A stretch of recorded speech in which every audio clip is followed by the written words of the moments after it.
lights are out and you stumble in the dark. You kept pushing on, but then you went too far. When your ship has sailed and all your dreams are lost, everything is wrong, you feel like it's your fault. Just remember, I will be there for you, baby. Remember, there's nothing out there to get you, don't forget it. When life feels normal, just call me. Just call me. Just call me.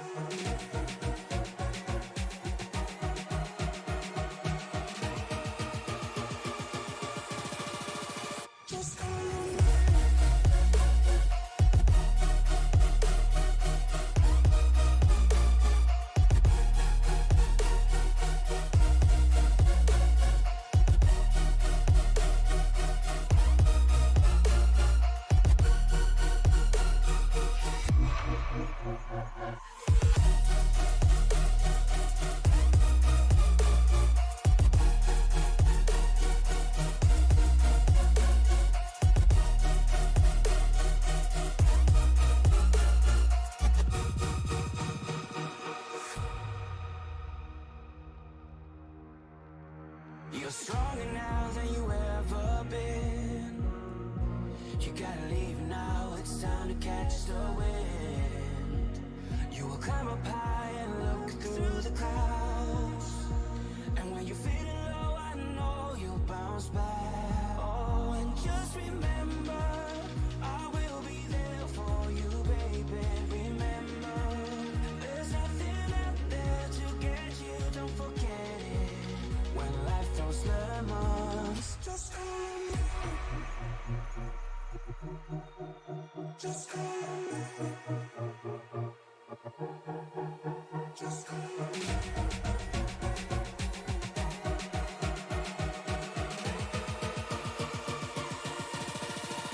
Just call me.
Welcome, racing fans, to Darlington Raceway, the Lady in Black. We're here for the Stacy Strong Cup Series, where the competition is fierce, the track is unforgiving, and the racing is always unpredictable. This legendary track that's seen some of the greatest battles in NASCAR history is going to host us right here tonight on SNN. Tonight, we'll witness another chapter in that storied history. The field is about to be set, the engines are roaring, and the drivers are ready to take on the challenge of Darlington's tight turns and long straights. Who will emerge victorious tonight? Will it be a seasoned veteran or a rising star? Join us as we find out. I'm Dave Regal alongside my brother from another mother, my work wife, Mr. Matt Metler, and we'll be with you through it all From the green flag to the checkered flag, right here on Sim Racing Media. And Matt, it is good to be back up here in my nice self-contained broadcast booth after the run last week at Daytona. It was a lot of fun, and I was glad to go out there and put the Stacy Strong colors on the racetrack one more time. But I am much happier up here ensconced with you in safety. Well, Dave, it was great to see you back in competition last week. And by God, did all of the drivers show up as well and welcome you back out onto the racetrack. That was so thrilling for me up in the booth to watch you out there again.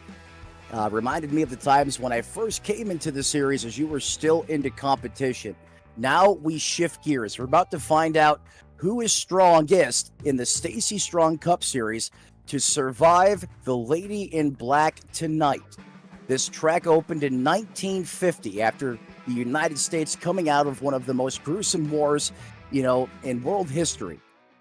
This track not shaped quite like anything else. Turns 1 and 2 is not like 3 and 4. The asphalt here will absolutely shred these Goodyears, and it's going to take a well-rounded, patient driver to find victory lane this evening. I don't know about you, but I'm strapped, ready to rock and roll up here in the Tony Trapasso Memorial booth. Yeah, I'm definitely strapped in and ready to rock and roll. I mean, here's the thing. We talk about the history of this racetrack and its unique shape, and I mean, this has got to be one of the strangest on the circuit. And I mean, of course, we can get into why it's shaped the way it is. Of course, right now we know why there's grandstands on the front and the back stretch. It's because, folks, once upon a time, the front stretch was the back stretch and vice versa. So, this racetrack has a lot of history locked up in it. And as we get ready to start another chapter tonight, I'm excited to see what these drivers can do. I mean, right now, as we get settled in, 87 degrees in the stands during qualifying, and of course, that takes the track temperature under partly cloudy skies and makes it 95 degrees. And you and I both know that 95 is just about where that asphalt, that's the witching hour. That's when all of a sudden there's just enough grip to make the cars fast, and there's just enough slip slide to make the racing exciting. Not only that, this track is going to evolve and go through a lot of changes tonight. We start under the sunshine, then we transition to dusk and then the nighttime. And that's going to be the right time when your car needs to come alive and put down some of the best laps that you possibly can here and be there at the end when at the finish. You mentioned some of these drivers. I had the chance to talk to Ken Ron, driver of the 33, before you and I jumped up in the broadcast booth, and he said, "Matt, it's gonna be all about patience here tonight. Race the racetrack, take what it gives you. Don't force the issue like Martin Truex Jr. did early on in the real life race today, and you will be there at the end when it matters." And Dave, that's probably the most Ken Ron thing he could have possibly said. One of the things that he does so very well. I look for him to have a great night tonight. Yeah, Ken Ron is one of the people, of course, from Dillsburg, Pennsylvania, that I look forward to seeing every week. And I mean, of course, he does have some time on real racetracks in real cockpits. So a lot of what he does in the real world, he's able to translate right here to the simulator. And, we didn't discuss this before going live tonight. So this one's going to kind of broadside you, but I'm not sure if you're aware, but tonight would be, tonight, you know what? We'll wait until a commercial break. I can't. Just suffice it to say that we are in the beginning of September, and it's a pretty significant date in sim racing media history.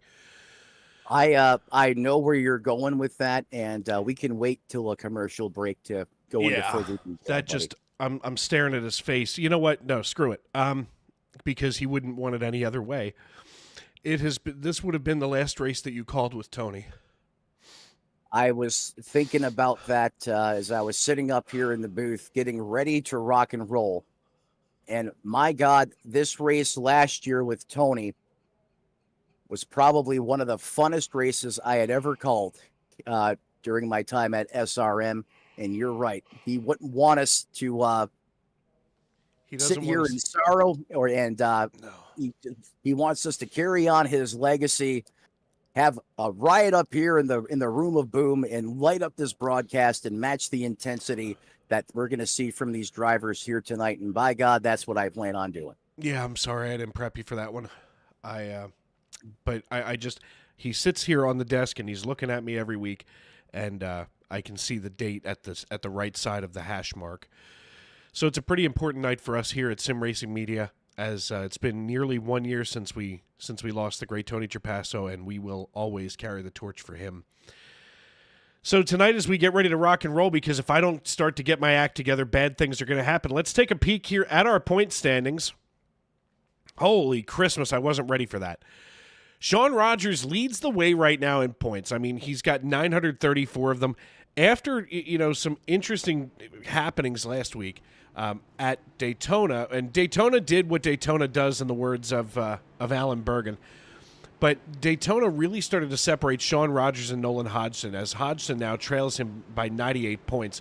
I mean, Paul Hill is 126 points out of the lead, and we're starting to get, even closer to our playoffs. I mean, here we are at Darlington, and this is our regular season finale.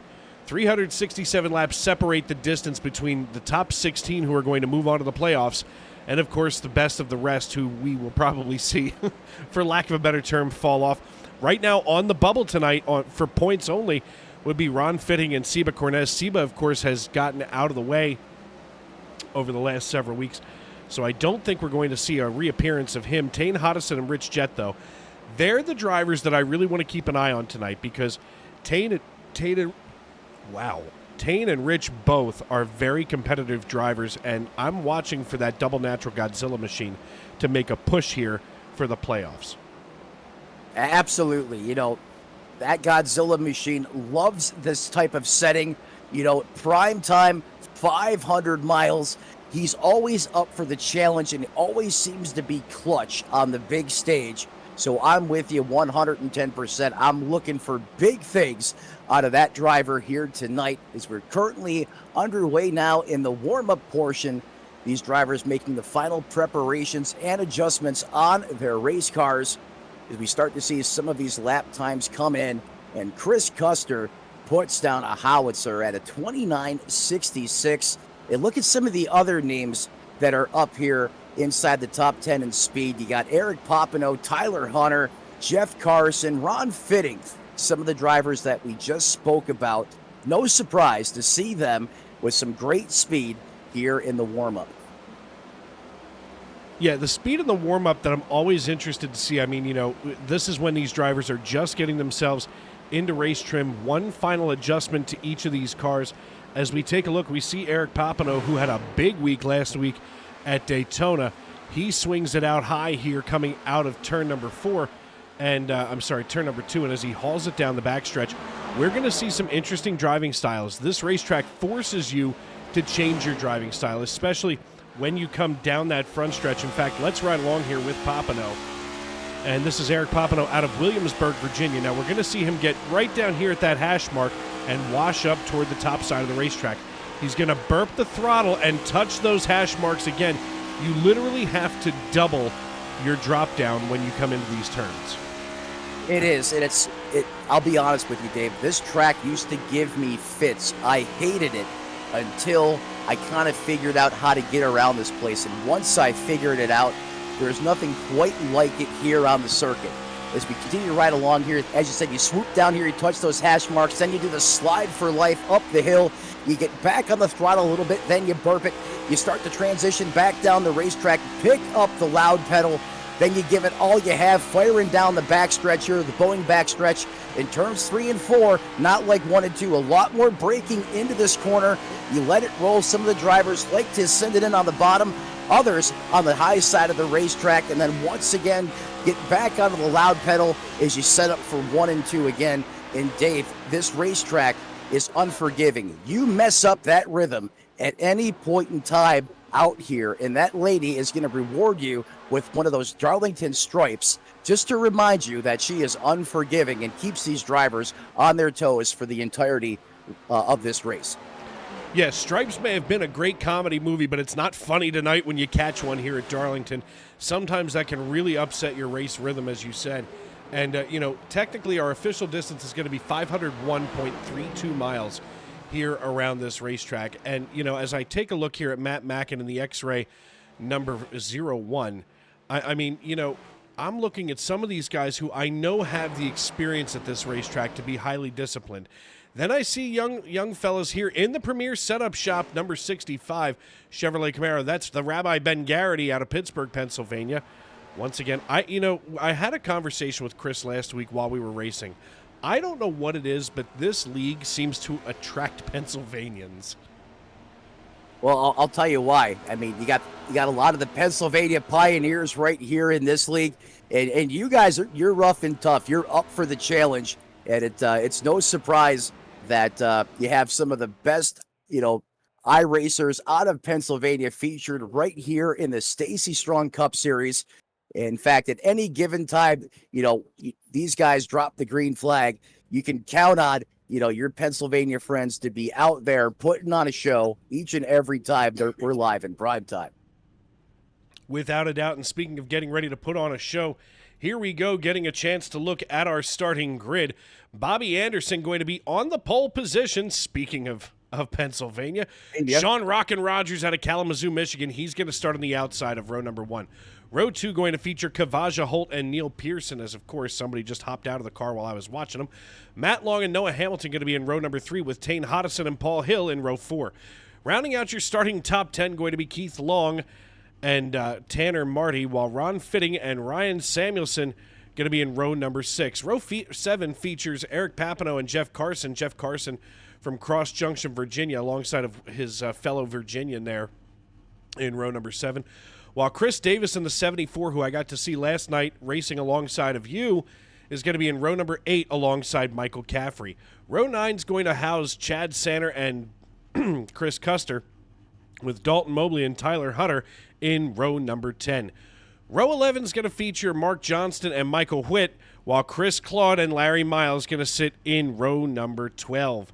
Row 13 is Brian Tarnowski and Logan Giesbrecht. 14 is Austin Call and Alex Princeton, Casey Bristow and John Wilco out of McAdoo, Pennsylvania in row number 15, while Timothy Cook and Ken Ron going to hold things together in row 16.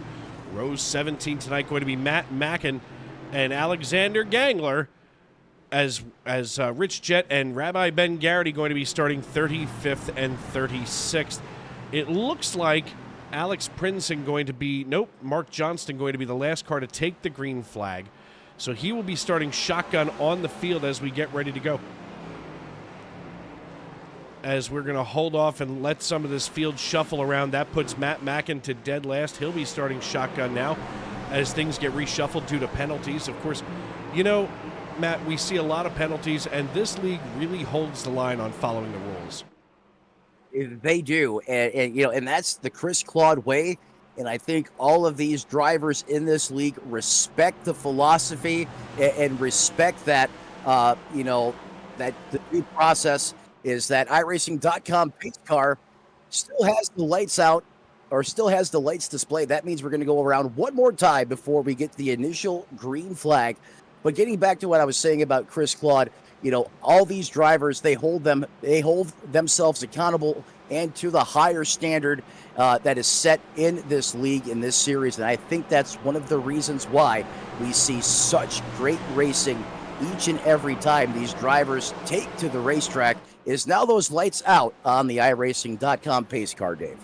To your point, I mean, you weren't here back in the days before the penalties and things came into play in this league. This place was like the Wild Wild West, and nobody knew where the sheriff was half the time. It was actually kind of like Blazing Saddles, and the sheriff was knocked out cold in the jail. But instead, we extended this laurel to our new, commissioner. As we do want to make sure that we don't announce anything that happens in the real race, because Chris Claude just came on the radio and said, "Don't say anything," because he's recording it. But right now, as the iRacing.com pace car peels on down pit road, here we go, Tony. The only thing that's left to do is it's time to wipe the visor and adjust the 5-point harness. Grandma, grab some popcorn, call a friend, and settle in. Race fans, it's show time! Bobby Anderson and the Mean Machine take him to the green flag. He is on the throttle, and they're firing off to the turns 1 and 2 complex side by side with Sean Rockin' Rogers on the outside. The 18's going to get a nose ahead as he gets a little loose off the corner. Still can't clear the 44 as they rumble down the backstretch. Sean Rogers in that number 44 Tunnels to Towers. Wounded Warriors Project Chevrolet Camaro now trails the M&M's machine as we come out of the backstretch. And here we go. First lap going to get credit for being led by Bobby Anderson out of Mansfield. And I'll tell you what, watching Bobby Anderson work the way he does around this racetrack it's almost like watching, Leonardo da Vinci paint. He's just that good. As we suddenly go back here, we see Matt Long side by side with Paul Hill in the 6. Paul Hill goes single file. Matt Long peeks to the high side. Caution number 1 out as Austin Call and Brian Tarnowski seem to have tangled. 2 big-name drivers here in the series going to be affected here in the very first caution for incident on the evening. As we go back to the SRM instant replay, you see the 28 there on the high side of the racetrack. He catches a piece of the fence, comes down, and the 40 Aflac machine of Austin Call gets caught wrong place at the right time. And that just about do it here at, as far as the way cautions can, break out here. That was as Darlington could get on that one, Dave. Yeah, unfortunately, we had the discussion last night, Alan and I did, and in one of these races, especially as long as it is, 500 miles, 367 laps, one of the questions that we raised to one another was, would you rather get wrecked early on and say, well, suddenly I have an extra 4 hours of my night handled? Or would you rather get wrecked, with 5 laps to go and you think, holy crap, I just wasted 5 hours? At this racetrack here, if I'm gonna, just put it in the fence, I'd rather have it happen early. This racetrack here, as a driver, it's grueling. It wears on you physically, mentally, and to survive that long and be in the trenches out there on the racetrack for almost 500 miles and then have trouble knocking at my back door, let's say at lap 325, I'm going to be a lot more animated if it happens, if I survived all of that up until that point versus getting knocked out in the first couple laps. I'm sure other people will, have other thoughts or feelings, but that's how I look at this. Yeah, oddly enough, now a few years ago, back when I was a complete rookie here to iRacing, I got involved with this little league called Tuesday Night NASCAR Truck Series Racing. Perhaps you've heard of it. My first race in this family of racing series was at Darlington in the spring. Let me just tell you how dejecting that can be for a driver. You want to talk about dejecting? There's a guy by the name of Chris Claude. Maybe you've heard of him. Really good salesperson, and especially at motivational speeches. And he talked me into running my very first race under the umbrella in the truck series here as well 2 years ago. I'll never forget it. I was so nervous I couldn't even hold on to the steering wheel. As we took the green flag, I'm going, what did I let Chris talk me into? I'm about to die out here and make a mockery of myself. And you know what? It didn't go so bad. I was able to finish with that truck in one piece, a couple laps down. But Chris Claude doing what Chris Claude does. How he talked me into making my first start at Darlington, I'll never know. But one of his many gifts and talents for sure. Chris is one of those people, and look, I have grown to love this dude. I still really want to get down to Fairview, Tennessee, where he lives, and finally get to shake his hand, because I feel like, when you spend 3 and now 4 years, with somebody 3 nights a week, that you really should at least go break bread at some point. And believe me, I know how to break some bread. Yes, you do. I'm sorry, I'm trying to get myself reset emotionally here. But, I think about, you absolutely punctuated it perfectly. He is the ultimate in I'm just going to say, like, motivational speaking. He could probably work for, like, the suicide hotline and be like, no, you don't want to do this.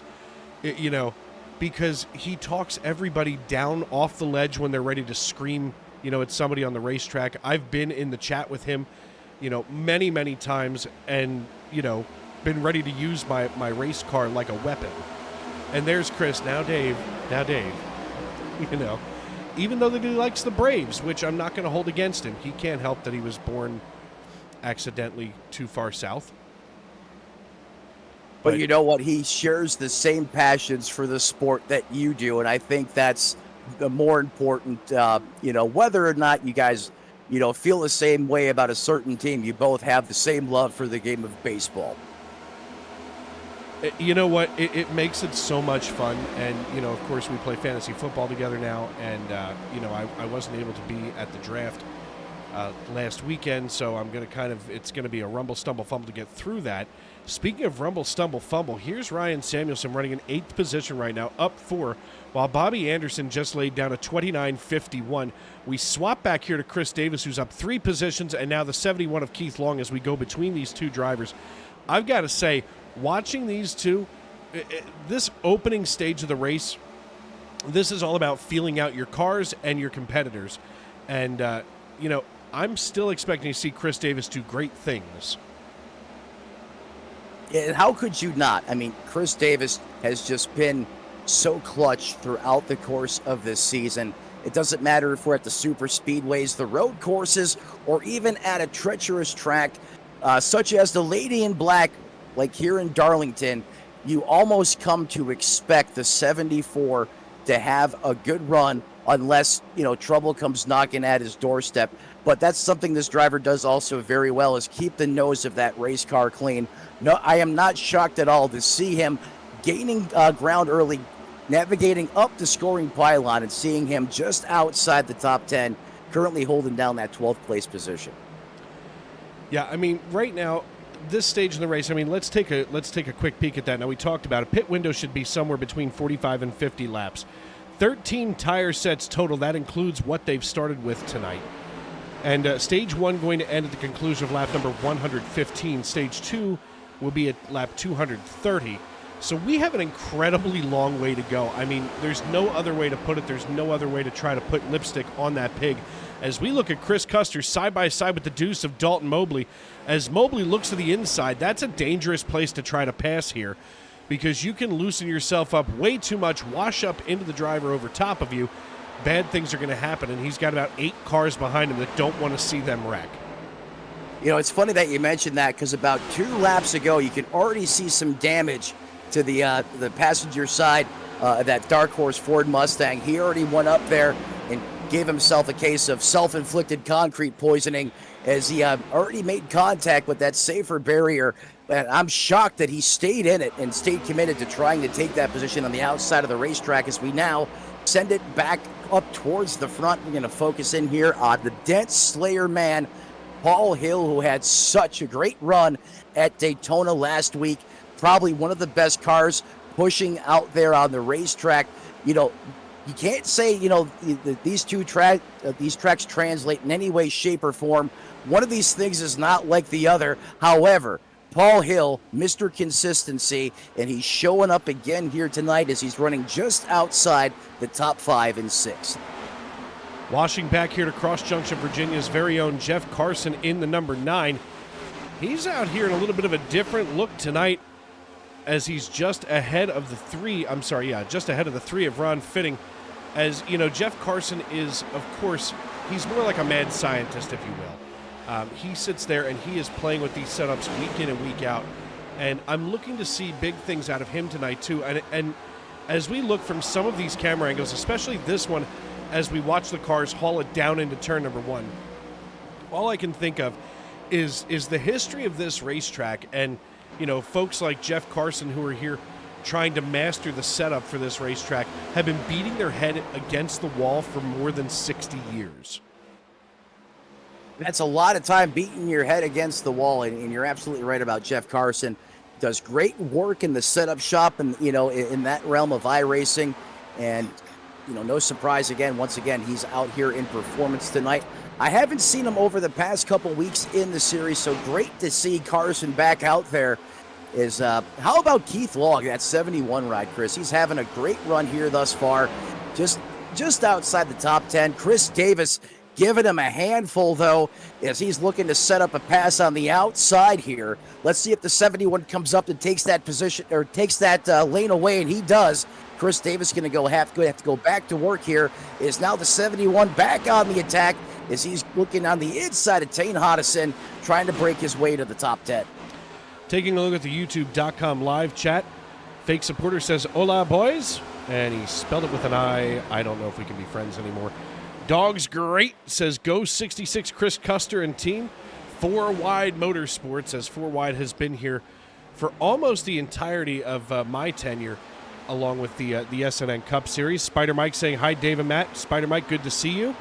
Amanda Price, as always, welcome in, as she's here cheering on Sean Rogers, as Spider Mike is cheering on Ben, and that, of course, being Ben Garrity. And right now, Ben Garrity, uncharacteristically, kind of buried in the standings right now, as he chases down Ron Fitting.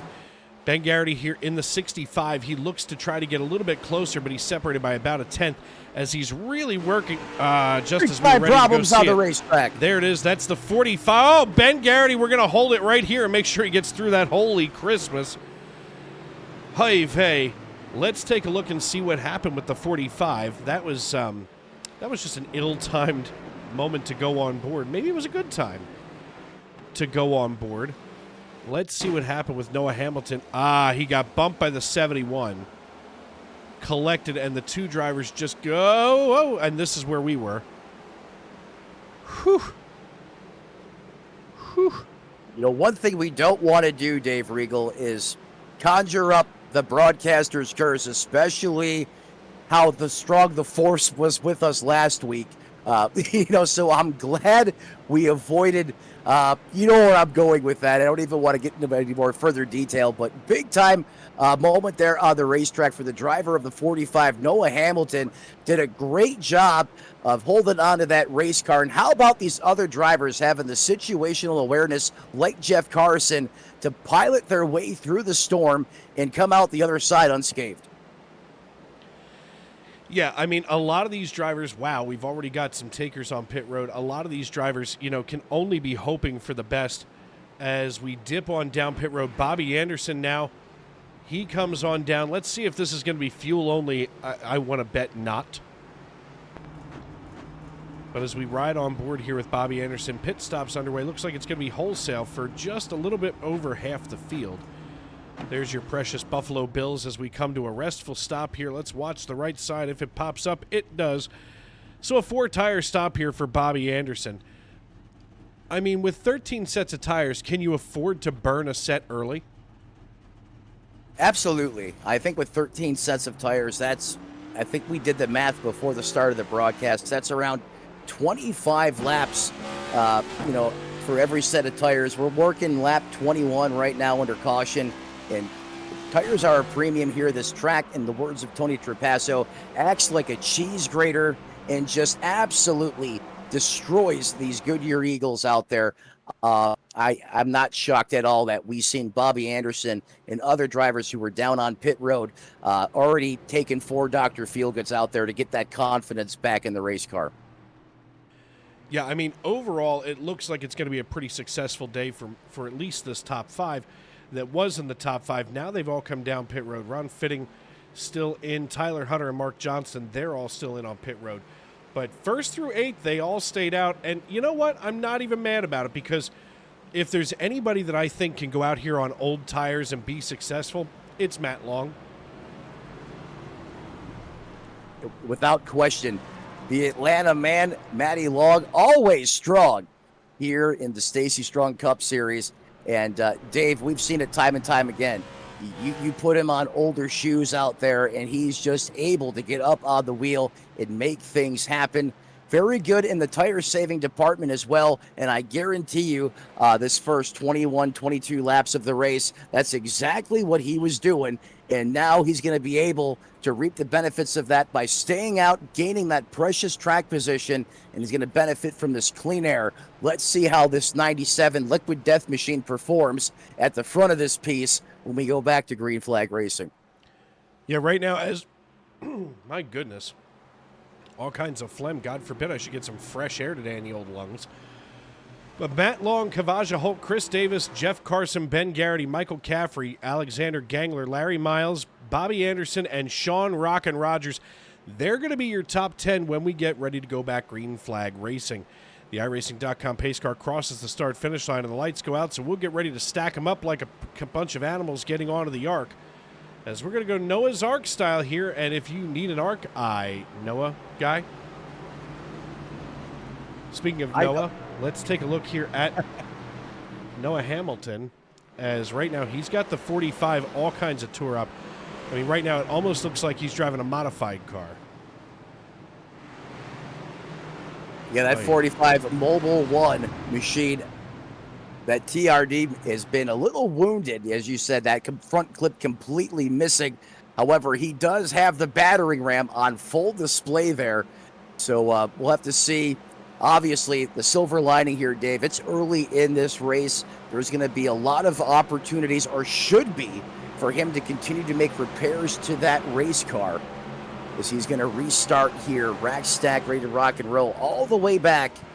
Looks like in that, 30th position, back 24 spots from where he started. Can I just say that watching these 2x2 cars come down that backstretch and into 3 was just this side of gorgeous, as Barney waves the green flag and we're back underway on lap number 24.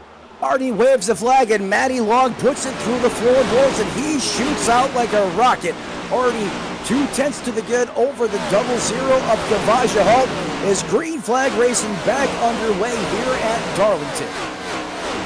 Watching everybody kind of get themselves skinny back up, single file.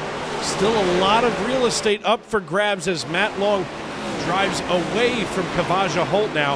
And as they haul it down the front stretch, we can already see some of the new battles really starting to break out here. We're going to go back to this battle right now for 8th position as Paul Hill looks to the inside of Jeff Carson and says, I'm taking that, and he gets himself ahead of Ryan Samuelson too. All of a sudden, that restart seems to have breathed a breath of excitement into so many of these drivers. This is what Darlington will do to you. It certainly will. It's almost like these restarts here, these drivers know, hey, this is prime opportunity to get some very precious and important track position, and you see the intensity out of these drivers on this restart. And how about Matty Long? No tires, no problem, able to take that green flag, drop the hammer, didn't spin the rears, and was able to go out there and carry the torch, and doing it with style right now in that Dark Horse Ford Mustang over the 0-0 of Kavaja Holt.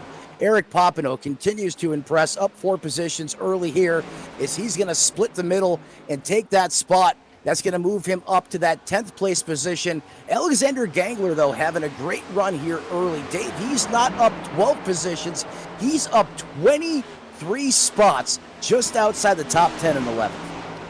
Yeah, you know what? You said it a moment ago that it's got style to it. I mean, right now he's not flying, he's falling with style, just like Buzz Lightyear would, as he really starts to lay the hammer down to the inside of the modern-day Silver Fox, Neil Pearson. And I know that I got a chance to talk to Pearson last week, and this is not one of his better tracks. And what's always interesting is when somebody tells me during an interview, oh, it's not one of my better tracks, it seems like they put the work in. They really do that thing from the 600-pound life show on TLC, you gotta do the work. And they absolutely put the laps and they put the time in. And even though that Pearson right now runs in 11th position, down 7 from where he had qualified, we're going to start to see him shovel some crap out of that hole and dig himself back up onto the surface. Yeah, that's exactly what he's doing right now. Speaking of shoveling and moving some crud out of the way, how about Ryan Samuelson, up 5 spots to that 7th place position? Another driver that said, hey, this ain't my best place to get the job done. And here we are once again, like you said, Dave, Ryan Samuelson thus far through 29 laps, having a great run, showing some very good speed out of that 81 TRD-powered Camry. Taking a look here a little bit further down the line, we see a battle breaking out. I know that it's deep in the field, but it still goes with saying, as Noah Hamilton in the damage number 45 is currently running in 24th position, he's still gaining on Ken Ron. And you have to wonder if either Ron is saving something or if or if at this point Noah wants to just lay it all out there as Ron catches himself at Darlington stripe here on lap number 31 on our way to 115. You know, as I said at the top of the broadcast, I had the opportunity to speak with the driver of the 33 ZL1 Chevrolet Camaro, and without question, he is out there right now just buying his time racing the racetrack. He knows there's a long way to go, no reason to be racing these guys hard right now, and he is being patient, and he is displaying that as well right now. As he's kind of in the hornet's nest as we go on board with the Dillsburg, Pennsylvania native. It looks all you know, sunshine and daisies, but if you flip the camera around to the backside of that race car, if we look out the rear bumper, it's going to be a much different picture as the Hornet's Nest is hot and heavy. There we go. You can see Alexander Gangler there in the 23 working just a couple car lengths back, and just behind him you have side-by-side action with that 23 machine. No front end, no problem, as he is on the high side coming with a head of steam trying to get around that number 8 machine, and he does, sending it into the corner. You know, listening to Ken Ron work. Whoa! There goes Gangler down the low side. He's going to have to hold on to the apron. Oh, boy. He is going to hemorrhage several spots. Gangler now down to 29th, and as he tries to get back up into gear, he might still lose another 1 or 2. He's going to come down and allow the 77 of Rich Jet. And do we go under caution? Nope, they stay off the racing surface. Jeff Carson, see, there it goes again. Jeff Carson gets himself all kinds of sideways. Let's see what happened with him. Let's take a peek. And here's... Ay. Carson went to get out of the way, kissed the wall, and got turned around by Larry Miles. Oh, yeah, Carson's going to be mad. And there's the tide ride of Chris Custer down below. Now, the interesting thing to understand, folks, is even though that you're all sitting there going, where's the caution? Where's the caution? Once you get off the racing surface, you know, you can almost do donuts down there on the apron, and you can pretty much stay out of the way. NASCAR will not throw the caution. So here we are staying green on lap 35. I see some flickering. That could mean something else is brewing here. But nothing so far. And look at this lead that Matty Long on old tires is running right now. 1.5 seconds over top of Ben Garrity. Ben Garrity has a tall order behind him as he's got to hold off Sean Rogers. And, you know, I didn't get a chance to draft with Sean last week at Daytona, and my heart was a little broken because I've been talking it up so much. But, quite frankly, I'm awful. And it's why I'm up here in the broadcast booth. Speaking of awful, that's going to be an awful feeling for Ben Garrity as he now has to watch Sean Rogers pass him by as we rotate the camera here, looking just past that antenna. And Garrity's not done yet, but I think he may do well for himself and everybody else on the racetrack just to kind of lay over and wait, because you don't want to sit here and challenge Sean Rogers with this many cars around you.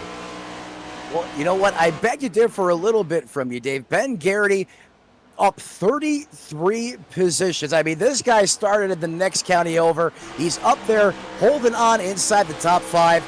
He's having a great run thus far. He's got to be absolutely all smiles, you would assume, under the helmet of that race car. Now we go on board with Ryan Samuelson, driver of the 81, your sister's favorite driver. Everyone loves this guy who continues to impress here. He just keeps climbing up the leaderboard, now occupying that 4th place position. In fact, I think he's looking for more as he's starting to turn up the excitometer inside the cockpit of Paul Hill's machine. My sister doesn't even like dudes. How can he be her favorite driver? The winds have changed, Dave. My sister's favorite driver might actually be... Oh, I'm going to go there. I hope she's listening. My sister's favorite driver might actually be Alexander Gangler. Let's go back and see where he is. Oh, he doesn't have that logo on tonight. Never mind. Sometimes he's got Snap-on. Sometimes he has Snapple? Snap-on. Oh, Snap-on. Tools. Excuse me. My sister, who's not into dudes, may prefer the Snap-on drivers. Well, maybe Ryan Samuelson knows something that we don't. I'm just saying. Snap-on. Snap-on. Matt Long leads this piece now as I break him for a quick second by only half a second, and Sean Rogers is starting to creep in.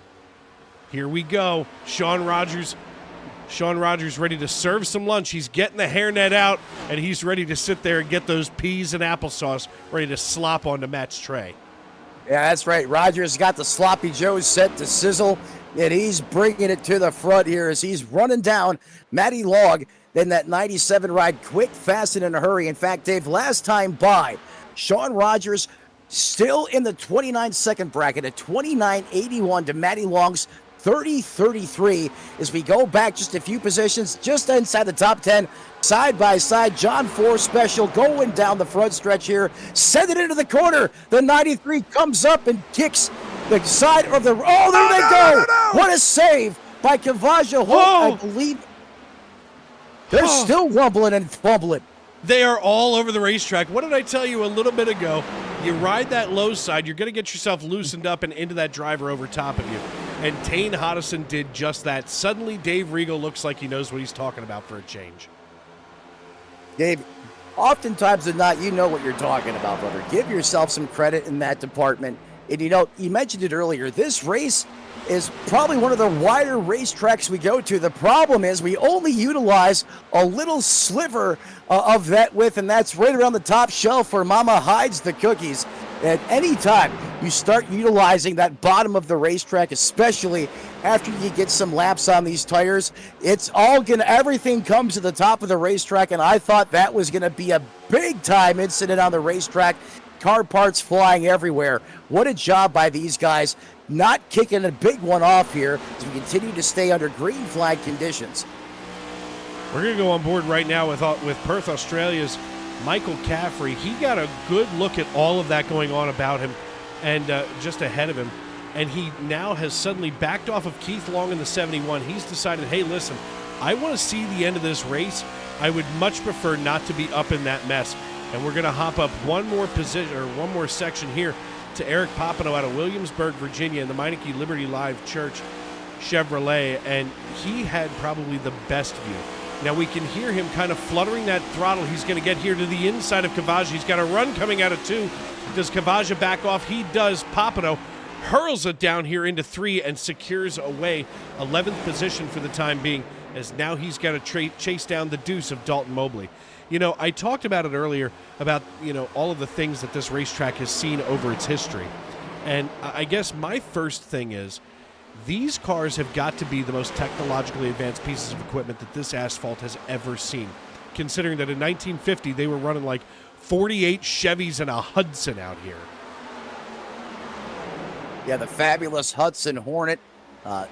You had the Alabama gang, not in the 50s, but in probably 10 to 15 years later after that. You know what? In 1950, if you go back to the 2020 Cup season, we still had truck arms and solid.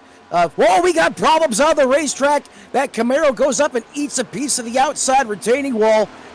We're going to have 2 cars here. Still green flag action, though, as these guys grab a gear and get back up to speed. Looks like that's going to be the 69 ride of Tyler Hunter, who just mangled up a beautiful paint scheme on that Camaro.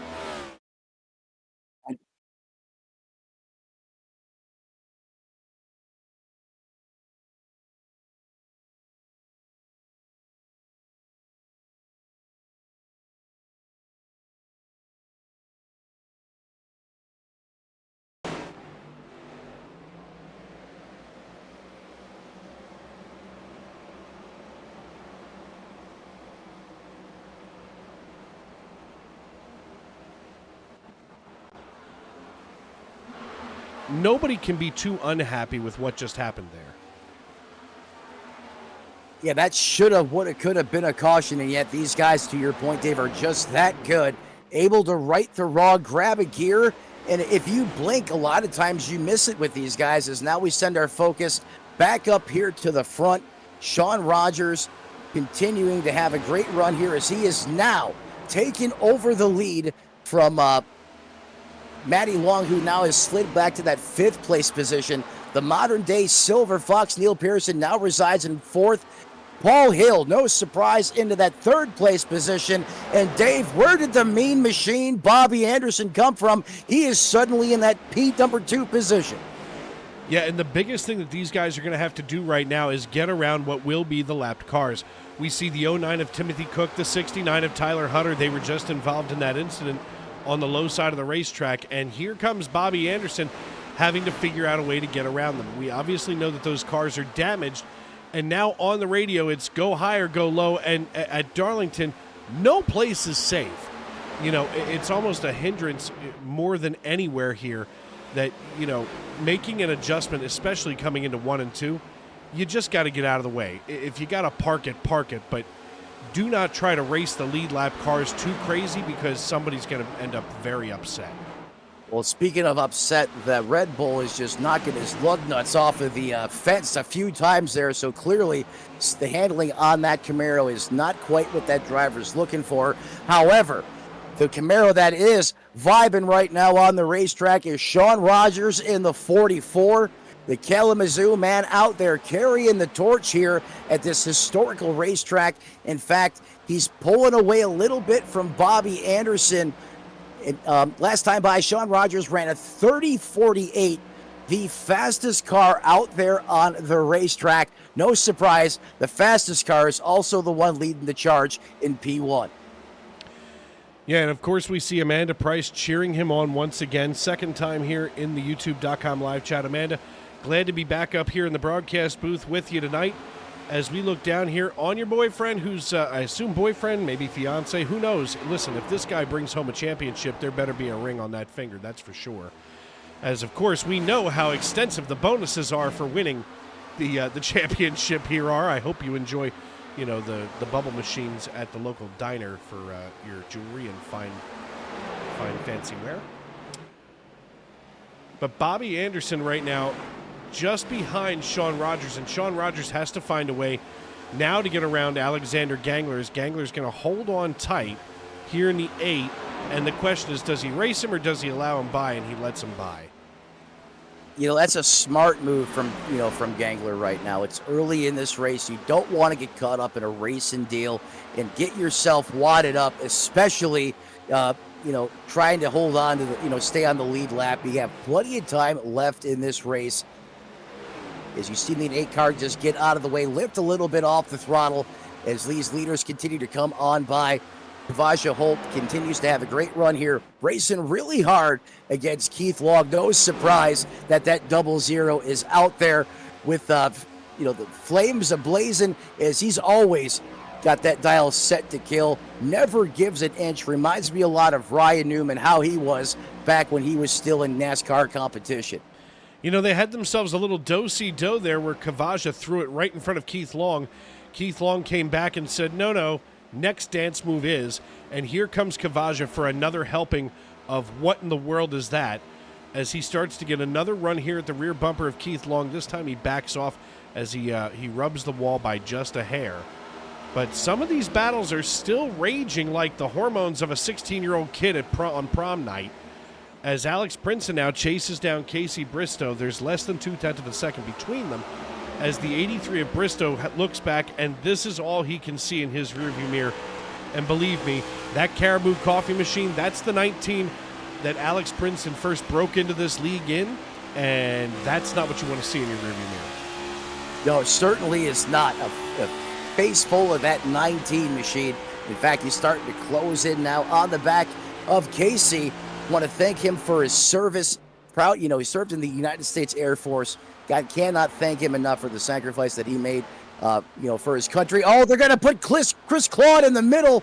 He becomes a green filling in the Oreo sandwich.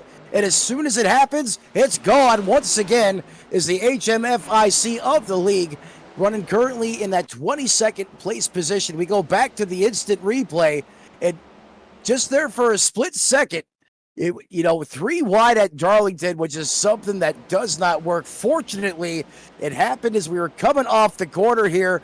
And the 19 had a big run, was able to split the 10.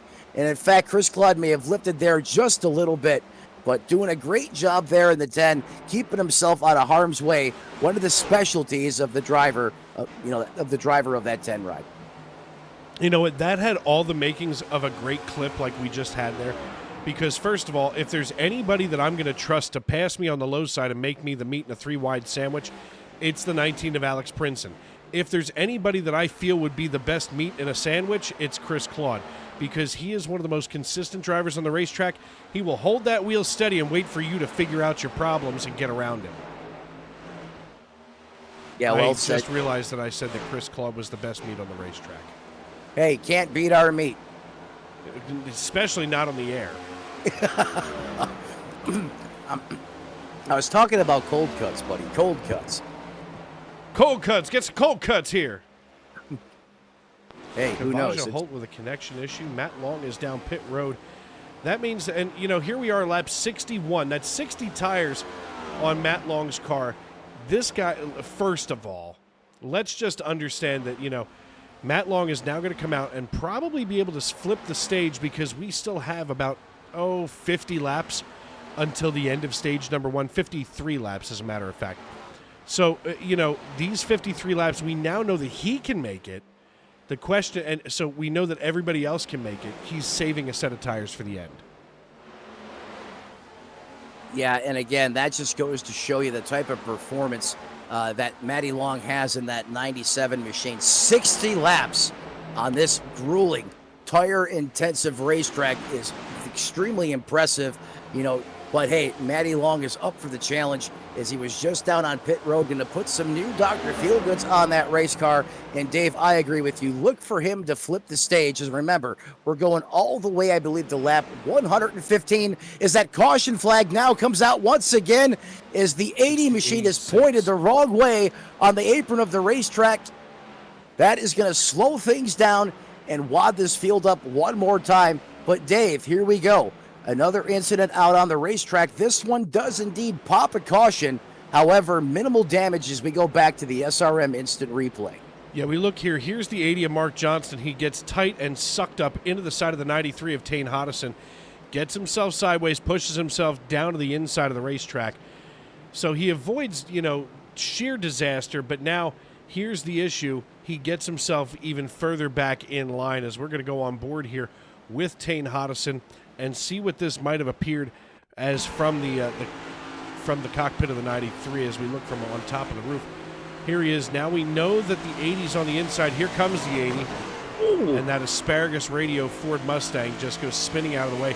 Fortunately for Hodison, he kind of keeps it nice and clean here. But, you know, just as I had mentioned it a moment ago, here comes, you know, of course, our boy Matt Long getting ready to come back up to the top of the racetrack, or I'm sorry, up to the top of the scoring pylon, because everybody's going to make a quick trip down pit road with the exception of Matt Long and a handful of friends. So while those drivers take a break and get some Dr. Feelgoods on the car, a tank full of Go Fast, we're going to step aside and pay some bills on Sim Racing Media. I'm Dave Riegel, he's Matt Metler, and this is Sunday Night NASCAR. The most realistic online racing sim ever made. This is iRacing. Detailed laser scan tracks, fully dynamic, real world cars, and over 50 series to choose from.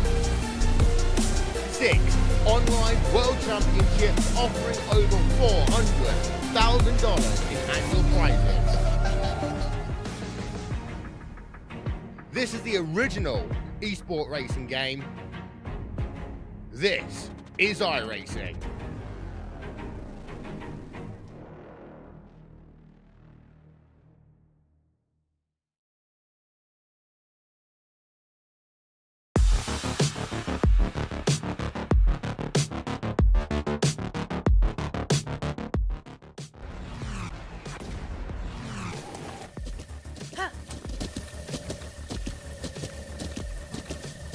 With the Butt Kicker Gamer 2, what you see and what you hear is what you feel.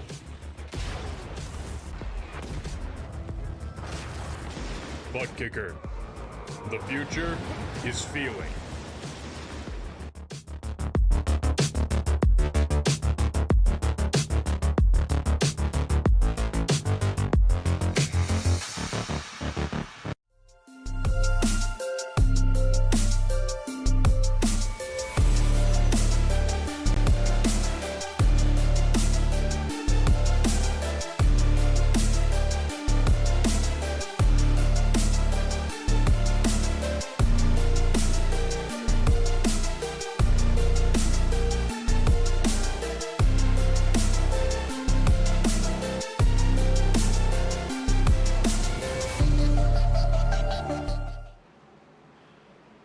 Welcome back to the Lady in Black Darlington Raceway in Darlington, South Carolina.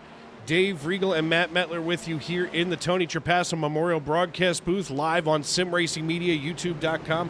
We want to thank everybody for tuning in wherever you may be and however you may be listening. We want to thank you for welcoming us into your homes and onto your phones as Sean Rockin' Rogers out of Kalamazoo, Michigan is your race leader just behind the iRacing.com pace car whose lights are out, which means that we'll be getting back to green flag racing in just a moment after our third our third caution for cause, we'll say, of the evening as we work our way toward lap number 115. As we come on down the backstretch, we want to welcome in everybody to our YouTube.com live chat. Amanda Price, Mr. Wicked Gaming, Spider Mike, and Dog's Great, and Fake Supporter, which we hope that he's a real supporter, but here he is as we are on lap number 67, still 300 to go in the total race distance. The iRacing.com pace car peels on down pit road. Bobby Anderson and Sean Rogers with control of the field just the way that it should be. It just feels like all is right in the world when I get to say Bobby Anderson and Sean Rogers together. We hit the Geico restart zone. Rogers takes control of the field, drops the hammer, and off we go.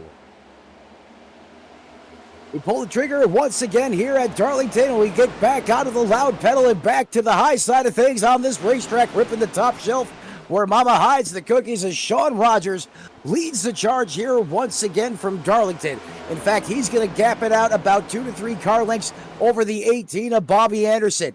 He's going to send it in about a half a lane higher into the 3 and 4 complex as Rogers working towards the bottom of the racetrack for the time being right now. Don't look now, but look who's coming in that third place position. Paul Hill in that Dent Slayer machine continues to carry the momentum from last week here to the Lady in Black at Daytona. And in fact, Chris, place where you might get some dents, you got the Dent Slayer machine right here to get everything sorted out and taken care of post-race should you find yourself in the wall a couple times over the course of the run. Without a doubt, as Paul Hill right now runs in third position, we see a majority of these drivers now as we look all the way back here to Chris Claude in 12th position, up 11 from where he had qualified, which is just about the highest that I've ever seen him run here at Darlington. You know, most of these drivers have all gone single file. They've realized that some of those early, whoa! I say that as I can't see who that was that just got out of line, but I'm guessing it was Gangler. It is. Let's take a look back and see here what might have happened to Gangler. As it looks like, yeah, he got loose, maybe bit by the cold tire bug as he just came in on lap number 64. So cold tires and warm asphalt, not a good mix here for the 8 car. But still a very impressive job as that car looked like it got shot out of a catapult coming off the top side of the racetrack as it was sent like a howitzer down to the inside retaining wall. You know, Dave, if that was me, more than likely I would have been in shambles as I would have made contact with that safer barrier. Gangler does a great job not panicking, not locking those tires up, and just driving that race car out of it. Was able to put it back up on the racetrack, and again, you blink and you completely miss an incident out here on the racetrack. As here goes the 29 ride of Tanner Marty working against Chris Davis, going to send him to the top shelf of the racetrack here. Side by side, Marty gets big time loose off the corner, almost deja vu what we saw just a couple moments ago. Davis going to get the spot. Now he's up 9 positions inside that 6th place position. Marty's going to slide back to 7th. Taking a look here, I just heard somebody call out that they were pitting, but I didn't hear what number it was, so we stay green flag racing. Looking a little bit further back here at Eric Papineau, who's starting to reel in Casey Bristow in the 83, that Mobil 1 Toyota Camry, having to hold off the Meineke. Wow, the Meineke Chevrolet as Papineau has been hurling it around the racetrack. And you know, people can say what they will, and I know that there's always drama here on the racetrack as now Papineau gets the best of the 83 and slides on by. People can say what you will, but Papineau is one of those drivers that he's like herpes. You just can't get rid of him with one treatment. He will be back time and time again, and he will make you pay for talking smack. He certainly will. And in fact, if you see that 83 machine of Casey Bristow caught a big piece of the wall there as Papineau was driving on by. Now the next car he has in sight is the 66 of Chris Custer in the Tide Ride. Let's see if he continues to just keep the dial set to kill here in that Liberty 17 machine. He closes in right onto the back bumper. He's going to set the dial to the high side of the racetrack here as we go on board, looking out the back of that race car of Chris Custer, the Ohio man, is that Camaro is locked and has his sights set on the rear bumper of that 66 Ford Mustang. Going to run about a half a car length back here. Going to try to set up a pass out of the bottom. The 66 comes down to block. And Dave, this is a classic example of catching them is one thing, passing them another. And they're wrecking behind him. They keep it green. I just caught a little glimpse of that here in the camera. That was interesting. I don't know who that was. That was Keith Long. He went full-blown drift mode out there here at Darlington as he did the slide for life. I mean, that car was pointed at a 45-degree angle, and somehow he just gets up there on the wheel and just rights the wrong and continues to charge on. Another great save tonight. You know, we've seen plenty of them already, and something tells me we're going to keep seeing this as this race progresses on. You know, one thing that's starting to change, Dave, you can see the reflection of the sun, shining bright there on the asphalt of the racetrack. You know, that sun's going to start to cause a problem, as far as the vision goes for some of these drivers, especially as they boogie down the front straightaway here. And what does that mean? Not only are they going to have some, issues, seeing things happen out there on the racetrack, that also means that the track conditions are going to start to change as it starts to take on rubber and lose some temperature as we evolve on into the nighttime. You know, we talked about Matt Long earlier, and we talk about some of the conditions that change on this racetrack. One of the things that never changes is Matt Long's line. This man, right now, he has got to be the most comfortable driver on the racetrack. He's out here logging laps. When I'm watching, as you talk about the way that sun is, wow, here they go. Whoa, side by side goes Chris Custer and Michael Witt as the 88 now slides behind the 66. It's a double number feature here. Double feature. Oh, they did contact. You knew that was there coming. Goes the 88.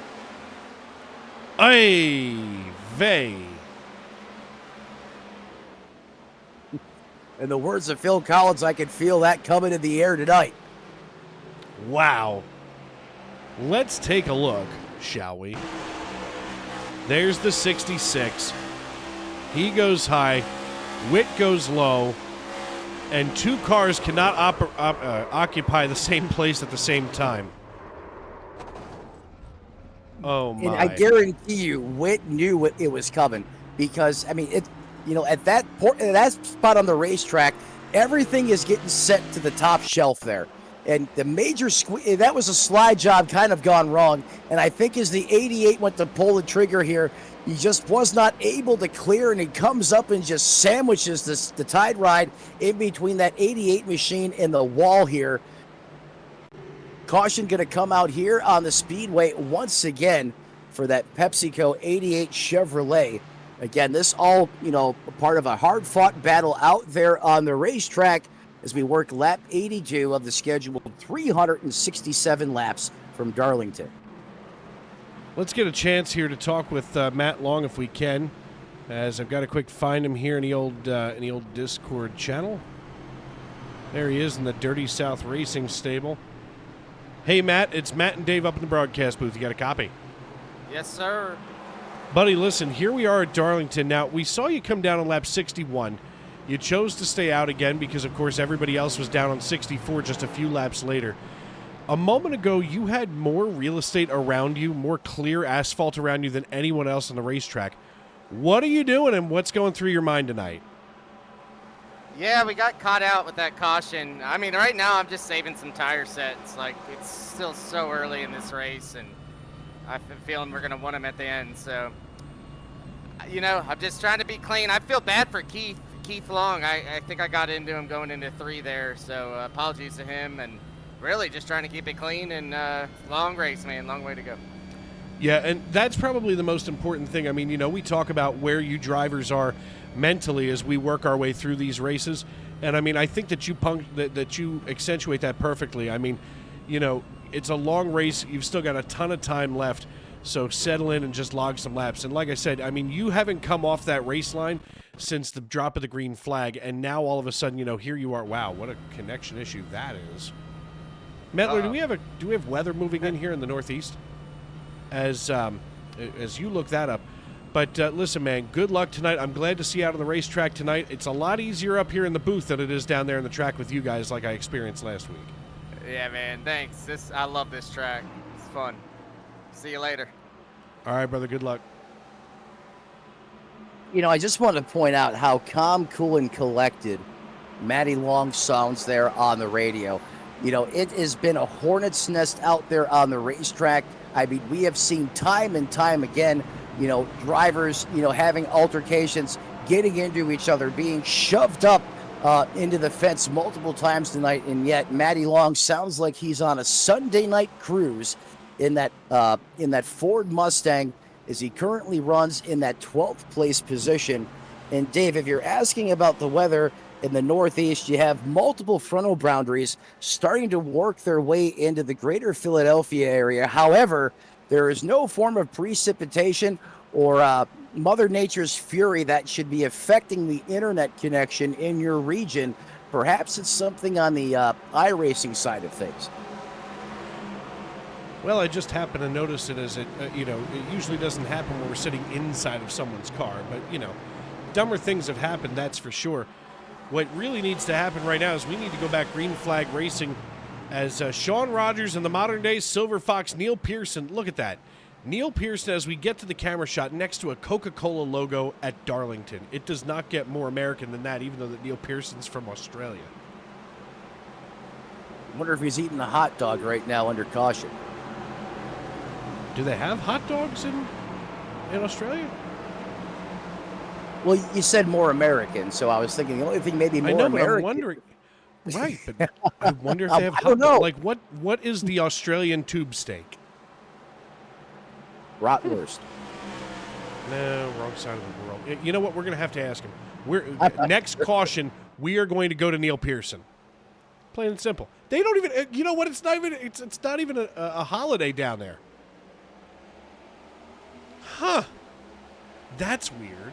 We've got a couple of Canadians and Australians in this league, and I don't even know what they do on Labor Day. I guess they go to work.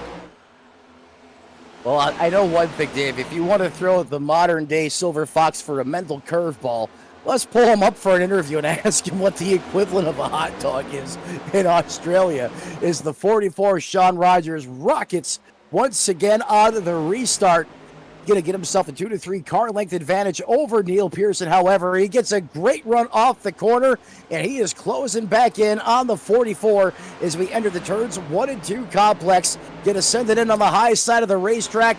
Chris Davis dialing up the pressure on Paul Hill in that Dead Slayer machine as they currently run in that 3rd and 4th place position.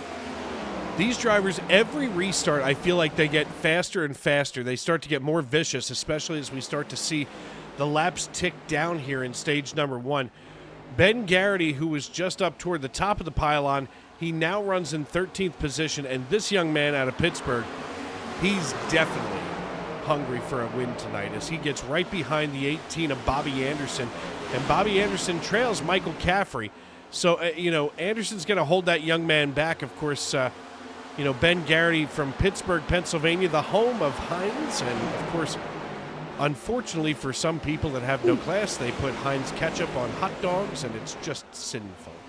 What is your hot dog preference, Mr. Matt Etler? Give me a bunch of onions, spicy mustard, some chili sauce, couple pickles, and we'll call it a day. All right, it's allowed. You're allowed. We can still be friends. It's those that eat the ketchup on their hot dog that bug me. I ain't gonna lie. As a kid, I did that, but that was because I really didn't have the choice. Right. As a kid is fine, and according to the Food Network, it's considered to be like socially impolite to put ketchup on a hot dog after the age of 10. That's fair. I'll back you up on that one, Dave. look, and I mean, August 21st, 1999. I went to my very first Philadelphia Phillies game.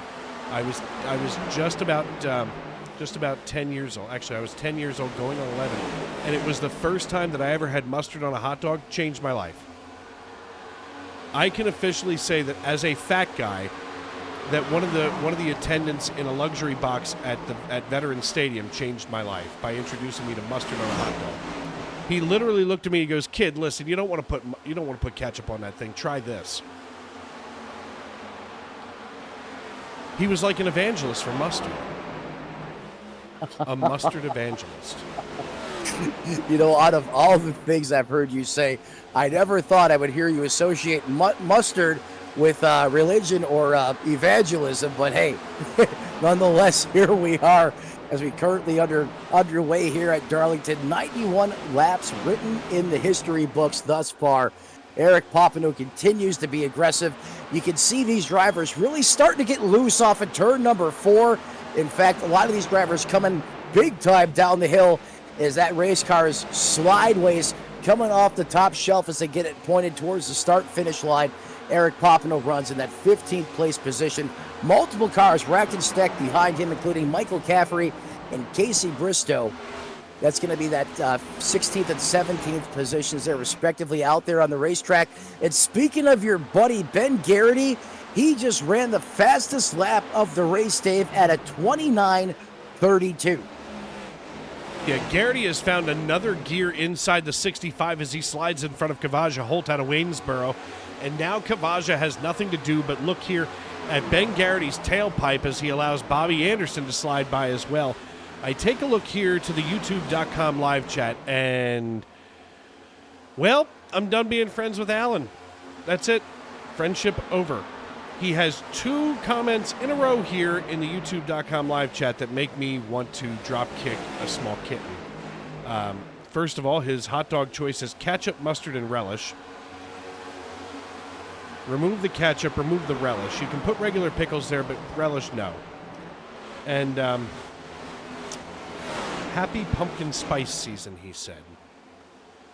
Suburban white girls rejoice. Now, I am not a fan of pumpkin spice, even being from the Northeast. Anything that's pumpkin related, get it away from me. That's Puke City. You know, here's the thing, though. Now, maybe I should try this when I come to Miami. I don't even think that pumpkin spice anything tastes good if it's above 40 degrees. Like, I feel like that's a cold weather beverage, not when it's 85. So I feel like you're justified in not being all about the pumpkin spice since you've decided to move down to the land of Ron DeSantis. How is it to live in Shangri-La, by the way? Well, it was fun at first. I can't say so much, during his reign, but I'll keep the politics out of this broadcast. But how about these guys out here on the racetrack just having a 2x2 side by side here? The 65 continues. Ooh, that could have got ugly there as Matty Long got put in a situation he probably did not want to be in. And clearly, Matty Long, as you said in that interview, long way to go. And you can see that's translating to how he's driving out there on the racetrack. However, these other drivers around him, including Dalton Mobley, Bobby Anderson, they are really starting to mix it up behind him. And Matty Long is going to have to deal with, a couple cars going to be closing in on him quick, fast, and in a hurry as someone is down off the racing surface onto the apron of the racetrack. As we continue to monitor this situation here, side by side. I want to say that was a lap car, and it might have been Gangler. Yeah, it's Gangler. Thank you for that, Dave. I wasn't sure if that was a result of something on the racetrack or if he was just kind of getting down out of the way, as we are really starting to heat things up front as Rogers continues to carry the torch. However, the modern-day Silver Fox Pearson may have other plans. He's going to see if he can turn down to the bottom here and get a run on the 44. Does a great job keeping it off of him as they drag race down the front stretch. Who is going to have the advantage into one? I got to go with Rogers here, as he's going to be able to take that momentum all the way up the hill. And best Neil Pearson, now he's going to have to reload, reset to see if he can get another run here on Rogers once again, Dave. Yeah, I mean, these guys, it's almost like watching somebody with like a bungee cord, and hopefully not one from Harbor Freight. These guys are on a bungee cord just spinning around here on the racetrack, keeping one another just close enough, and all of a sudden you get a breath of fresh air there in the grill of the 58. You start to draw in closer to Sean Rogers in the 44, and then all of a sudden you back off, and now that bungee cord gets stretched out ever so gently. And all of a sudden, here we go as we watch Ben Garrity and Chris Davis. Here comes Davis looking to the inside of Ben Garrity. And Davis now backs off. They're doing the same thing that Rogers and Pearson are doing up atop the pile. So, and I see a fender just bouncing helplessly. What in the heck? That was a front clip looking like it was something out of The Wizard of Oz, just blowing in the breeze. I have no idea where that came from. Nope, they're just bouncing. Just a bouncing. Oh, my God. I know where it came from. There is a car on the bottom of the racetrack. Is that the 33 of Ken Ron that's absolutely destroyed? It could be. I'm looking here for Ken Ron. Oh, my. Heavens to Betsy, it is the 33. I don't know who Betsy is, but I hope she is in the heavens to help him get this thing back together. Oh, look at that. Look at the left front tire on that race car. It is pointed in the opposite direction. The front of that car missing. That Chevrolet Camaro is absolutely obliterated. What went wrong for Ron out there on the racetrack?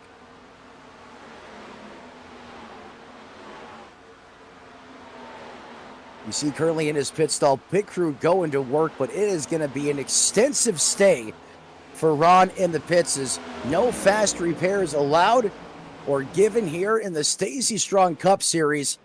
A driver that certainly had high expectations for tonight. But the 100 lap mark, things went wrong in a big way for the driver of the 33.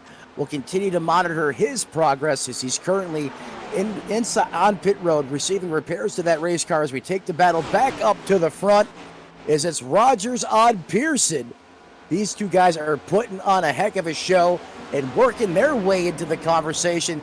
Garrity continues to charge towards the front as he has some great speed inside, or on display, I should say, in that race car.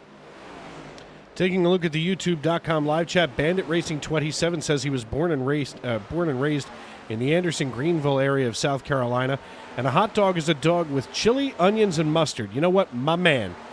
And but due to the Navy service, he likes a good Chicago hot dog too. Now, I have not had the Chicago hot dog yet.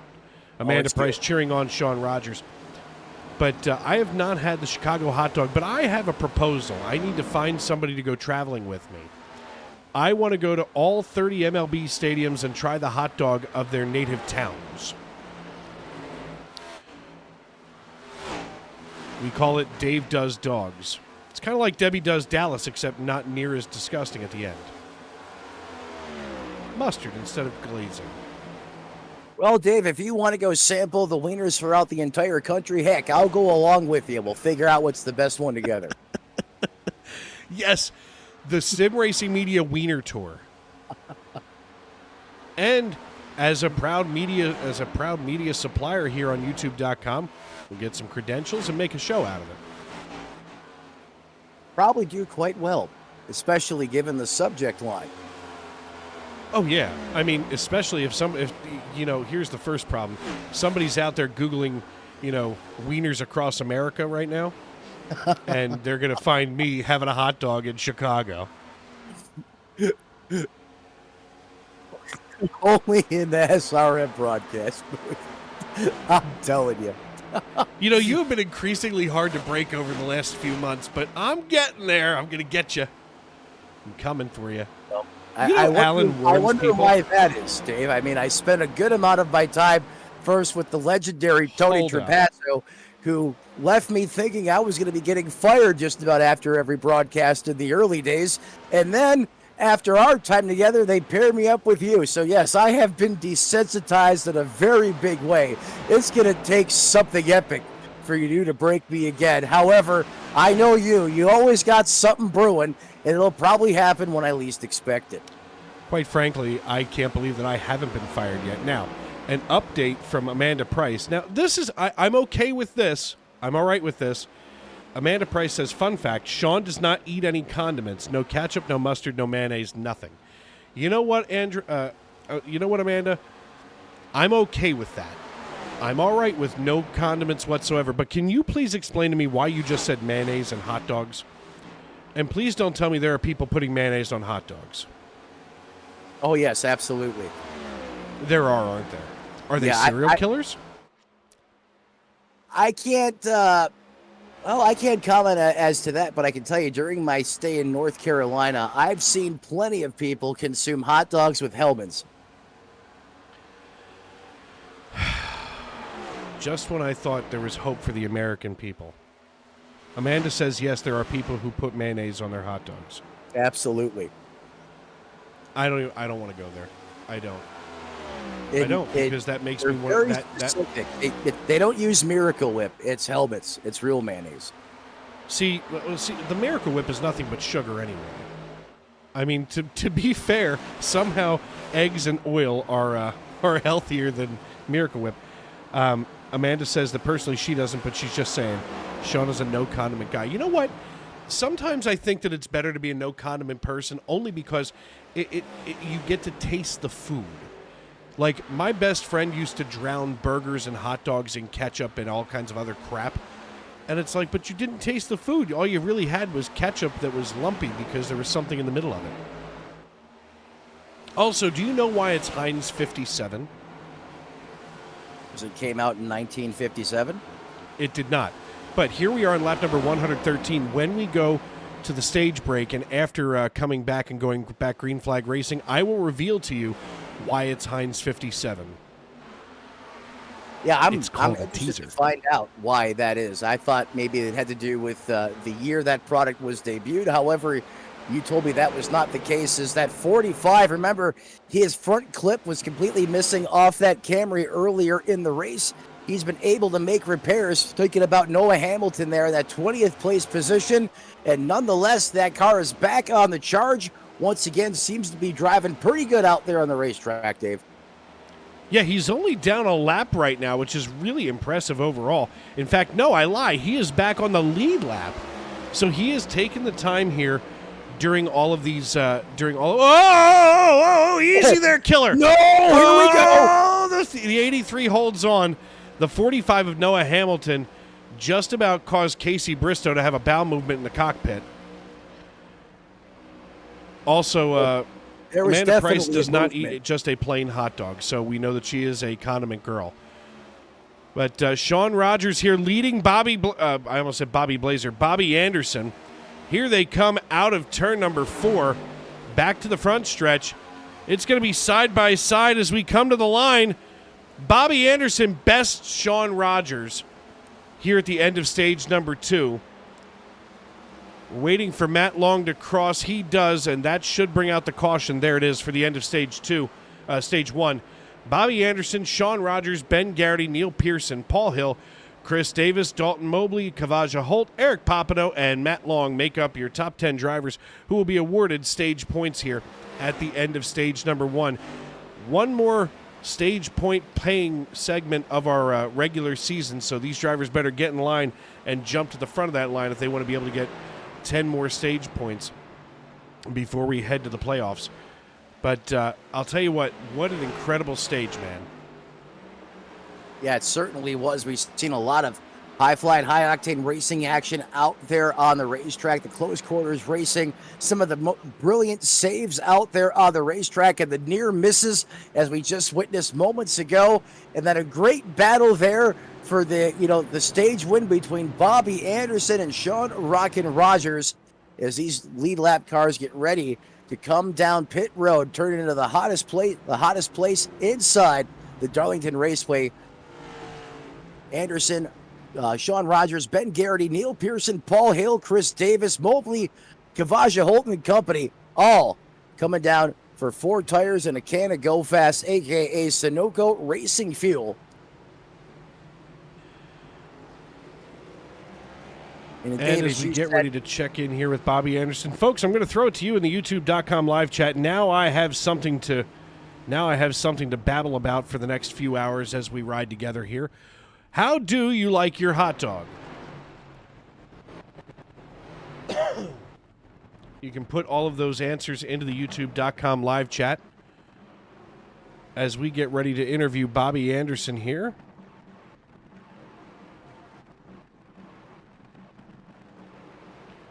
Hey, Bobby, it's Dave and Matt up in the broadcast booth. You get a copy. Hey, Dave. Hey, Matt. How's things going there in the 18 machine? Man, it's great. I got the sun right in my eye, but fun there. A little run through the field. I think we got enough tires that I was able to do that and not hurt myself at the end. So feels pretty good, especially off the corners right now. I'm able to get good traction out of 2 and 4. Yeah, I mean, congratulations on the Stage 1 win. You did a great job here. And, I mean, listen, you were absolutely able to shock the world and get around Sean Rogers on the very last, segment there of that final lap of the stage. So, good move by you.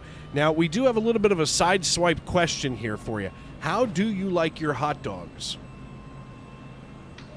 No ketchup. I'm not a ketchup guy. Maybe a little shredded cheese and some mustard.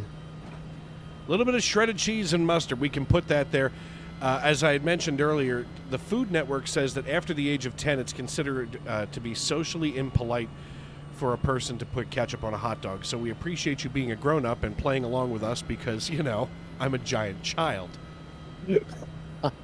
That's funny, guys. But anyway, listen, good luck in Stage 2. We all know what you're going to have to do to get the next green and white checkered flag. So good luck, and listen, maybe we'll see you on the other side. Thanks, guys. Have a good broadcast. Oh, we will. That's why we're talking about hot dogs on lap 119. Going to move him back into the Dirty South Racing. See, you know what's crazy? At one point, I do agree with you, Matt, that there was a period in my career here where I was pretty sure I was going to be fired every week. Yet somehow, I can now spend multiple laps during a race talking about hot dogs and the condiments thereof. Hot dogs, condiments, and soon, what do you do with your sticky buns after you eat that hot dog, of course? Oh, listen, Randall Watkins just poked in here and said when I come to Miami to get a Cuban hot dog. I did, and it was amazing. That's the one with it's got julienne fries and pineapple on it, and my life changed. Randall Watkins ain't wrong. My man down in Miami. I'm going down there for another Cuban hot dog. I had one at the Homestead Racetrack. It was the sweetest piece of meat I had ever consumed. Almost didn't chew it.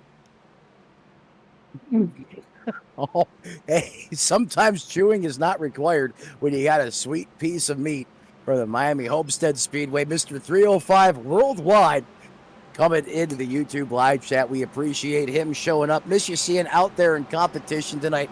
Hope to see you back on the racetrack soon as those lights go out on the pace car once again.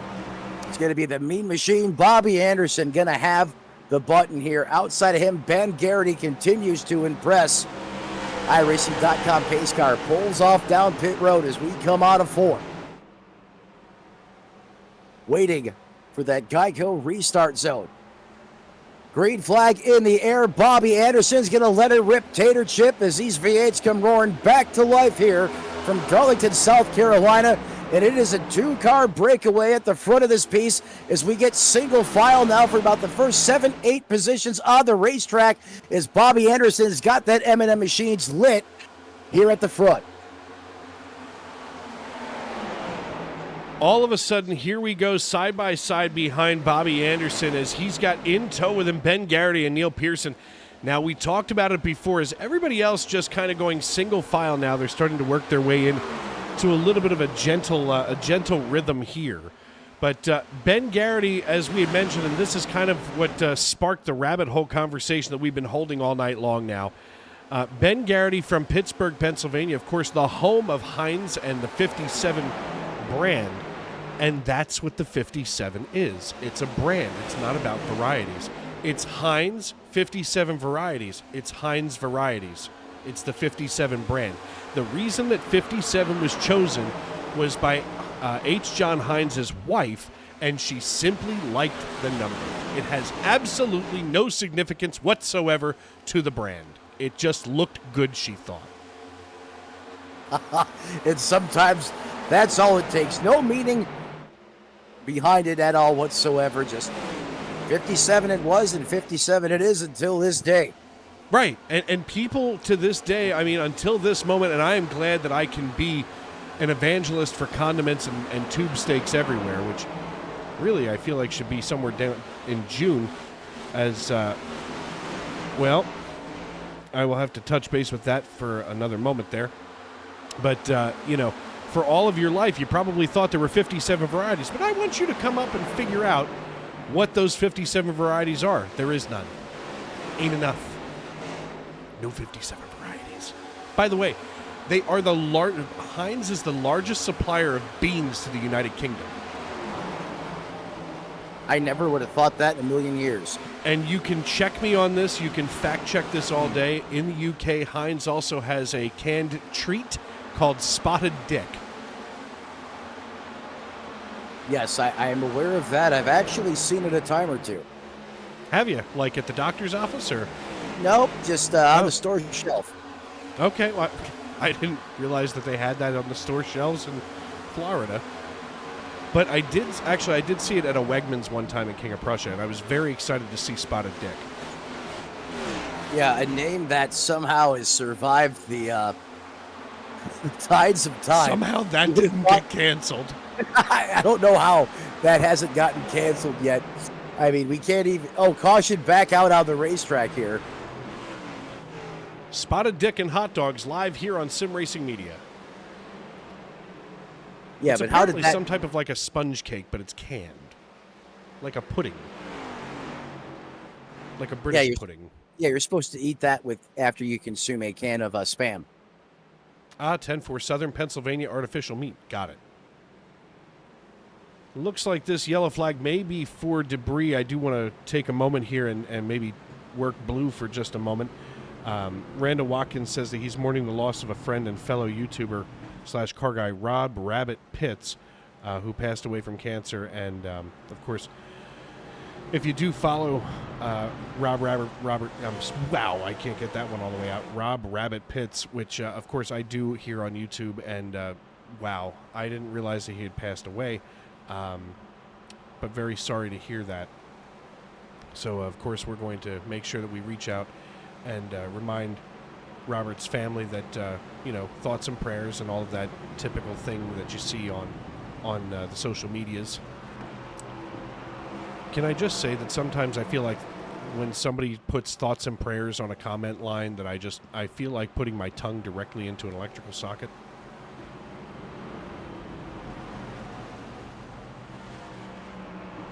Fine, leave me hanging.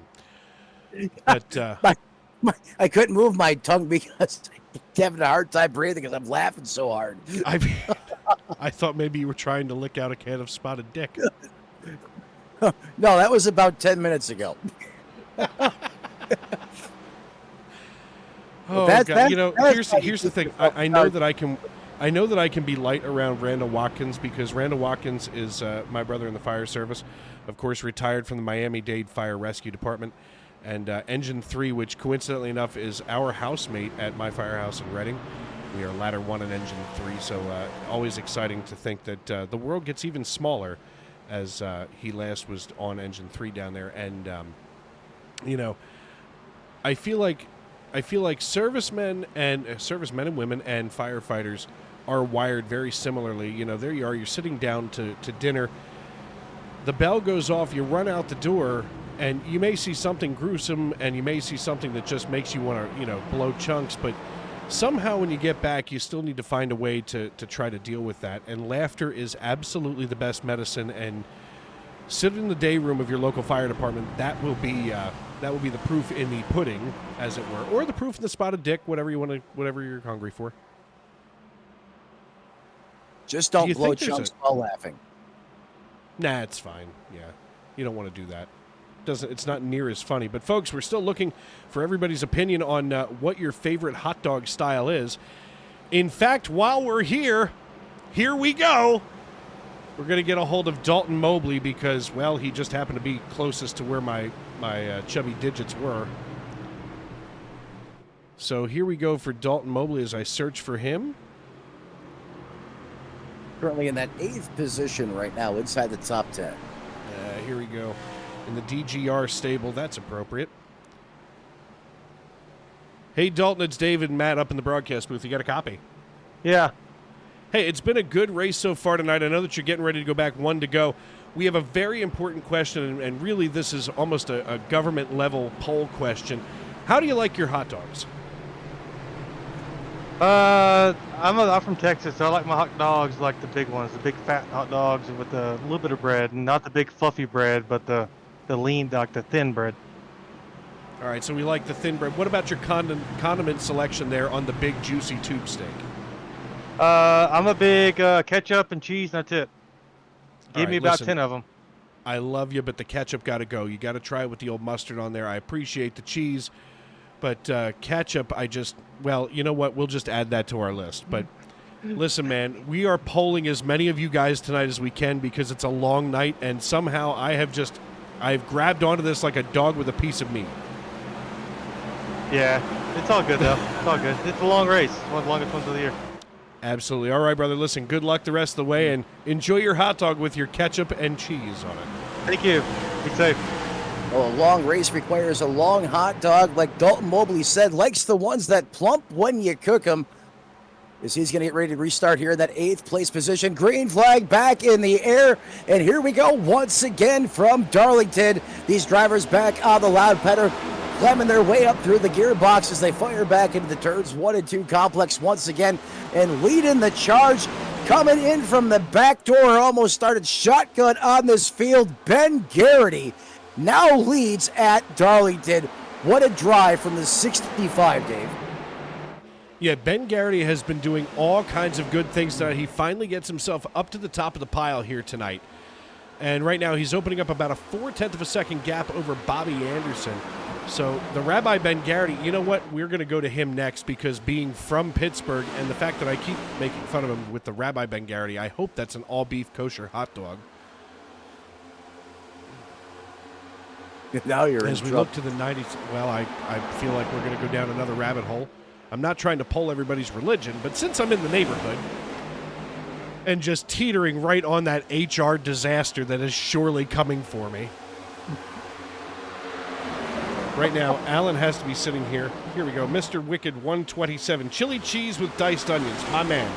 That is a man who understands the importance of good toilet paper. That's 2 to 3 ply territory right there. Oh, you betcha. That's almost paper towel worthy. I hope that you have some. I hope that you have either a bidet or dude wipes. Well, we definitely have the dude wipes.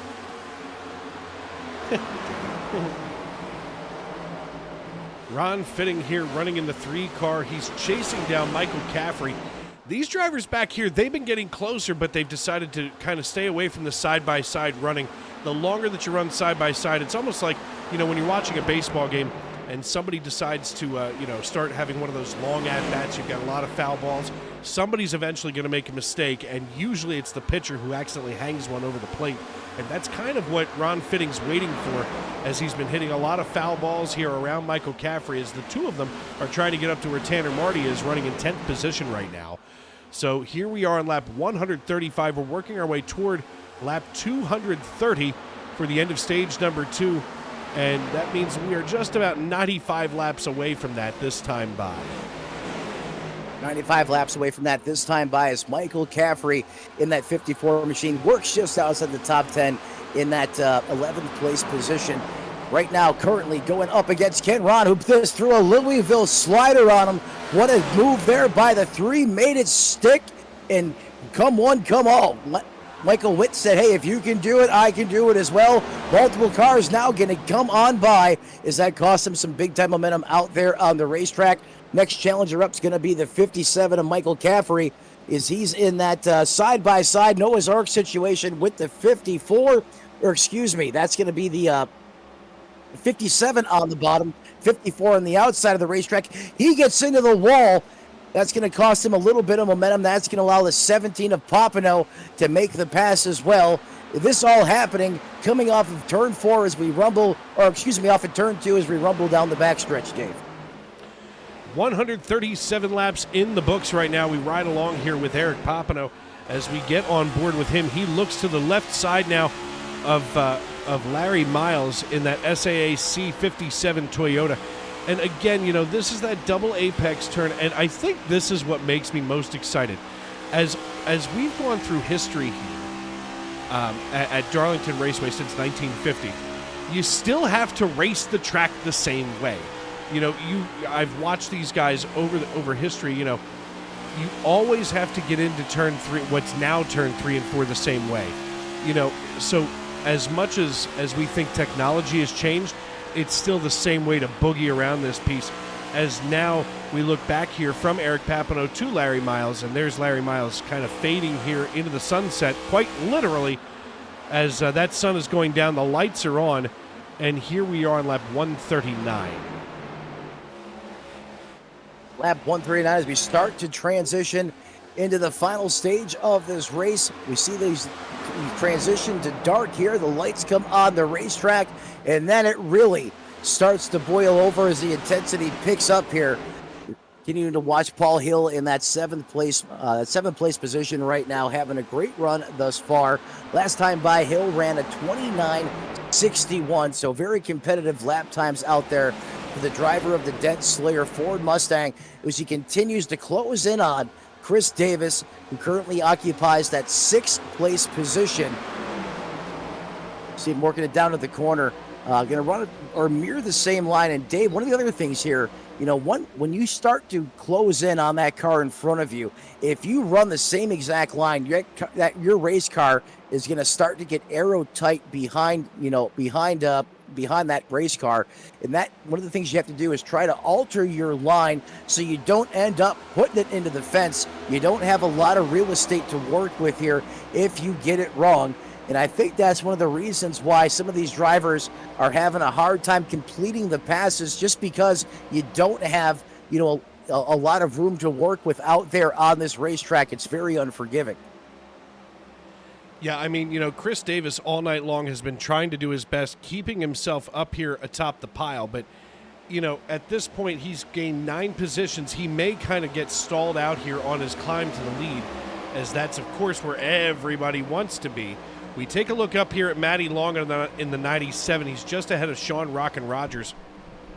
And one of the things that I always notice about Matt Long, and I talked about it a little while ago, he will stay on that line all night long. He's not coming off of that. And the interesting thing here is that you can see him really running those seams hard. A lot of drivers try to stay away from those seams. I mean, that's literally hot tar. It's slick, it's slippery, it's oily, and you don't get a whole lot of grip. But somehow, even while saving tires, Matt Long is able to use some of that tar, and it just, I don't know if it's just enough to loosen them up and rotate well, or if this is something completely accidental. You know, being that it's Matty Long, I'm going to say that is exactly how that car is set up to run. You know, this is a driver that puts a lot of seat time in over the course of the week on these iRacing.com servers, getting this race car dialed in, getting a feel for, you know, how things are going to happen out there on the racetrack, the rhythm as far as, you know, referring to that, you know, the driver's rhythm of how you're just out there in time making laps around the racetrack. I would say that's certainly how that car's set up and how he likes this thing to get around here. And clearly he's just having a great run here this evening, Dave, as he continues to run those seams, as you put it, and making it look easy as he holds down that 4th place position. We take a look further back in the field here to Keith Long. Of course, no relation that we're aware of, but you never know. It's the South. As we take a look at the 71, he's being chased on but down by Michael Caffrey and Chad Sanner. And bad Chad Sanner has that 1110 Mods Ford Mustang cranked up. And first of all, let's all take a moment. I feel like this paint scheme is so good, I need to take my cap off and stand at attention. Because, wow, what a great paint scheme Chad Sanner has done here out of Smithfield, PA. Another Pennsylvania guy. Just saying. And, of course, he is the 2021 SNN Daytona 250 winner. proud of him for that one. What a My great goodness. looking paint scheme on that race car. He's got some serious vibe in that ride tonight. And I agree. I feel like standing up, popping the old salute every time that race car comes on by the start-finish line here at Darlington. Currently runs in that 18th place position, so inside the top 20. Again, one of those drivers looking to just take their time to survive and be alive at the end when it counts. We take it back up to the point. Ben Garrity continues to lead here at the Lady in Black. Bobby Anderson, just as I say that, he's going to have other plans. He's going to look to the top side of the racetrack. Cannot get the run he was looking for. The Garrity bobbles almost came down to the 18. Anderson's going to take all that momentum, sling it to the bottom of 1 and 2. There comes the squeeze job up the hill. Both drivers somehow stay off the wall and off of each other. Oh, there's contact. Bobby Anderson's going to get sent down to the flatlands. He keeps his foot in it, but that's going to allow Neil Pearson to overtake that second place position, as that could put Bobby Anderson now back to third with a charging Matty Long in fourth. Matt Long is currently back there salivating. He's usually very cool, calm, and collected here on the racetrack, but right now Matt Long is thinking, this is my opportunity. Is now probably a little bit of a cage rattling there from Ben Garrity to Bobby Anderson. Matt Long can take advantage of a rattled Bobby Anderson if he is. As the Atlanta, Georgia native, you know he's drinking a Coca-Cola, keeping it cool there in the cockpit. Keep it cool in the cockpit with a Coca-Cola. I don't think I can have any more C's in one sentence. I don't think you could either. And why hasn't Coca-Cola's marketing department figured that one out yet? Well, maybe Here that I am. gives. Go ahead. Go ahead. All I'm thinking is, here I am, just outside the city of brotherly love, Philadelphia, Pennsylvania, coming up with some gems. And if Coca-Cola takes that one from me, I expect a royalty.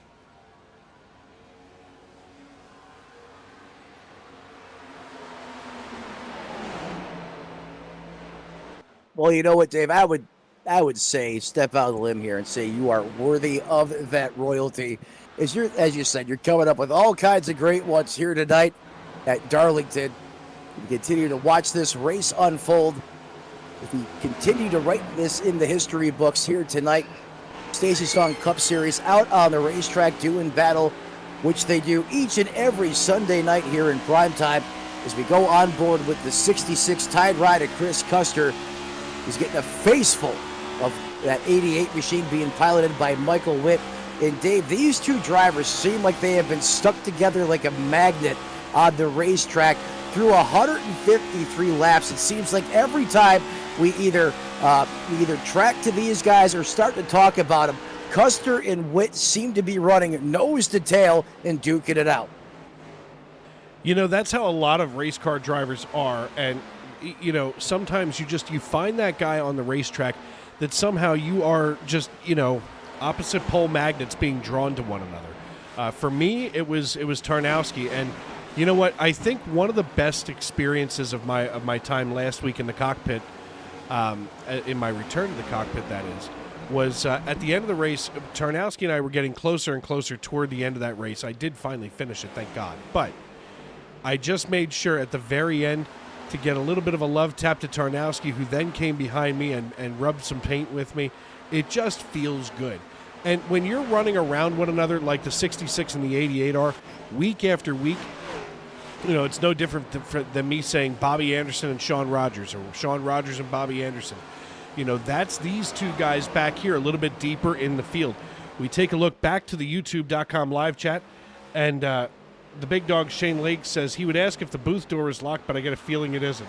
Oh no, our door at the back, in fact, it's our back door. It is definitely unlocked. It's definitely unlocked if you want to slide on in here. And Shane, once you get up in here, we can talk about all the tube steak and hot dogs you want. All the tube steaks and hot dogs you want sliding in Dave's back door, as he just opened it once again for Shane Lake here, as we're currently keeping an eye on the 66 of Chris Custer, who's currently in that 12th place position, up 6 spots from where he started. Oh, we got big time problems as one of those race cars squirted off the top shelf from where Mama hides the cookies. I believe it came to rest there on the apron of the racetrack as we stay green. We're going to have to see if that prompts a caution flag here as we continue to get extremely racy up front. Neil Pearson giving the business right now. Go, there they go, there they go! Oh, Pearson and Garrity come to a rest. We stay green. We stay green flag racing because they didn't. Oh, here it comes. Wow. Wow. How I do can't we believe they stay didn't green? throw it. I cannot believe it. Big things popping, little things stopping at the front of this field. Huge altercations as we were all out. World War III style warfare. We go back to the SRM instant replay. They touch once, they touch twice, they spin down the racetrack. Bobby Anderson able to get free as the 65 is left sitting there helplessly, pointed to the safer barrier. He's going to grab reverse, almost puts it up into oncoming traffic, and fires back underway here at Darlington. As the big one happens at the front of this field, and Bobby Anderson suddenly has the lead with Sean Rogers in that second place position, Matty Long in third, Paul Hill residing in fourth, and Chris Davis from Beast Mode Performance rounding out the top five. Dave, I can't believe what I just witnessed. You know what? We had this incident happen the other night. Big things popping, little things stopping. Matt really just quoted WW. Just quoted what? You were caught. Shane Lake said that you really just quoted WWE Superstar MVP. Yes. Oh, yes, I did, apparently. well, I was actually quoting T.I. actually. 10-4. 10-4. I got to be honest. Now that you say, at least T.I. made a little bit of sense to me. I know that you guys watch the old WWE, and I just cannot. I haven't watched WWE since Stone Cold was in the ring. That's how long it's been. I feel like we're starting to develop that kiss of death tonight, as we did a couple of weeks ago, where no matter who we were talking about or where we were on the racetrack with the cameras, bad things happened. Yeah, that certainly was a night to remember for all the wrong reasons. Is anytime we spoke a driver's name, we would instantly KO them in highlight reel fashion out there on the racetrack. And Dave, I got to ask you, did I break you there for a moment? Did I get you? Yeah, broken like a fine china doll. Broken like a fine china doll. Always something to smile about when you can break Dave Regal, that uncontrollable laugh when he has no choice but to back away from the microphone and mute. What am I supposed to do? Yeah, the worst part is, in every broadcast, folks, you always have the guy who's kind of like the court jester, and then you have, of course, your straight man. And right now, it's kind of like the insane running the asylum. I could go with you on that one, Dave. I'll back you up on that. Speaking of the insane, I still can't believe what we just witnessed at the front of this field with Neil Pearson. Just a big-time shakeup. I don't have the words to describe what I just saw. I mean, it's at the front of the field. For the lead of this race, 2 race cars just go to show you, even some of the best in the business, how Darlington can force you to make a mistake. And the next thing you know, you're sitting on the inside of on the apron of the racetrack, and no caution flag, on top of it, as we stay green, as both those drivers are going to find themselves mired way, way back in the ranks here, as Sean Rogers now inherits the lead. In fact, there's the 45, Noah Hamilton, who continues to rebound. Remember, he was part of he had a mass casualty here early. Then there is obviously the driver of the 97, Matty Long, who we just witnessed moments ago out there on the racetrack with a big-time moment. However, he was able to skate by, who currently runs in that third-place position. Dave, what do you think? Will we expect to see more types of those incidences break out here on the racetrack tonight before it's all said and done? Yeah, because I think a lot of these drivers are getting themselves a little bit too excited a little bit too soon. It's kind of like You know, you go to prom night, you make sure that you got that rubber in your back pocket, and all of a sudden you only needed it for about 8 seconds. These guys are really trying to slide that rubber on, and they really aren't getting out of the starting gate. Sometimes the fly ain't even open. As we work here on lap 167, here's Larry Miles over top of Mark Johnston, and Larry Miles finally muscles his way around on his recovery drive. He was up as high as 15th earlier. He's now back in 19th, and Mark Johnston has nothing to do but watch him ride away as we take another, contact between the 88 and the 54.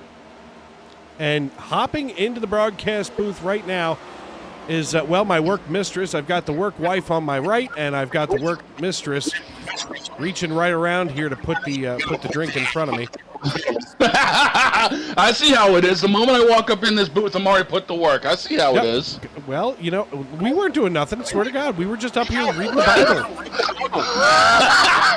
I see how it is. Okay, I'll go with that. Oh, man. You were gonna, Metler. You were gonna read from Hot Dog Chapter 5, verse 23. Right. True story. I really Shane, was. Shane, what I really needed you up here for, and this is the kind of stuff I'm getting all kinds of feedback from some. Okay, that's never good. Hang on just a second here, because I'm actually on my Xbox right now. My phone's been having issues with everything else, so. Oh, great. There we go. Let's try that. Nope, I'm still getting reverb off of me. You shouldn't be, dude. The only other thing I've got going on is I got my fan on me right now, so you shouldn't be getting any reverb whatsoever. Metler, talk. John Rogers continues to lead here at Darlington, about 0.3 of a second over Bobby Anderson in that second place position. In fact, the front four right now have some real estate gap between them as we continue to grind through these laps here. Working lap 161 of the scheduled 367. Rogers continues to have a great run here. Obviously, fans showing up in the YouTube live chat, as always, showing support and love for that beast mode performance driver who continues to carry the torch as he runs in that first place position, Dave. Absolutely. Now, Shane, listen, the primary reason why we needed you up here is I need to know how you like your hot dog. It depends on my mood. I'll be straight out honest with you. For me, it's either, you know, if I'm at a barbecue, it's with either barbecue sauce or straight up ketchup mustard, or if I'm out at the fairground, I'll actually go get myself a chili dog. I mean, that's just how I roll. Barbecue sauce on a hot dog? Yeah. Nice little smoky honey barbecue sauce is actually pretty good. I don't know what to, this is uncharted territory. This is almost as horrifying as mayonnaise. I can trust me. I'm not putting pretty good. I'm not putting Hellman's on a hot dog. You're out of your doggone mind. You think that's going to help him? No, I would never do such a thing. Now, Metler, you just said that it's pretty good. I've tried it. I stepped out on the limb once. The first time I was a little wary of it. I was scared. I'm not going to lie. I was scared. But you took a deep breath before you inserted it? Yes, I did. I took a big breath. I took a deep breath, closed my eyes, and when I bit down, I realized the release of savory flavors was certainly worth the risk that I took. Oh, my God. You lose Dave? I finally broke Dave I'm Regal. not trying to picture it, but I'm picturing it. It's I am an image so I glad now I can't was get out of my here for mind. this.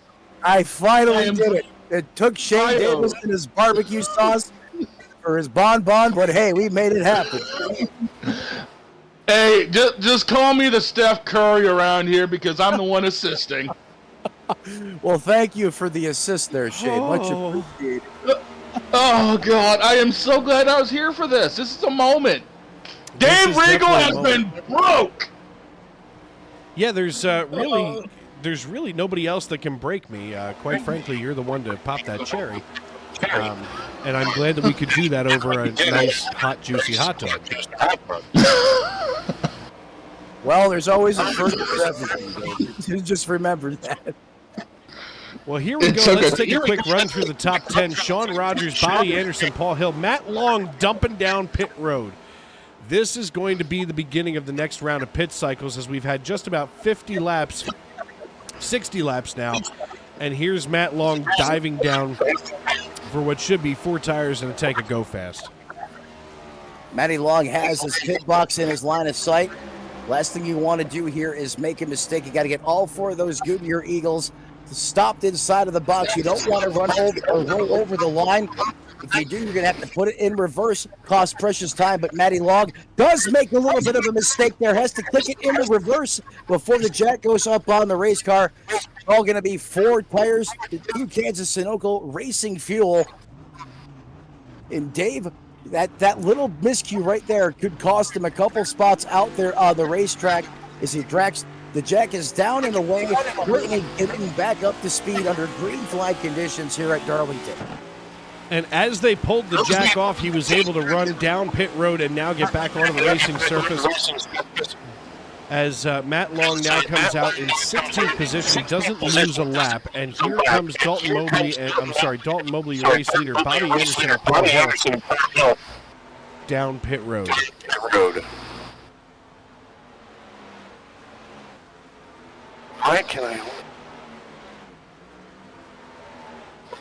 Dave, I am sorry, but I'm getting feedback right now. I'm hearing myself repeated probably 3 and 4 times. Yeah. Hang on a second. Hang on a second here.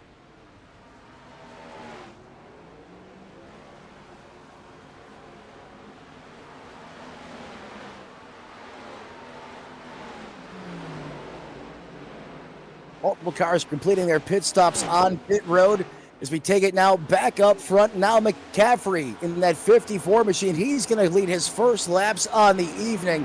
He has about almost a 7-second advantage now, but that's going to disappear as that Dark Horse Mustang has a sight set on pit road. That's going to turn the lead over to the 17 of Eric Papineau, and Bobby Anderson is going to slide up to that second place position.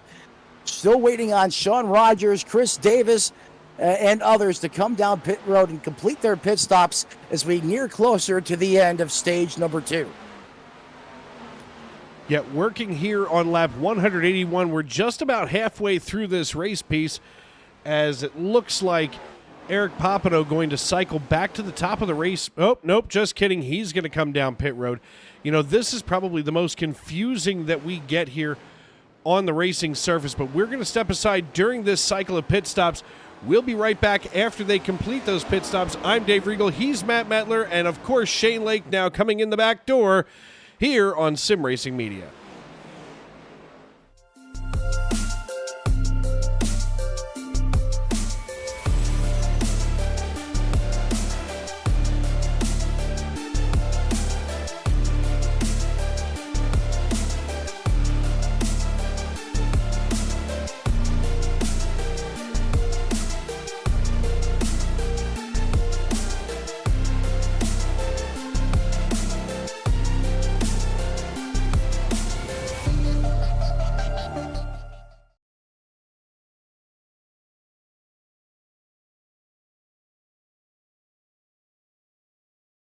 So hi, my name's Christy. I am a wife, a mother of 3 children. I am a sister and an aunt of lots of nieces and nephews, and I'm also a substitute teacher. So my everyday life changed by going to appointments, a lot of appointments, a lot of scans. As like during the treatment, my body just got weaker, so I wasn't as active with my children and with my husband. So I was laying on the couch a lot more. I'm an active person, and so that just didn't sit well with me, but that's how it changed. My body was just weaker, and I couldn't do the things that I used to do.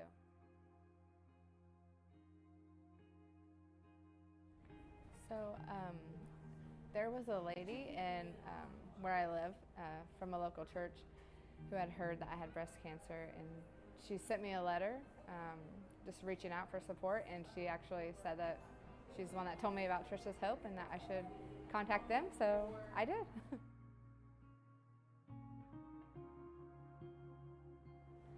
So specifically, I wasn't able to really work during my treatment or anything like that, so the grant that I was able to get helped me pay my bills, provide gas money. I was driving to and from treatments, and so it helped a lot with bills and everything. I would just say I am so grateful for Trisha's Hope and for all the people that have donated, because I don't know what I would have done without them.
Basket can't defend. He's got the outside line for the second part, and he can't hold on. Going the long way around. We're going to be 3 wide for the lead as they all come to the line. Who is going to take it in the end? And here comes Lockwood. He's going to make the move to the outside. Quinn tries to force it off a little bit, but there he goes.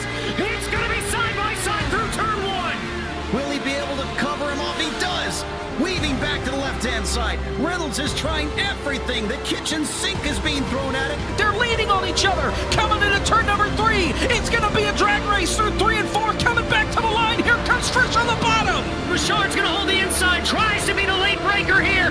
They're going to be side by side through the final chicane. They bang doors, but keep it clean. As they're still 4 wide on the run down into the back straightaway. Demerit's looking for a line as well.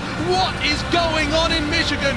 Novak into the fence. They're still beating and banging. And to the line. He is much faster coming through there. Is there damage on Challenger? Apromitis is ahead. There's going to be a race to the line. Who is going to get it?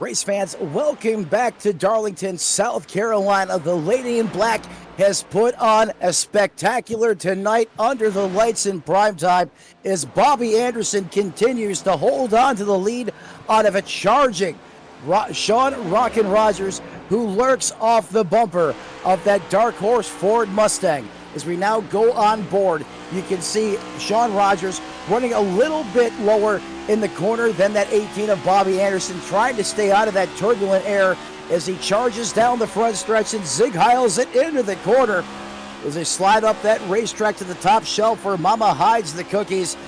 Rogers trying to get Bobby Anderson to make a mistaken mirror drive, open the door so Rogers can get back to the front. And Dave, it has been an all-out, old-fashioned shootout here at the Southern 500, a place you come to expect the cream to rise to the top here in the Stacy Strong Cup Series. Yeah, without a doubt. Of course, we want to welcome in Shane Lake, who is taking a brief sabbatical from sitting around doing nothing and decides that he's going to come play with us instead of playing with himself at home. And, here we are. Here comes the pass. Shane, watch them go side by side as they haul it into turn number 1. Yeah, that's a dicey perspective right there because you typically don't want to go side by side into one, especially on worn out tires, but these guys are willing to do it. That just tells you how bad they want to win at a crown jewel track just like Darlington. Yeah, Darlington is one of those tracks that, when you win there, that's the merit badge that goes right to the top of the sash. I mean, especially because this place has been open, as we've talked about multiple times, for 60-plus years. And, woo! Suddenly start choking to death. It's fine. Don't worry, I'm fine. But, after 60-plus years and all of these generations of NASCAR stock car, this place still produces the excitement that it did on day number 1. And, maybe I'm just a little bit of a large child, if you will, but every time I think about that fabulous Hudson Hornet, all I can think of is Doc.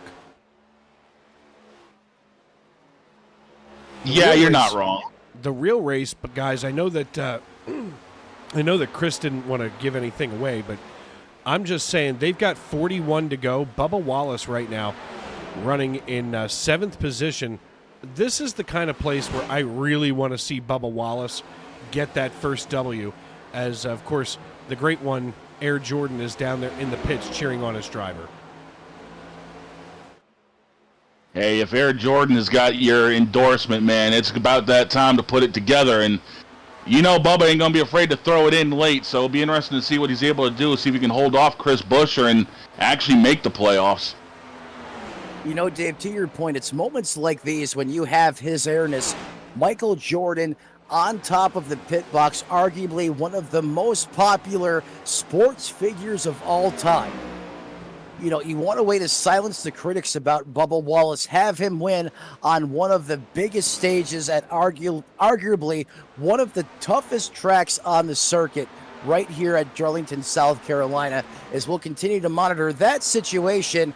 And also on top of that, cannot discount the battle and the show of the display of racecraft on display right now at the front of this piece between Sean Rogers and Bobby Anderson, as we now focus back in on Chad Sander, or the bad Chad Sanders, I should say, out there on the racetrack. Paul Hill out there going about his business, working in that 5th place position, up 3 spots from where he started. He's going to peek here to the inside of that 80 machine being piloted by Mark Johnston, who puts it into the fence. A little self-inflicted concrete poisoning there. And Shane, to your point, you go side by side in the corner here, especially on these Dr. Feelbads, it usually, the end result is someone winding up in the fence. Yeah, the lady in black is delicate enough to dance with on her own, but if you think you're going to try to pull a two-way tango with her, she'll come out and smack you. Just getting back to Bubba Wallace real quick, as I'm watching him run right now live on USA Network. Our colleagues over there, of course, keeping a close eye on what's going on. He's still 8 points below the cut line. But, I feel like as close as he's gotten and as well as he has done over the years, it's best that he wins at a place like Darlington, because if you win at Daytona or Talladega, they say, oh, well, that's a wild card race. It could have been anybody. But when you win right in the breadbasket of NASCAR, you can't argue anymore. Getting a win at Darlington is almost more important than Martinsville or Charlotte or something like that. I mean, our oldest track, is still out here. Well, no, second oldest track is still out here getting it done, and it still produces exciting racing. And I feel like this is the place where Bubba Wallace needs to make that statement, as he's now 7 points below the cut line. Yeah. As I said earlier on Twitter, Darlington is like Wrigley Field. So you put it together, you do something. Oh my God! Not to cut you off, but the 44 Rogers just went for a ride off the nose of the crispy M&M's Ford Mustang. One of the biggest saves I've seen in a long time. What a move by Rogers. As we go back to the SRM instant replay, the 44 tries to thread the needle on the outside, but the M&M's punches the back of that beast mode machine like a battering ram, sending the 44 into drift mode, almost corralling down the racetrack. And Dave, any other driver, and Shane, I'll throw you in this mix too, 9.5 times out of 10, when that happens here at Darlington, you go up in a blaze of glory. Rogers rights the wrong and somehow continues to carry on, only losing one position on the racetrack. I can't think of anything more beast mode than that driving by Rogers just now. And speaking of Sean Rogers, Amanda Price here in the YouTube.com live chat saying, come on, babe. Obviously, she's keeping an eye on her man here. Stand by your man, as now he runs about 0.8 of a second behind Bobby Anderson, as Bobby Anderson now leads this piece up here on lap number 206. We are 25 to go here in stage number 2, and a three-man booth here with Dave Regal, Shane Lake, and Matt Metler. It's, of course, me, the boss man here at Sim Racing Media's Tony Trapasso Memorial Broadcast booth, old number 1, with his work wife and his work mistress in tow. And my God, this is quite the menage a trois for a Sunday night. I just want to know which one of you starts off in the cuck chair. Oh, God. Who did what in your chair? I asked which one of you starts off in the cuck chair. I got nothing. I don't know. I'm out. I'm in this. I feel like I was very clear. I just didn't know which one of you wanted to lead off. But right now, Bobby Anderson leads this race. He's got Alex Princeton, your lucky dog right now, if the caution flag should fly, in tow. And with 22 laps to go here at the line, I think Princeton is sitting here praying to God and anybody else he can that he holds on to that position. He doesn't even want to see, Anderson start to creep up there on Larry Miles. This is going to get interesting fast because right now, drivers who are down a lap, they don't want to see anybody else get put down a lap. And right now, it looks like Aaron Mack in the 01, he's going to be kind of blocking for Miles to keep Miles on the lead lap. Yeah, that's a great point, Dave Regal. Is Matt Mack and Aaron Mack out there on the racetrack. Sometimes you gotta, look out for your teammates, so to say. And some ways you can do that. Don't let any of their cars go a lap down, or try to advance that leader from putting more cars a lap down out there on the racetrack. As Bobby Anderson, side by side, door to door right now, able to get cleanly past that dark horse Ford Mustang. But Dave, I want to take it back to what we just seen moments ago. A big time battle for the lead that almost went wrong in epic proportions for the driver of that beast mode Chevrolet 44, talking about Sean Rogers. You can see him, he is slid back just a little bit, wiggling off the corner as we go back to that SRM instant replay. I mean, look at the type of save that Rogers had to deploy on the racetrack. I mean, for him, that was a miracle, in my opinion. But now it seems like that slide for life has overheated those Goodyears on that 44 as he is slip sliding around that racetrack. Dave, is this something where if Rogers allows those tire temperatures to come back down, that he'll get some grip back in those Goodyears, or is he pretty much just going to have to hold on for the next opportunity to come down pit road? Now, I think if there's anybody who's talented enough, in this field, it's going to be Rogers. And right now our track temperature down to 92. You can see that right here on the right-hand side of your screen. If anybody is able to get those tires cooled back down and get some grip back in them, it's Rogers.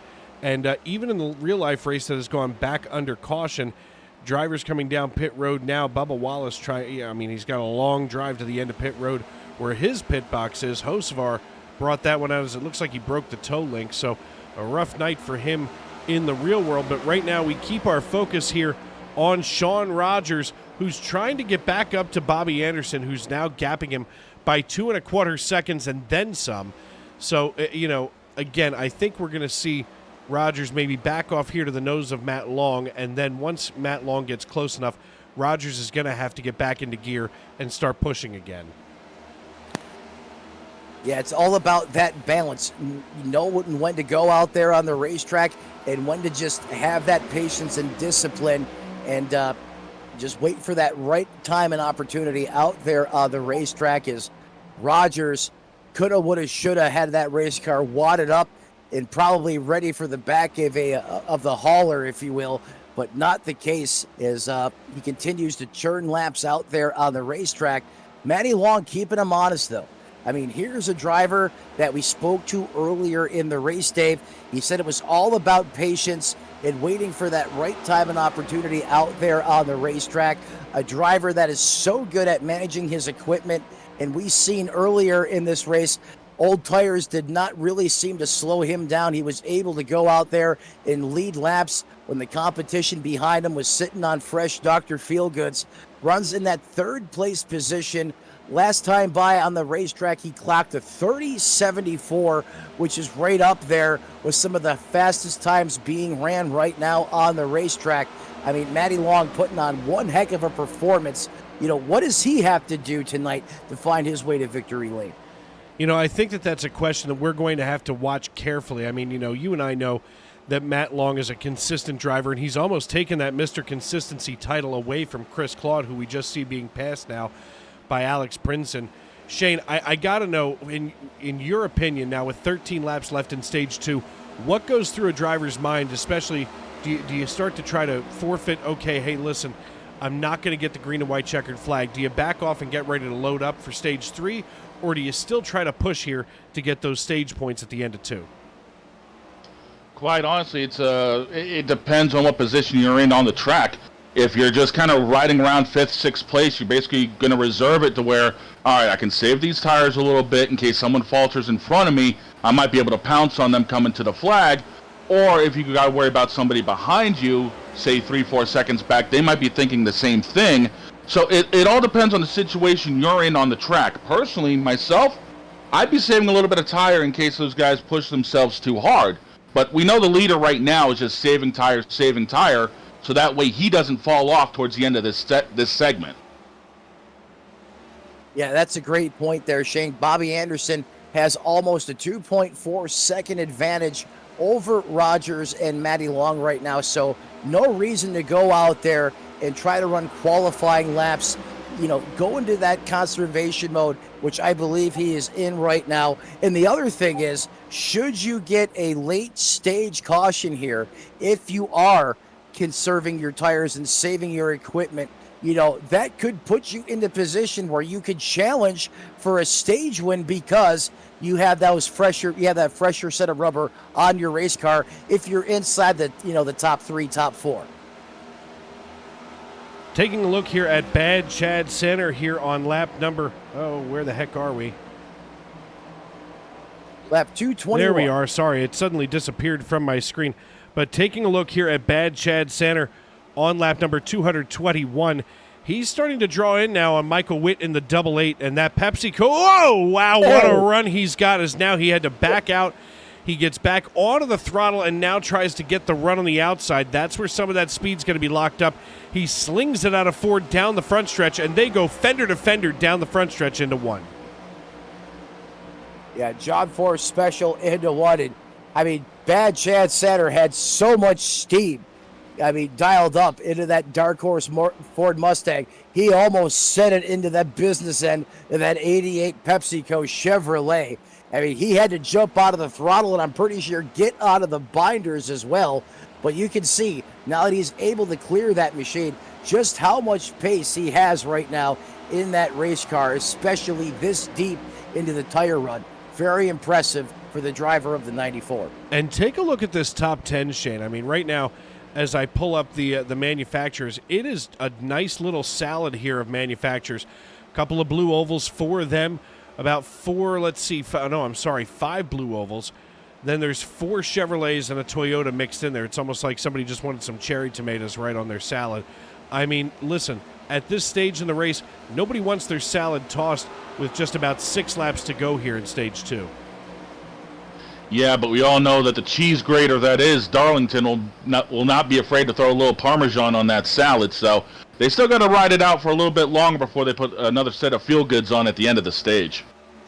Yeah, I mean, We right all- now we can see these last lap times here on the left-hand side of your screen, folks. And I mean, drivers still keeping it incredibly competitive, with 30 seconds, and now 31s are starting to, creep in here from 7th on back. But and that does open the door here for Tanner Marty and Chris Custer, who currently run 9th and 10th, to start creeping in on those 7th and 8th positions.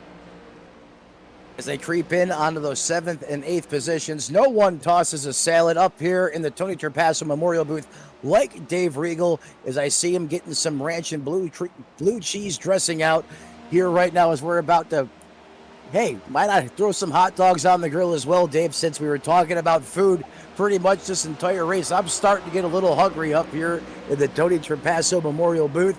Bobby Anderson continues to lead here over Matty Long, Sean Rogers, Paul Hill in the modern-day Silver Fox is that rounds out the top 5 positions as they currently run right now. Here's the 97 of Matt Long going on by the 94, of Bad Chad Sander. Then, of course, not for position out on the racetrack, but Long makes a rare mistake and puts it into the fence. That's going to cost him some precious momentum. And Dave, look who's closing back in on the 97. It's the 44 of Rogers. Sean Rogers starting to creep in on Matt Long. There's about 4/10 of a second separating him. Bobby Anderson running away with stage number 2. But Sean Rogers now 4/10, and then a little bit less here as he gets a run into turn 3. One of the things while we were talking about food earlier, I feel like that is paying a quiet homage to the great Tony Trapasso, who the last race that he called was right here in this booth on a Sunday night at Darlington last year.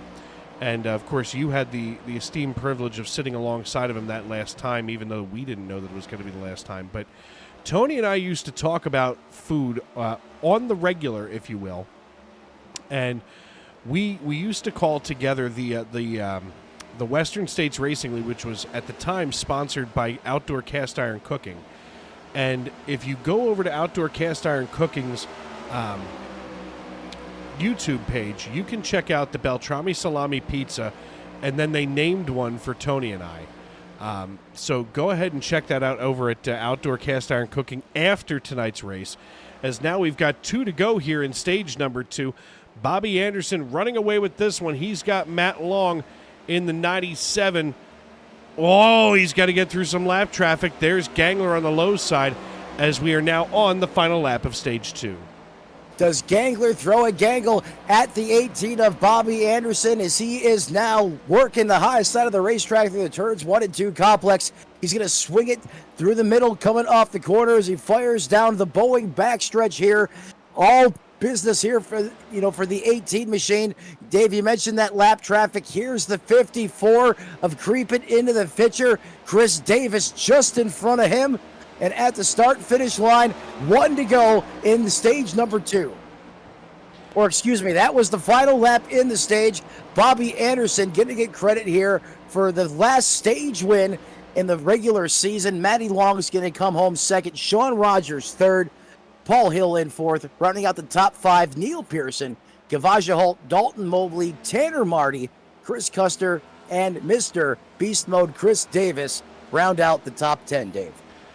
Yeah, these drivers have now completed the last stage here in the regular season. So 10 stage points are going to go to Bobby Anderson. And due to timing and scoring, it looks like Michael Caffrey is going to be the last driver to be awarded a stage point in the regular season here in the 54. So congratulations to him. We're going to get a chance to talk with Bobby Anderson after his pit stop here. But we want to thank everybody for tuning in tonight here on Sim Racing Media, as we've worked a little blue, a little not so blue, as Bobby Anderson has brought it home.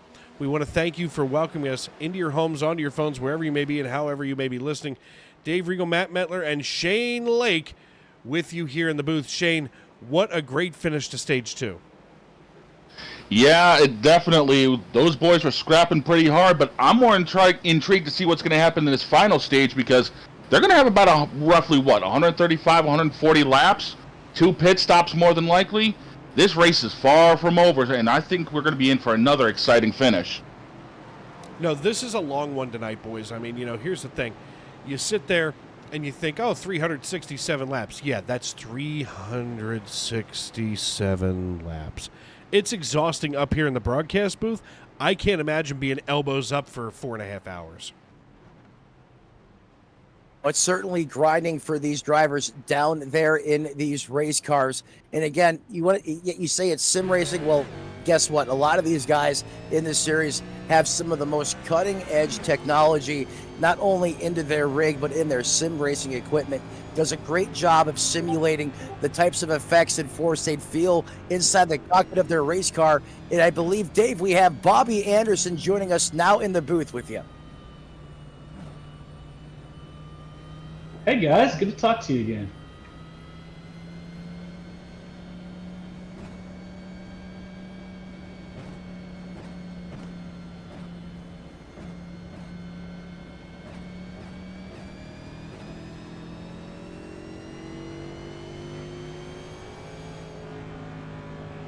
Checkers or wreckers, baby?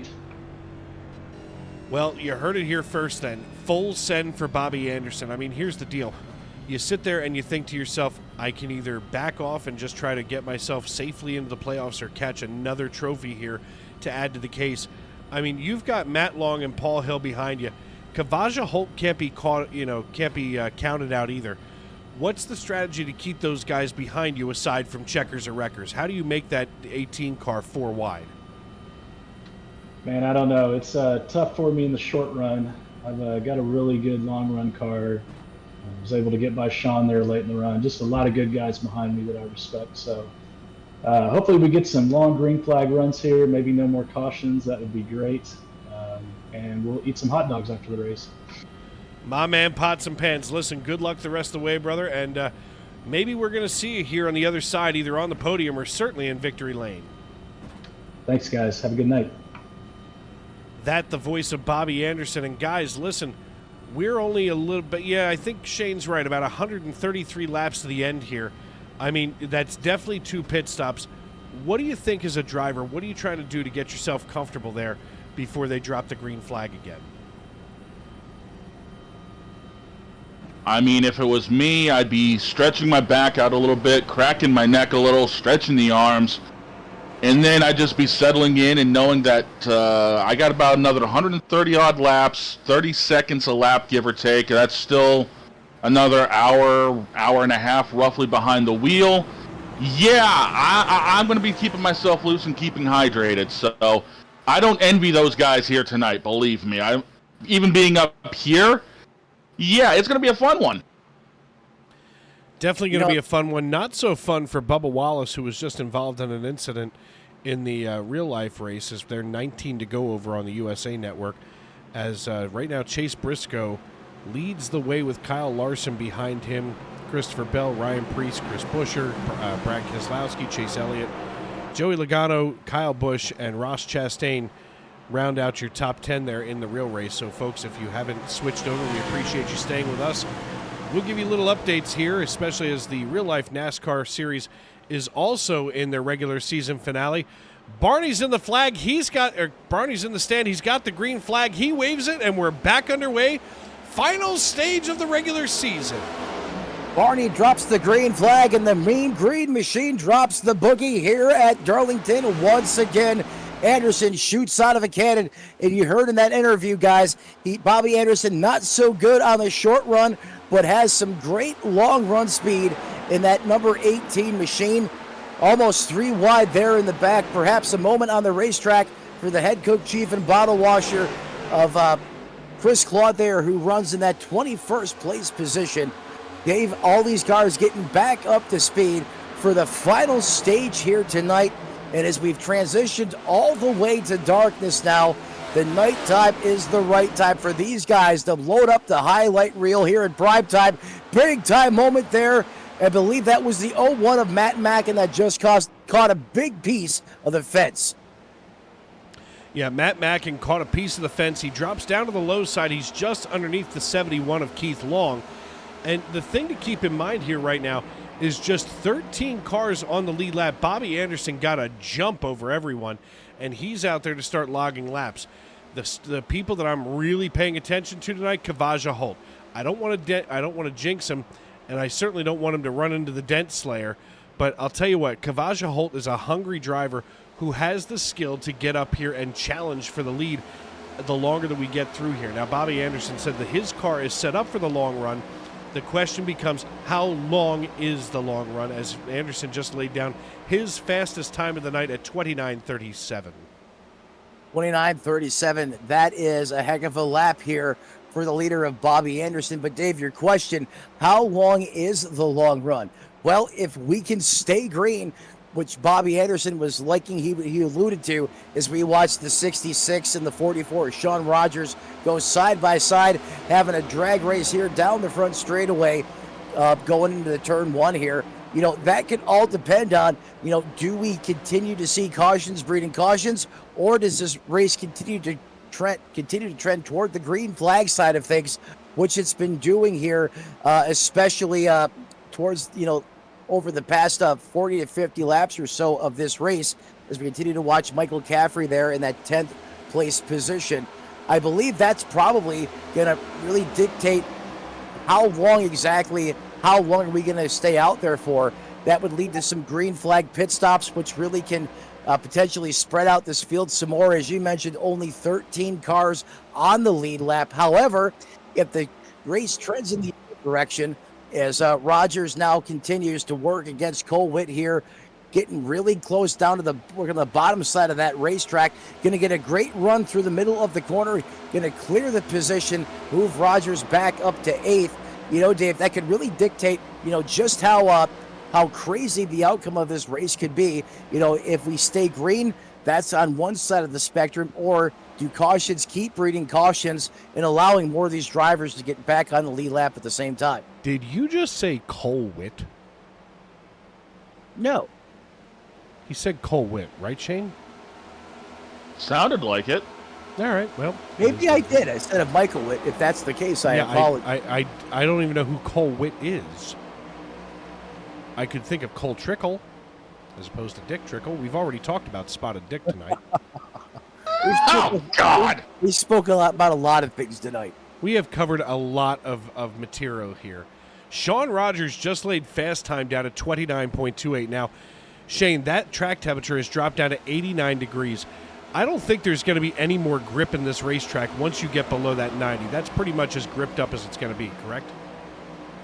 Yeah, this track's got all the grip it's going to have in it outside of fresh tires. So now these guys are going to be waiting for the plateau of these tires to start dropping off, and they're going to be starting to slide around a little bit more. But more toward Matt's point about long green flag runs, we could see possibly another 40, 50 lap run, which is exactly what a stint on these tires would be. So we could start seeing this field spread out even more so, but the problem with that is lap traffic and how you attack it, depending on how tires are, because the fall off on this track is 2 seconds. So once you hit that plateau, you're dropping like a rock real fast. Yeah, you know, the upside to a lot of the tire fall off, especially when it comes to stage racing, is that everybody's going to start to fall off about the same time. That's when you're going to see some of that cream rise to the top here, because you're going to see many of those drivers who are good at saving their tires, like your Sean Rogers, Matt Long, Bobby Anderson, Kavaja Holt. Those guys are the ones that can really make some hay once everybody else starts to fall off, because somehow they're able to save their tires, to take some of the heat off of that rubber. And, you know, you never want hot rubber, especially late here in the night on lap 246. No, you certainly don't. And how do you save those tires? It's all about how you drive this racetrack. When you get into the corner, you know, when that steering wheel starts to vibrate, that's you're pushing those tires, you're wearing them as that car slides up the racetrack. You minimize that slide up the racetrack. You're very fluid on the throttle pedal. You modulate it in those corners. You don't make abrupt movements on the throttle pedal or transition to the brake pedal. You're just very smooth and rhythmic, in everything that you're doing inside of that race car. And that's a great way you can save good years here at a place like Darlington. And I think that's why, those drivers that you mentioned, Dave, always seem to rise to the occasion at a track that's as grueling and as tough as like the Lady in Black. Yeah, and they're dealing with the Lady in Black. As long as it's been around, as rough as this pavement is, as I said, it is a cheese grater. So the guys that are actually able to save tires, who can actually drive the car more off the right rear than the right front, which is the tendency of this next-gen car, are going to be doing a lot better than those that are struggling with their setup, because the more the car pushes, the more you're losing that right front tire. And the sooner or later, if that right front tire goes, Lady in Black will come out and get you. She comes out to get you almost every time, too. I mean, this racetrack has been around, and it's gone through several, let's just say, metamorphoses. I think that's the proper term there. It's like, first of all, we switched where the front stretch is. We rotated the track. Now, of course, we've all seen the odd shape of this track. And can anybody explain, and I know the answer, obviously, but can either of you guys explain why the racetrack is shaped the way that it is? Yeah, because of the minnow pond that's out back of what's now 3 and 4. Exactly. You start to wonder as you go down a country road, wow, why is this road so windy and twisty? And it's because farmers refuse to give up their land for, a piece of asphalt. And it happened right here in Darlington, South Carolina, as Sean Rogers goes side by side with Kavaja Holt, slides behind him now as they chase one another down the backstretch and into turn 3.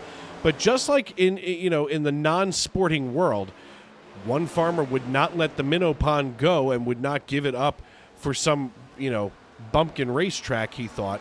So they had to shorten up what's now turns 3 and 4. Yeah, and because of that, it's got its unique shape, and it gives us such great racing year in and year out.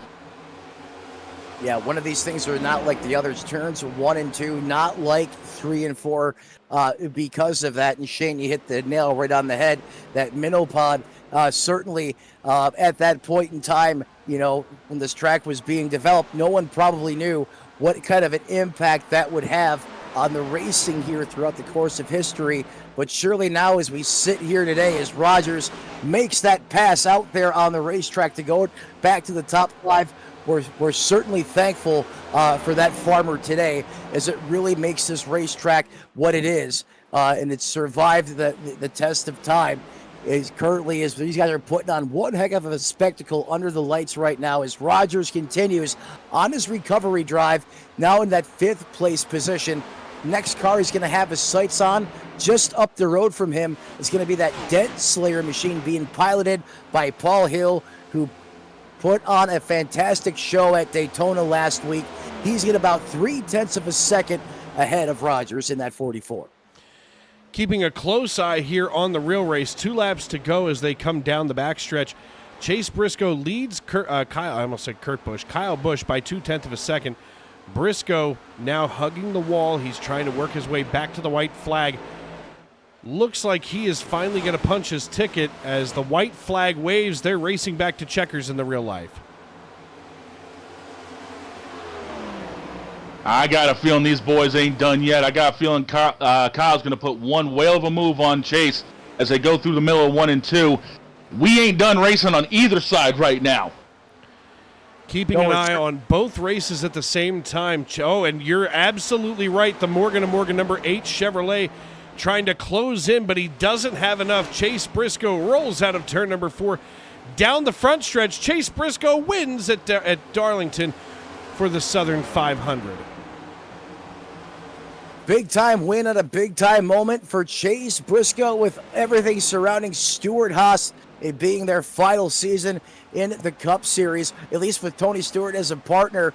We switch things back over to the sim side of things, and Sean Rogers continues to dial up the intensity on the racetrack. You can see he's really exploring the space out there, using every piece of real estate up to the high side of the racetrack, getting maximum performance out of that beast mode Chevrolet. He has caught Paul Hill, but now, we said this earlier, Dave, catching them is one thing, passing them is another. How does Rogers find the way around that Dent Slayer machine being piloted by Paul Hill? Yeah, at this point, I mean, even if he had Siri guiding him on Apple Maps, I don't know if he can find an easy way to get up to Paul Hill. I mean, right now, they're only separated by about 0.14 of a second, 15 now. I mean, Paul Hill is a tough cookie to get around, that's for sure. As he's also sitting here thinking to himself, does he defend against Rogers or does he try to assault Neil Pearson on the offensive side?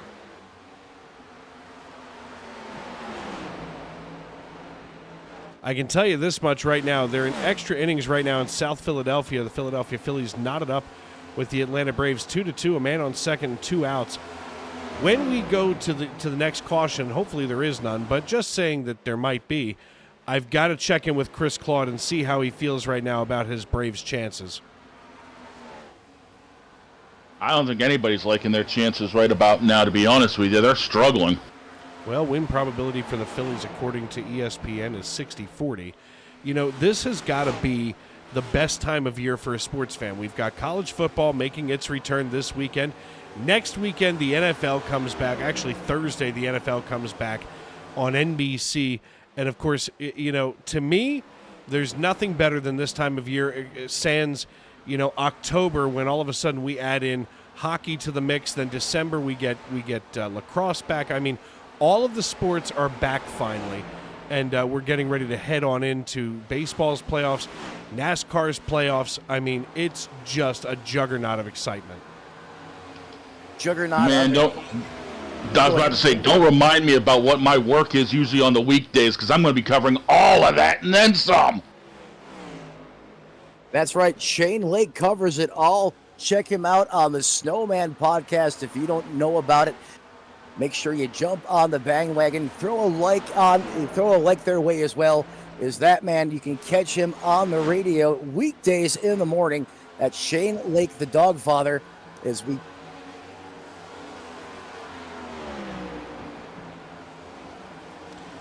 You'll have to forgive me for my dead silence on the air, but the guys here in the booth could hear me screaming hysterically at the field.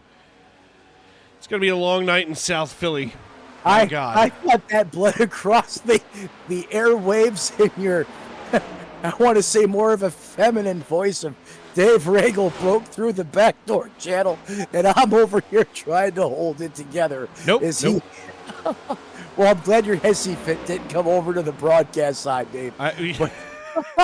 Look, here's the thing. The Phillies have the skill right now to be successful in Major League Baseball. For a while, they were the best team in baseball record-wise. But, here all of a sudden they seem to have lost some steam coming through August. And now we get into September. This is where you've got to be able to let things go and try to get as much steam as you can. And right now we're going to the top of the 11th as it's going to bring up Matt Olson, Travis d'Arnaud, and Whit Merrifield. Oh, my. That is not who I want to see in the top of the 11th inning. Bobby Anderson, though, he looks to the rearview mirror as we go on board here, and he can see Matt Long. And listen, Matt Metler, you and I have watched long enough to know that Bobby Anderson has got to be sweating just a little bit, knowing that it's him behind him. Oh, of course. I mean, Bobby Anderson and Matt Long, they have a lot of history racing with each other. They know each other very well and knows what each other is their best assets and what they do, how they can do the most damage out on the racetrack. And this is shaping up for potentially another great Darlington finish here between two Ford stable drivers here at the front of this piece. In fact, Bobby Anderson, while he's about 3.4 seconds ahead of Anderson, Neil Pearson in that third place, about 3.4 seconds back. So as this race continues to go green, this is becoming more and more of a showdown between Bobby Anderson and the 97 of Matt Long as we go on board the Atlanta, Georgia man who's currently running the high line here at Darlington, trying to run down that 18 M&M's machine being piloted by Bobby Anderson. And Shane, I don't know if you just heard the gear shift that Matt Long laid down, but that was absolutely perfect. There was no hiccup. There was no burp in the car. He managed to shift, and here comes... Oh, wait, nope. We may not hear it this time. But you can hear him feathering the throttle, getting his way through 1 and 2. Listen to him come down here toward 3. Do you hear that gear shift? Yeah, that's downshifting it in the fourth to try to maximize the torque of the motor. But he's doing everything he can. Perfect. Yeah, he is. I mean, there's no matching it right there. He's letting it burp up into fifth gear, and when he's right in the middle of 3 and 4 is right when he's downshifting to try to maximize the RPM to help the car rotate the corner a little bit more, because these cars feed off the RPM to rotate them through the corner. So he's doing it perfectly to chase down this 18 car. The other thing that's going to do is that's also going to help loosen that race car up as well, is that's putting more emphasis on turning that race car, or start to initiate the turn, to what Shane's saying with the rear of that race car, as you can continue to see Bobby Anderson best him on the speed charts as well. Last time by, Matty Long ran a 30.29 to Bobby Anderson's 30.30. So Matty Long, in fact, he is there working off the bumper of that 18 machine. Matt Long chasing down Bobby Anderson out of Mansfield. And at this point, Anderson's going to start to have to cook these tires a little bit. He's got to be able to hold off Matt Long, because as far as I can see, Matt Long's been running about a tenth of a second faster than Anderson the last 5 laps. That's what I've been paying attention to here in the quiet time, if you will.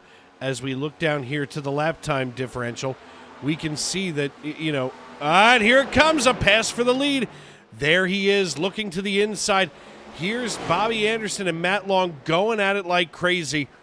And a little bobble here out of Matt Long, as they are now side by side, door handle to door handle, hauling it into one. Doesn't have to use his fender, and slides right in front of Matt Long. Right in front of Bobby Anderson is Matt Long. Matty Long now takes the torch from Bobby Anderson and is a new leader here in Darlington with 272 laps currently written into the history books. I want to say, Dave, that had to take a ton of restraint and patience and understanding what the bigger picture is here for the driver of that 18 machine. I don't believe Anderson really contested that lead change right there.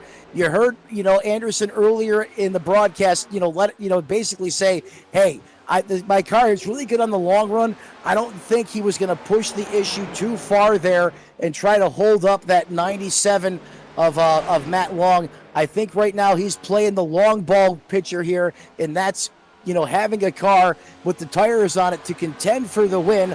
Obviously, there's still another pit stop that's going to have to take place, but I'm really going to pay attention to Bobby Anderson's car, especially now that he has a little dirty air coming off of the 97, who gets a little slideways there coming off the corner, to see how he could possibly maintain performance as we come down to the closing laps here in the near future at Darlington.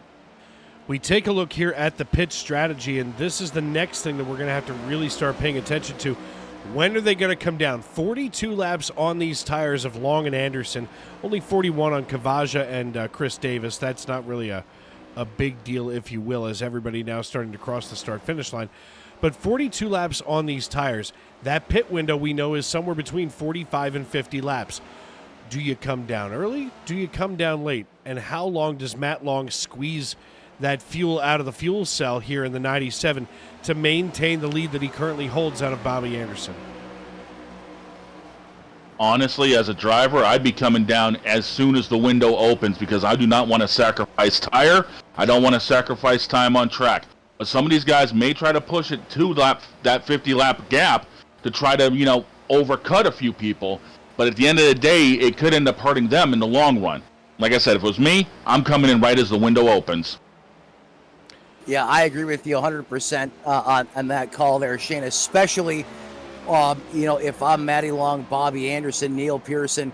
In fact, if I'm Bobby Anderson, I'm going to mirror and do exactly what Matty Long does. Yeah, I know there's some strategy where you could try to stay out, and have tires that are slightly fresher. But these two drivers, they are so closely matched in talent and skill set out there on the racetrack, and they're close enough together, even though Bobby Anderson now slips back to about 0.7 of a second behind that 97. I'm not going to give, Matt Long any extra opportunity out there on that racetrack to make himself or give him the advantage over me on the racetrack. I'm going to do exactly what that 97 does out there until the very end of this thing. And hopefully, when all is said and done, I'm able to capitalize when it counts. Yeah, capitalizing when it counts is absolutely the name of the game here. I mean, as I'm looking down timing and scoring, most of these battles not really raging at this point. Now, it looks like Sean Rogers came down on lap 270, so about 9 laps ago, he sacrificed a lap. It really just puts 11 cars here on the lead lap. That could cycle Rogers and now Princeton, being the lucky dog, up atop the pile. As Princeton came down on 232, that's going to slink him down. It could trap Rogers down if somebody makes a mistake here, and that's what Rogers desperately doesn't want to see. And that's the next part of this. I mean, folks at home, you may think to yourself, oh, gee, it's just driving down the straightaway, turn left, drive down the straightaway, turn left. But there is a lot of calculation that has to go into this. So for all of you that didn't want to pay attention to your algebra teacher there in 9th grade, obviously you need to pick up the phone and give him a call, as I know Peg Merkel busts my stones continually about being the kid that hated math, but now I have to use it every day. Yeah, there's a lot that goes into the track, because a lot of people don't know that 1 and 2 is actually driven as 2 separate corners, because you literally have to let the car go up towards the top of the track, and then you're driving it down again to come out of turn 2. So it's literally a double apex corner, whereas 3 and 4 is a lot smoother, but you still enter in on the bottom to let the car skate up to the top of the track. So you got to be really precise with this track. It is the most technical oval in the NASCAR circuit, bar none right now, that's active. Yeah, it certainly is. And I think, that's why when you come to a place like Darlington, you really see the stars shine, in any given league or series when you take the green flag here, at this racetrack. And, I'm not shocked at all to see, drivers like Matty Long, Bobby Anderson, Paul Hill, Sean Rockin' Rogers, Chris Davis, all these drivers still on the lead lap. And I also want to tip the hat right now to Ron Fitting, a driver that I got hooked up with last week at Daytona, was giving him a heck of a shove towards the front before it popped off in front of us. There's Dalton Mobley as well, having a heck of a, as we go back to Ron Fitting, who's having a great run here tonight, showing that he has the poise, the patience, and the skill set inside the cockpit of that Grease Monkey number 3 to be there when it counts. And Dave, once again, he continues to impress. And I got to say, that is one heck of a paint scheme on that 3 machine. It looks great under the lights here in Darlington. Yeah, the Grease Monkey number 3 always looks sharp out here on the racetrack. And I'll tell you what, that purple and black that he's now kind of gone with here tonight, I'm liking it. I'm loving it, and I want some more of it. That's for sure, as he now runs just behind the 57. And that's the 57 of Canadian. Just forgot his name. Larry Miles. Can I just say that Larry Miles' race car kind of reminds me of a bag of David sunflower seeds? Except it says Big Turk on the side of it. I know, but I'm just saying, if you don't realize what it says at first, somehow my eyes are drawn to it and think, oh, sunflower seeds. I agree with you on that. I also like how you were quoting almost Tim McGraw's I Like It, I Love It there. One of my favorite songs from the original Tim McGraw Greatest Hits that came out when I was in about 7th grade. It was on my very first MP3 player. It was an Intel with 125 big old megabytes of space on it. Were you eating a hot dog and got a barbecue stain on your white T-shirt? Quite frankly, I can't go anywhere without getting a stain on any T-shirt. You can always tell what I've eaten that day because it's at some point on my clothing. Yep. You just have to pay attention, and sometimes all you have to do is sit back and watch, right? Is that what you're saying, Dave? Oh, every time. But nonetheless, keeping the car focused here on Ron Fitting, there in that 9th place position. Well, we have the time. How about we shout out Dalton Mobley here as well, currently being scored in 8th. Here's a driver here, probably in my opinion, one of the most underrated in this series out of Cooper, Texas. As you can see, the drivers with fresher shoes trying to go on by the 66 of Cole Witt. But Dalton Mobley, again, having just a phenomenal run here tonight and showing why he is here in the Stacy Strong Cup Series, as he's up 12 positions from where he started, solidly inside the top 10 in that 7th place position, Dave. Yeah, Dalton Mobley is one of those drivers that I've always said is kind of always toiling in, a little bit of a rub of the wall there. That's his Darlington stripe. I always feel like, he's toiling here in this league, and I know that he's got the skill and the ability to do so much more, and sometimes I just think that he gets a raw deal. Certainly bad luck or, lady luck doesn't often come calling for him in this series, as most of the times when there's something that pops off on the racetrack, especially this year, somehow he finds his way into it. However, those tides have turned tonight, and even over the course of a long green flag run, he continues to rise through the ranks, now up to that 5th place position. Shane, we're currently working lap 290. When can we expect these drivers to come down pit road? Oh, some of the cycle has already started, but for the leaders, I'm seeing it within the next 5 laps. It has to be, because they're giving up way too much time right now. I get trying to stretch the run, so maybe you can only need to make one more stop after this and do it later in the run. But you're giving up too much time right now. They've got to start coming in within the next 5 laps, or else their race could be over.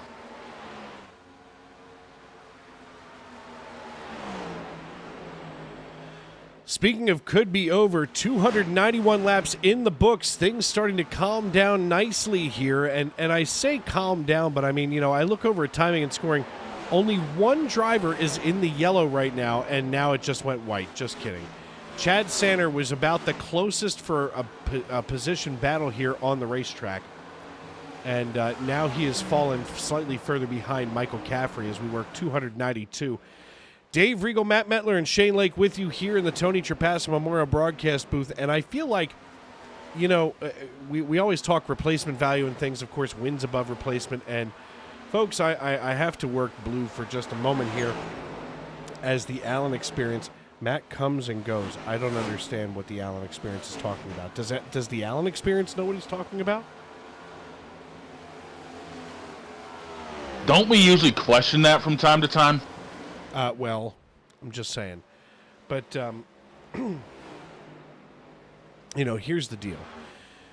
Alan, it's actually appropriate that I just catch Alan here in the live chat. Alan came up through the SRM ranks just about the same time that we lost Tony. And here we are in the Tony Trapasso Memorial Broadcast booth. You can see that there in the upper right-hand corner of your screen. And it shall stay from here until eternity.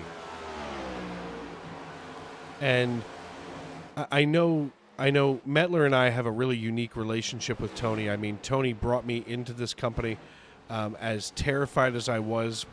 I mean, he asked if my ex-wife was a dog sleeping in the room.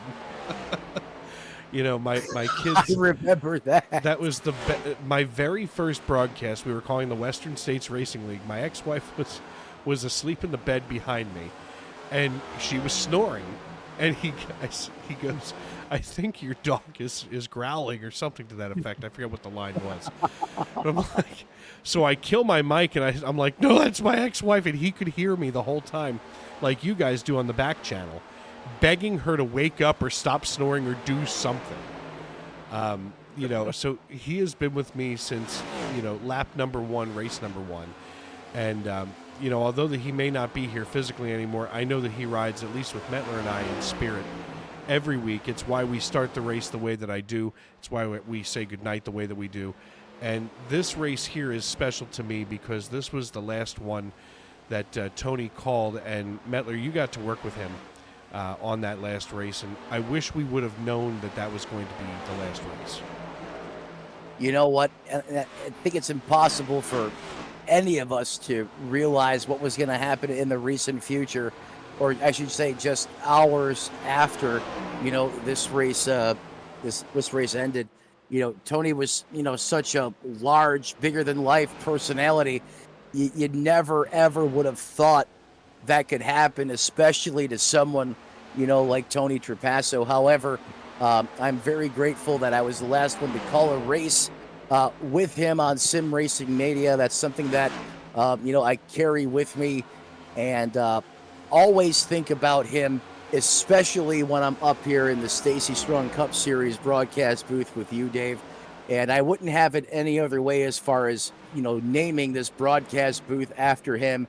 And then on top of that, always trying to add a little bit of Tony's swagger to the show and implement it where I can in his honor, as he did such a fantastic job up here in the broadcast booth. No one has ever done it and will do it quite like Tony Trapasso. And just how you have your moments with him, I'll never forget the time Tony's cat killed us in the broadcast booth. That is a clip that I keep very close to me.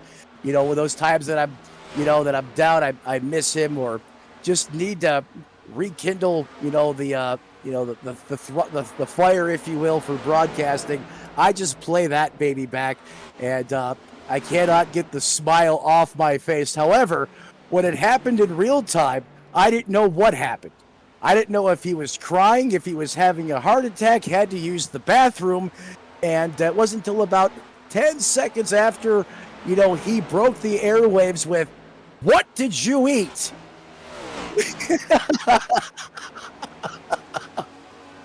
What did you eat, he says. I mean, we're calling a race in cadence, and I know you've heard the clip just like we're talking right now. And then he goes, "I'm comes so back, sorry." He comes back, "I'm sorry, folks." And I'm like, "Oh my God. The best part for that to me was always, every time I hear it, all I can think to myself, as we work lap number 301, all I can think to myself is he acted like we could all smell it. Like Exactly. he brought us into his home and acted like we could smell it. That's one thing that Tony did so well. He could pull something completely off of topic, like the cat, for example, and he had this way of just translating it and making you feel like you were there with him. And no one will ever quite do that, like Tony did. And anyways, that's my favorite all-time clip of him and I in the broadcast booth together, as we continue to watch these guys continue to wind laps off the scoreboard, now over that 300 mark. In fact, 303 officially written in the history books. This time by at the line is Neil Pearson now leads the modern-day Silver Fox over Dalton Mobley and Chris Davis, as Sean Rogers, Bobby Anderson, Paul Hill now on pit road. Here they come down pit road. This is just about... Nope, it's not. It's not going to be the money stop just yet, but they've got to come down pit road. It's going to be still 2 more stops to go. As, by the way, money at the bank. Nick Castellanos hits the what became the game-winning RBI here tonight. So, Chris Claude, sucks to be you. That's all I'm saying. Thank you for coming to the NL East. Shots fired. That's fine. What's he going to do? Tell me he doesn't want me to call his races anymore? Dare you. Gee, I'll have to sit and watch Nicole Briscoe on the 11 o'clock Sports Center from now on. Darn. By the way, I think she lost weight. Anyway, Dalton Mobley here. She apparently did. She looks like she lost weight. She had like 17 children. The shots in here tonight. Good God. No, I just happened to look over at the screen, and you have to understand, I do not usually watch the worldwide leader unless it's Sunday night baseball or if it's Monday night football. So when they switch over to the 11 o'clock Sports Center, I don't even know who these people are. I just happen to remember that Nicole Briscoe seemed like once upon a time she was slightly thicker, and apparently she's not anymore. Matt Long, though, he came in on lap 287. He's going to stay out here for a little while longer. Chris Davis on 232. Sean Rogers on 270. So Davis and Rogers, they're the ones who are going to have to come in next. Dalton Mobley's down pit road. Kavaja Holt comes down. on lap 288, and right now Bobby Anderson on fresh tires is marching toward Matt Long. Bobby Anderson got the new shoes out there on the racetrack, and he is...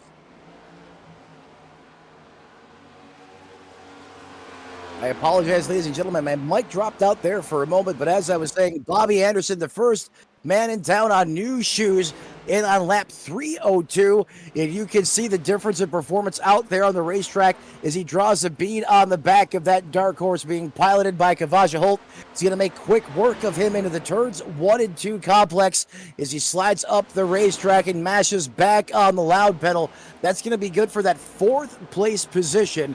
However, Chris Davis, Rogers, and Matt Long still out on the racetrack. Shane, do they stretch this as far as their fuel tank will let them, or do you anticipate them down very soon now that we have some of the leaders on fresh tires? Oh, they got to come down pit road because it doesn't matter how long your fuel goes. You need the tires more than you need fuel because that fuel tank's going to last a little bit longer than what your tires are going to be going to. And if you actually end up coming down pit road now, you could quite possibly make it to the end of the race. So if you come down now, you eliminate the possibility of having any other problems outside of a late race yellow. Come down, get your tires, storm back up through the field. You got a shot at winning the race if you pull it this way. Well, listen, I'll tell you this much. Bobby Anderson still has the best shot to go ahead here and win this race. Matt Long, though, he's not exactly a long shot, that's for sure. Here comes Sean Rockin' Rogers running in P2. He's 5.7 seconds behind Matt Long. Something tells me that these two guys are going to come in together, and we might see a little bit of cross-team action here between Long and Rogers. The later that we get, those two guys, they know how to race around one another. They know how to work with one another. Now it might be time to work with one another to keep Davis and Anderson away from them, because right now Kavaja Holt on those fresh shoes from lap 288, he's still trailing Bobby Anderson running in the top 5 right now. And at this point, 9 cars on the lead lap. Yeah, just 9 cars on the lead lap, and of course, the 29 ride of Tanner J. Marty occupies that 9th place position. In fact, we're working lap 311. Let's highlight the drivers right now that are currently on the lead lap, currently with the leader holding it down on the long run. That's the 97 of Matty Long, who currently leads. Sean Rockin' Rogers started P2, currently resides in that 2nd place position. Bobby Anderson currently holds that final podium position in the 18 machine in that 3rd place spot. 4th belongs to the 00 of Kavaja Holt, having one of his best runs of the season, in my opinion. 5th belongs to the modern-day Silver Fox, Neil Pearson, in that 58. Paul Hill, the Dent Slayer machine, currently runs in that 6th place position, while Michael Caffrey in the 54, up 9 spots from where he started, currently runs in 7th. 8th place belongs to the 29 ride of Tanner J. Marty, rounding out the last car that currently holds the spot on the lead lap. And with that, we're going to step aside and pay some bills here on Sim Racing Media. We will go NASCAR side by side, so don't go away, as we are going to hear from our friends at the Premiere and a few of our other sponsors. We want to thank everybody for tuning in tonight with us here. Dave Regal, Matt Medler, and making a special guest appearance, Shane Lake, here in the Tony Trapasso Memorial Broadcast booth. You're watching the Stacy Strong Cup Series live on Sim Racing.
Basket can't defend. He's got the outside line for the second part, and he can't hold on. Going the long way around. We're going to be 3 wide for the lead as they all come to the line. Who is going to take it in the end? And here comes Lockwood. He's going to make the move to the outside. Quinn tries to force him off a little bit, but there he goes.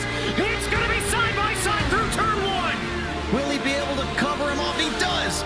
Weaving back to the left-hand side. Reynolds is trying everything. The kitchen sink is being thrown at it. They're leaning on each other. Coming into turn number 3. It's going to be a drag race through 3 and 4. Coming back to the line. Here comes Frisch on the bottom. Bouchard's going to hold the inside. Tries to be the late breaker here.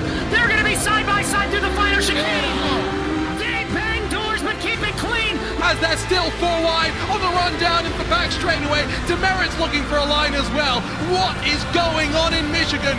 Novak into the fence. They're still beating and banging. Oh and to the line. He is much faster coming through there. Is there damage on Challenger? Abramitis is ahead. There's going to be a race to the line. Who is going to get it?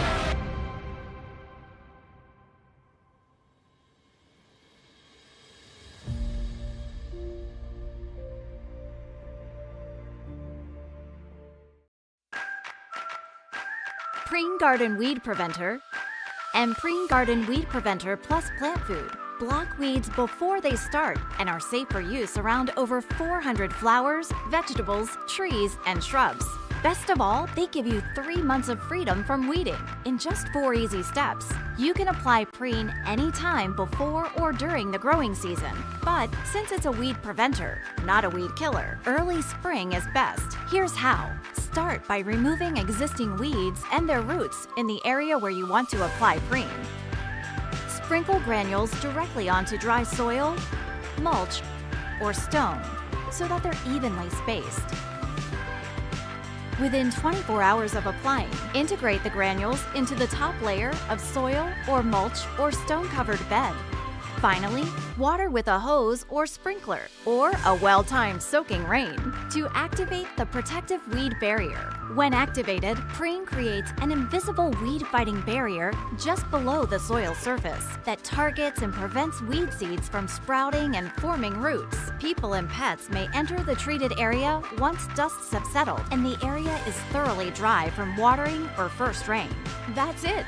Now you'll have a beautiful weed-free space and 3 months to do anything but weeding. Satisfaction guaranteed. Trusted for over 50 years, Preen is America's #1 weed preventer brand with weed preventers for every type of garden.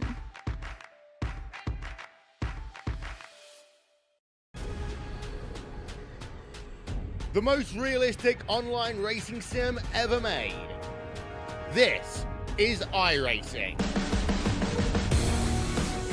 Detailed laser scan tracks, fully dynamic real world cars, and over 50 series to choose from. 6 online world championships offering over $400,000 in annual prizes. This is the original esport racing game. This is iRacing.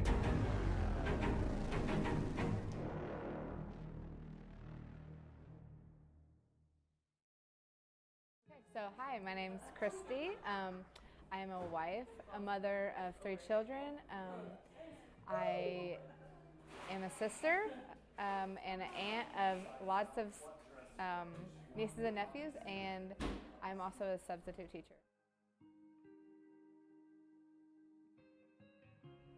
So my everyday life changed by going to appointments, a lot of appointments, a lot of scans. During the treatment, my body just got weaker, so I wasn't as active with my children and with my husband. So I was laying on the couch a lot more. I'm an active person, and so that just didn't sit well with me, but that's how it changed. My body was just weaker, and I couldn't do the things that I used to do.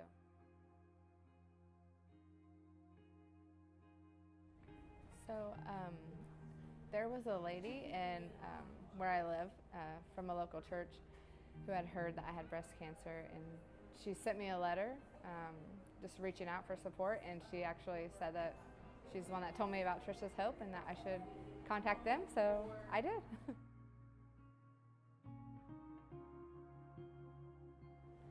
So specifically, I wasn't able to really work during my treatment or anything like that. So the grant that I was able to get helped me pay my bills, provide gas money. I was driving to and from treatments, and so it helped a lot with bills and everything. I would just say I am so grateful for Trisha's Hope and for all the people that have donated, because I don't know what I would have done without them.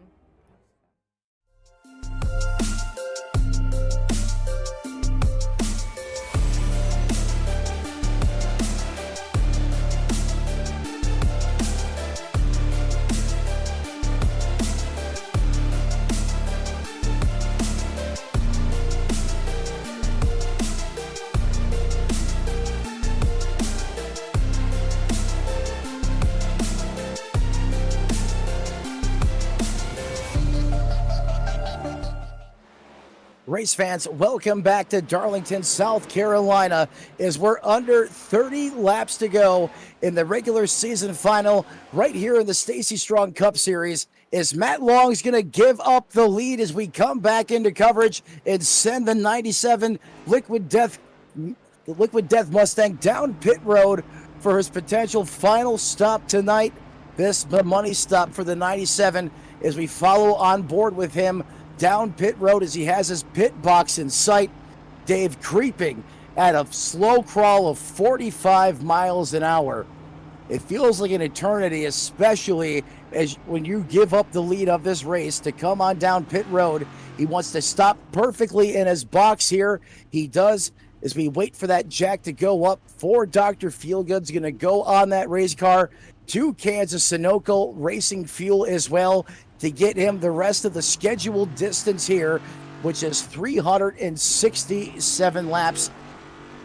Also joined up here in the broadcast booth by Dave Regal and the Dog Father himself tonight, as we currently are in the midst of a thriller from Darlington, South Carolina, is Matty Long down and away, getting back up to speed and putting that Mustang back out into competition. Now, here's the thing, guys, and this is what I'm paying attention to right now.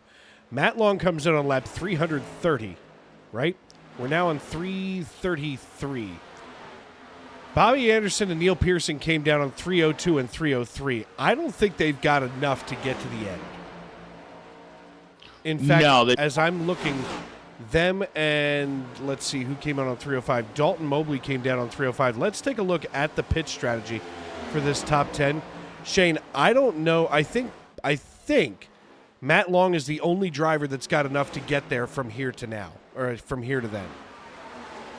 Yeah, he might be the only one to do it, but will the tires survive? Because this field's strung out like a 6-string banjo, and I'm just waiting to see who's going to be snapping the neck at the end of this. Right now, I got a feeling that most everyone's going to want to come down pit road real soon to start getting tires, because this is the money stop. Someone's got to hit the right chord to get this win. And right now, I have a feeling that the tires are going to be playing a lot more than fuel. So I got a feeling we're not going to see anyone stretch the race to the end on fuel. I really don't see this happening. They got to get tires. They really do. I mean, you know, Matt, I think the only person who has the skill to be able to do that is Matt Long. And with just 32 laps left this time at the line, I think he's at least got it. I mean, you know, all things considered, 32 laps is where you and I had figured what 13 sets of tires was going to get us around to. I think we're right there at that really hard decision-making time. Yeah, we're kind of at that witching hour. However, let me throw another variable at you guys. So currently right now caution out on the racetrack. Crumple up the notes. Throw everything we're talking about out the window, folks. This changes everything. Fuel strategy, tire saving strategy. We're about to completely rip and rewrite the script here, as Bobby Anderson is going to be picked up by that iRacing.com pace car. This is going to be the 8th caution as we go back to the SRM instant replay. And as I complimented him on the break, Matt Mackin gets a shellacking out there on the racetrack as he comes to rest. Top shelf where Mama hides the cookies and then disappears as he Alt F4s or teleports back to the pits, I should say. We ride along here with Logan Giesbrecht from Rockwood, Ontario. This is who Mackin gets himself wrapped around in front of. And Giesbrecht stays in the throttle, but you can see how that front fender got itself all kinds of wrinkled up. And Mackin was trying to get that thing into reverse to get out of the way as best as he could. But unfortunately, Giesbrecht kind of took the brunt of that storm, as we're going to go just up here to the blimp cam next, because, my God, this was ugly. Let's take another look at this from above as we widen things out. Here's the 88. The 84 rubs the wall. The 01 goes down below. The 88 moves away from the 84, clips the 01, and sends him into the 84. Yeah, the 88 Cole Witt had no idea that the 01 of Mackin had that kind of a run coming and turned it down to the inside. You know, the 88 just trying to do his due diligence there and kind of give a little bit more room. Unfortunately, two race cars cannot occupy the same piece of asphalt at the same time, and Mackin gets catapulted into the safer barrier here at Darlington as this field now slowed down once again, picked up by that iRacing.com pace car, working lap 338 of the scheduled 367. And Shane Lake, this changes everything. Yeah, excuse me while I go toss Larry Mack's notebook clean out the window, because this just shook everything up. And the fact of the matter is, now we're going to have everyone on fresh tires, full tank of fuel. It's about to turn into a dogfight. Well, speaking of fighting, listen, Chris, as we have the great Chris Claude, chief cook and bottle washer here in the Stacy Strong Cup Series. Usually, Chris, I don't try to ruin anything for you surprise-wise, but let's talk about this series that just happened in South Philadelphia for a moment, if you can. I can talk about the first three games. Don't tell me about the last game. I haven't seen tonight's game, but I can tell you that it was about the way I expected. You know, I think that once we get our team whole, if we were able to meet in the playoffs, I think it'll be a pretty tight matchup. Well, listen, I won't spoil what happened at the end of tonight's game for you, but I'm just saying that I'm excited to see the postseason. I'm finally excited to see whether or not the Phillies and the Braves can really put a good show on for the postseason, because there's something special about East Coast baseball in the fall. I don't know what it is, but, you know, the Phillies and the Braves are suddenly becoming one of those teams, or two of those teams, I should say, that are just destined to meet every fall. It sure seems that way. We're hoping to make it 3 years in a row in the NLDS. Yeah, I mean, that's for sure. Now, tonight you've had yourself kind of a rough night here at Darlington. I mean, obviously you're not in the playoff hunt for right now, but, you know, here actually, we are. I think I am. I think I am, actually. Did you make it in? Yeah. I didn't see it. Yeah, we have some guys that are in the standings that are no longer racing in the league. So, yeah, that's going to shuffle some things up. The grid and everything will come out, but I think I'm pretty much locked. Yeah, that's why I'm not sweating it too much, the performance tonight. I do see that now. Yep. Yeah. Yep, I do see that. As I'm looking at our standings, I do see the names that you're talking about. So that's not a bad thing. Now, as far as getting yourself into the playoffs, I mean, here we are at the regular season finale. You have done a fantastic job with this league. And I was talking to the guys a little while ago. They weren't here like you and I were during the Wild West days of the SNN League. You know, before the hammer really came down for penalties and things like that. I want to give you a tip of the helmet to the things that you've done and the policies that you've put into place to make this league as good as it is. I mean, correct me if I'm wrong, Matt and Shane, but I feel like this, at least as far as organization-wise, is one of the best leagues that we have on SRM. Oh, certainly, without question. And that all starts with great leadership, and that's Chris Claude 100%. And well, Chris, we don't want to hold you up anymore. Good luck the rest of the night. I can stand here with you. That's okay. We don't have that last one. All right, well, I'll stand here with you. I'll be the in-race reporter. All right, that's fair. I mean, right now you're kind of behind Chris Davis in the 74, and holy crap. Another caution.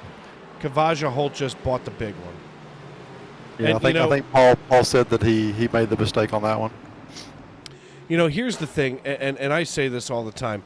You know, there are a few of you guys out on the racetrack that, you know, I follow really closely.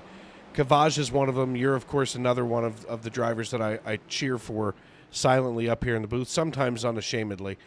But, I mean, you know, what you've done with this league organization-wise, at least over the last 4 years that now I've been associated with you, is just this side of amazing. I mean, once upon a time, it was more frustrating than anything to climb into the car at night, and you have really corralled these guys into doing the right thing on the racetrack. Do you think that that's because your leadership team has been as good as it's been, or is it, you know, driver skill improving over these years? Well, I mean, there's no denying that the driver skill has improved. All you have to do is just look at the guys that are in here now, and you can see the quality every week. And you know, but even still, I mean, you do need to have certain restrictions and things that everybody knows what's expected of them on the track. And I think that we have enough longevity in here with most of the guys. There's been a few that have been sprinkled in, like Matt Long and Paul Hill, that have been great additions. And that's really what it's going to take. Is we don't need a lot of turnover. We need to keep the same core group of guys in here, really in every series, but especially in Cup with such long races.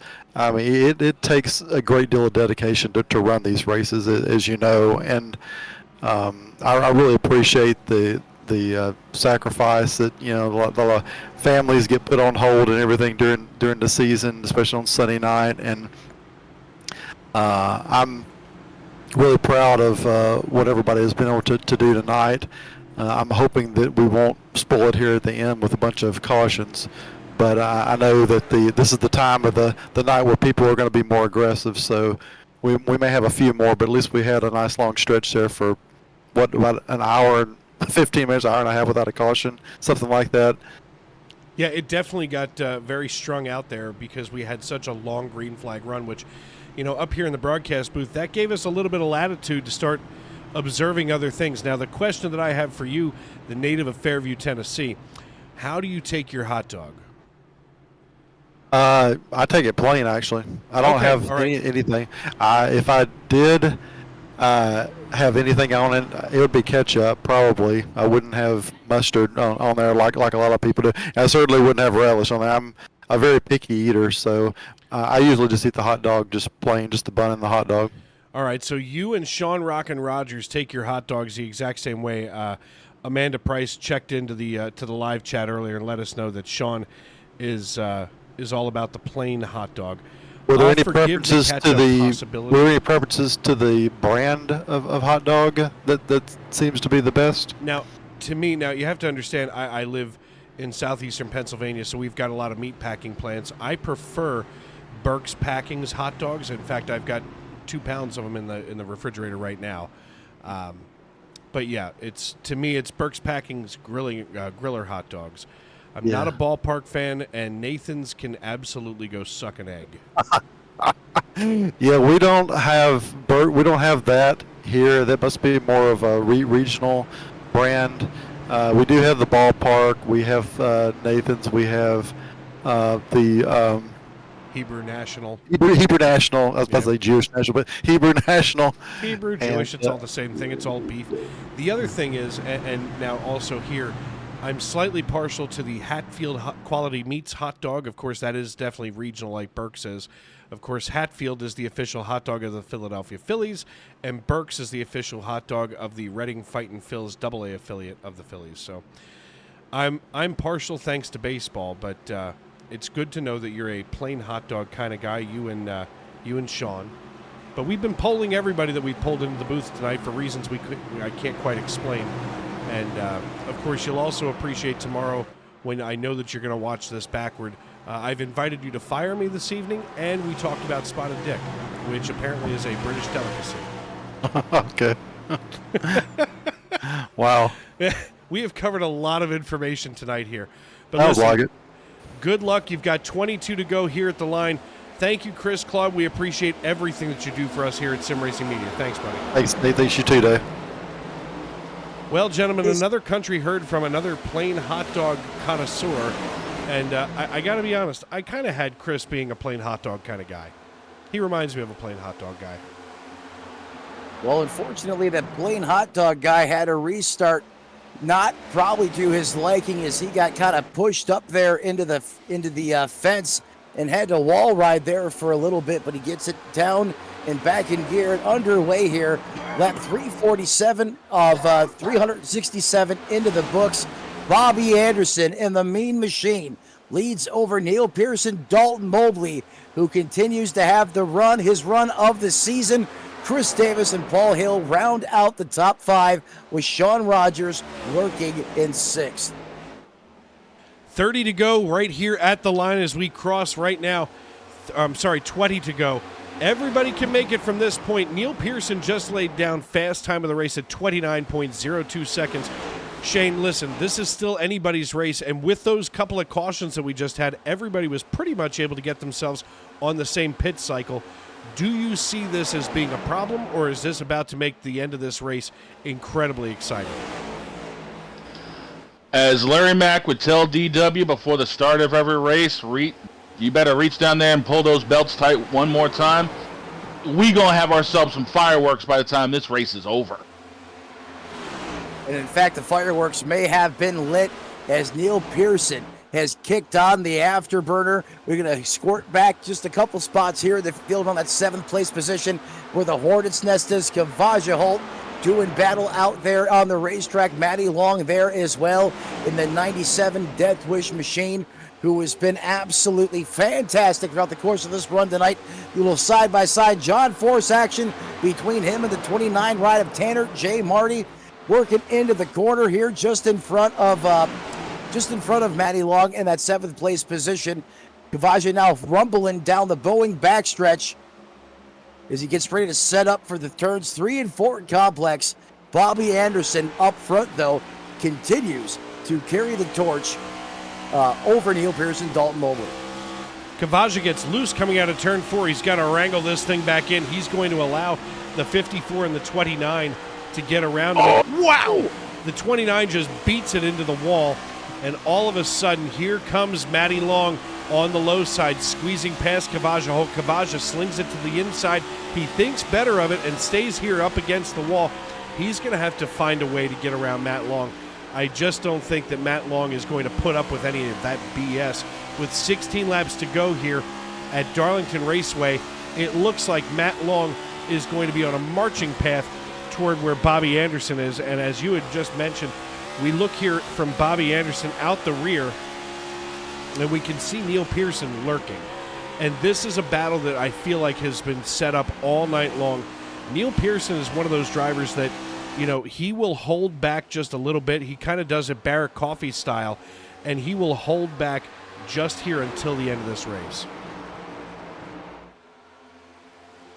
Why does that sound so familiar, a Pearson holding back at Darlington?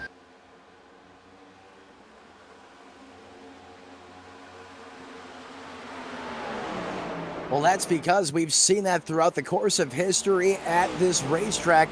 You know, obviously, made famous back in the 1970s and 1980s.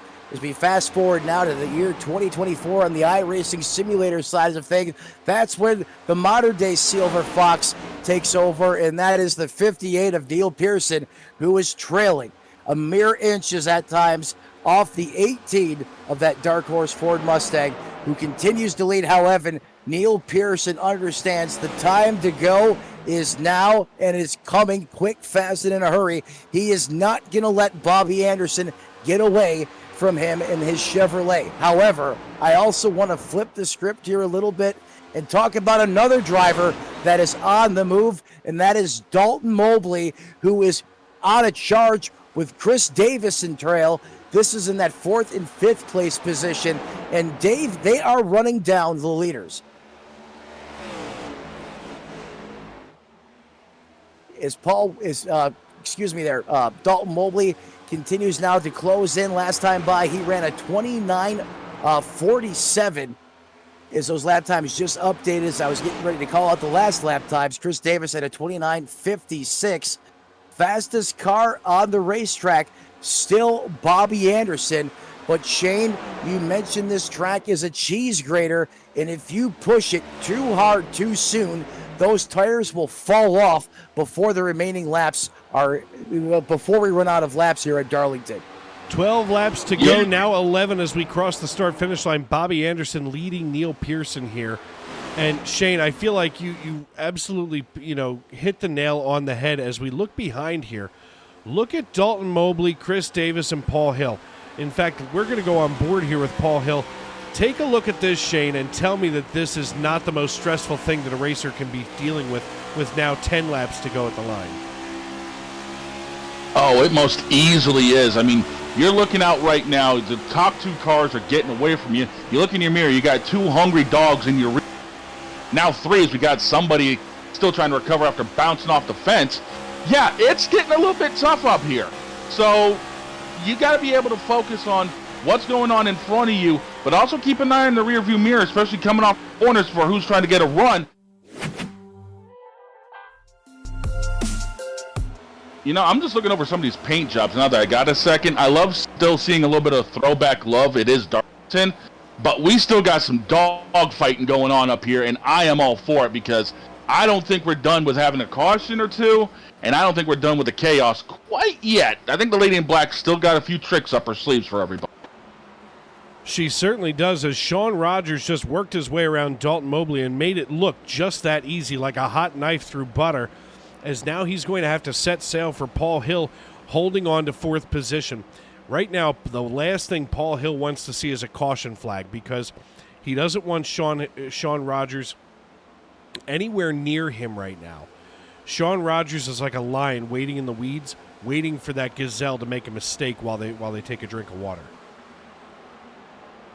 Yeah, and there's no better driver out there in competition right now to intimidate you like Sean Rockin' Rogers. You get a dose of him in the rearview mirror instantly as a driver. That begins to just turn up the excitometer inside the cockpit, and you're prone to make mistakes when Rogers is lurking off of your back door. As we send it back towards the point, it is Bobby Anderson in the green crispy M&M's Dark Horse Mustang who continues to best Neil Pearson in that Chevrolet. So we have an epic battle here at Darlington. The Ford versus Chevrolets here as they continue to walk it out over Chris Davis, about 2 seconds now ahead of that third place, 2.23 seconds ahead of that third place car.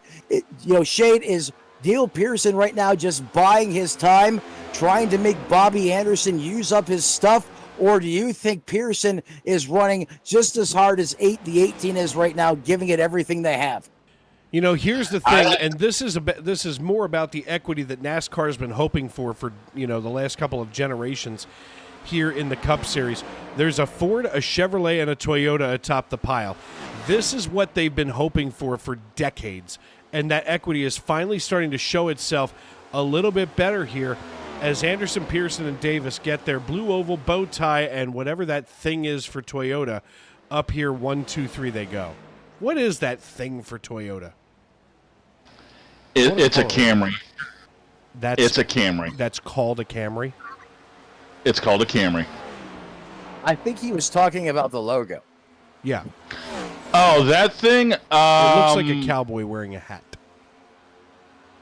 It's ugly to say the least, I'll say that much. It's a Japanese design. We're not... Did you know that Toyota, the original name of Toyota was spelled with a D, T-O-Y-O-D-A? And what they made before cars were looms? a Toyota loom. There are so many jokes in this. I'm just saying. Go ahead and knit yourself a sweater.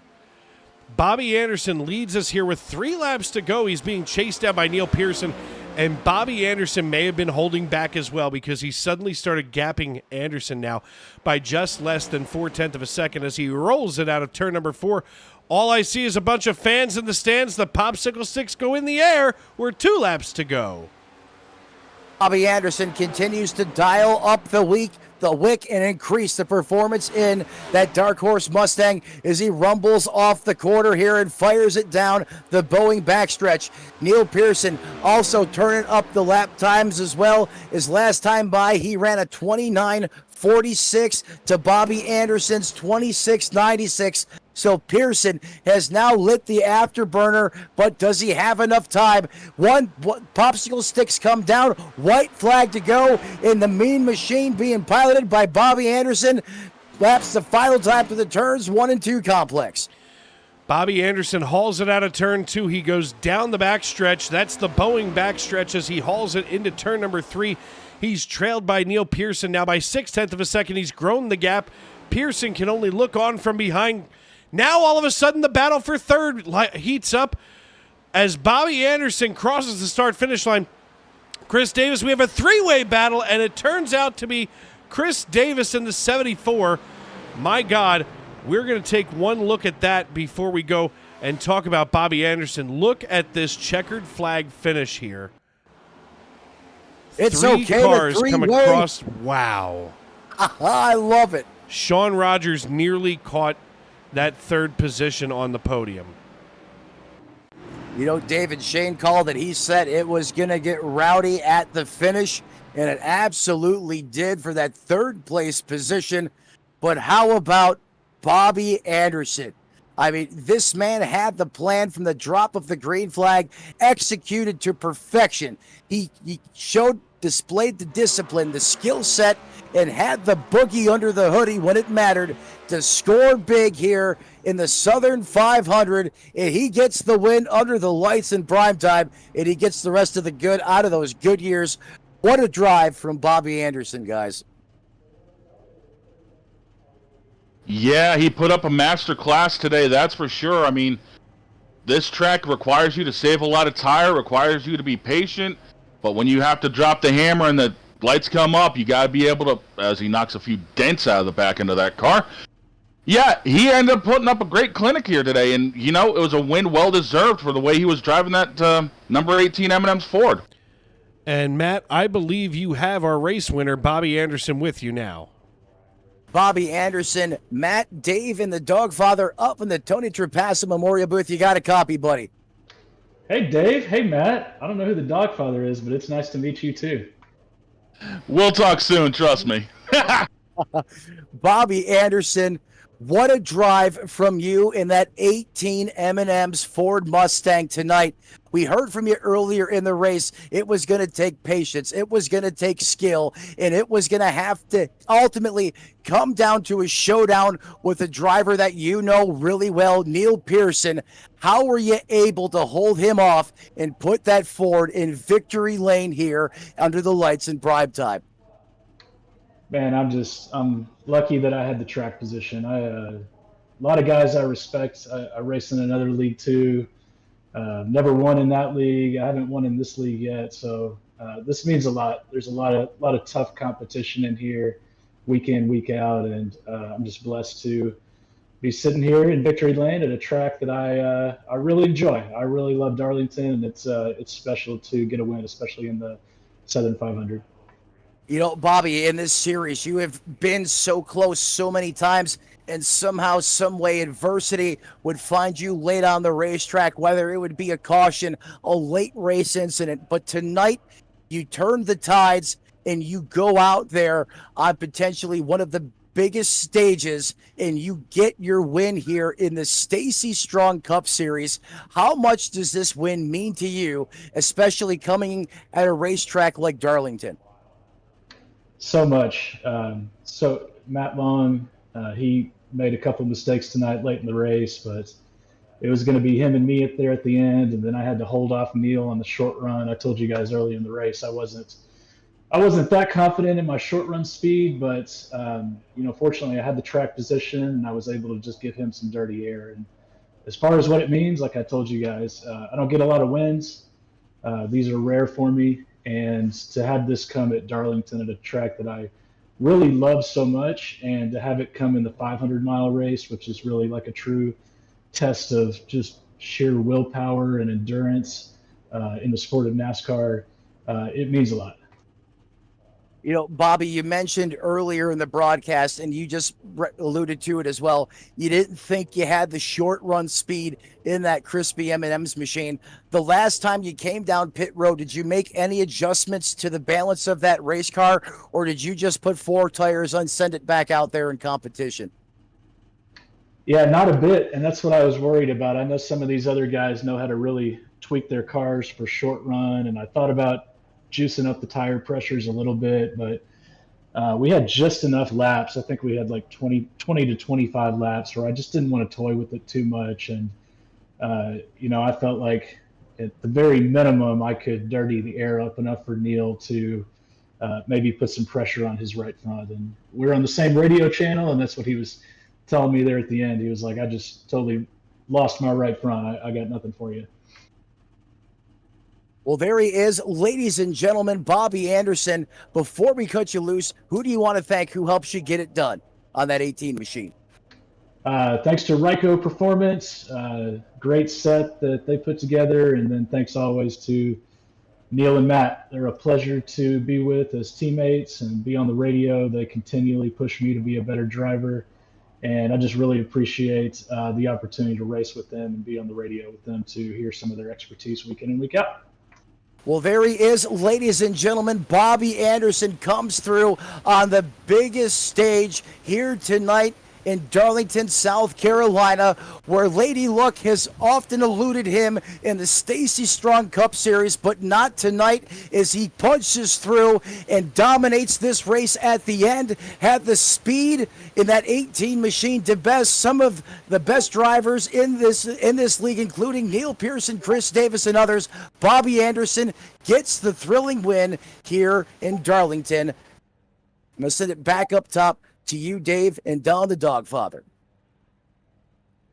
Thank you, Matt, as always. And right now with me here on pit road is Neil Pearson. Hey, Neil, it's Dave. You got me? I got you, bud. Well, buddy, listen, first of all, the first and most important question is, do you have hot dogs in Australia, and what do you put on them? Yeah, we have them. We actually have more like sausages rather than the hot dogs. And it's usually tomato sauce or barbecue sauce is our favorite, plus onions. Onions is always good. All right, well, there you have it, folks. See, Neil, all night long while the race was going extremely long green flag runs, we were starting to ask people about what they put on their hot dogs, and I was hoping to get a chance to talk with you because, being from a different country, I get to ask the fun question, that's for sure. But so there you have it, folks. More like sausages and tomato sauce, which here we use as ketchup, or barbecue sauce. So there you have it, and some onion on there. So that being said, let's get back to the race action. Obviously, you finished P2 tonight. I thought that you were trying to hold off just a little bit and try to save some for the end here. It looked like Bobby Anderson just too strong, too much, too late for you. But, take us through those last couple of laps. What were you trying to throw at Bobby Anderson to get up there? Just anything. Dirty air is such a, it's so bad. The car just gets tight after about 5 laps of following the car in front that close. I was trying everything, and he was just able to choose his lines. So the outside of 3 was, if you could get to the outside of 3, you'd pass someone, and he was just able to cover me off there. And I tried going low, but you just can't get the run. So, I was trying everything I could, but, Bobby was just killing it. He was just on fire the whole race, 2 stage wins and the overall race win. It's so good for him to do that. And, I was trying everything and just couldn't do it.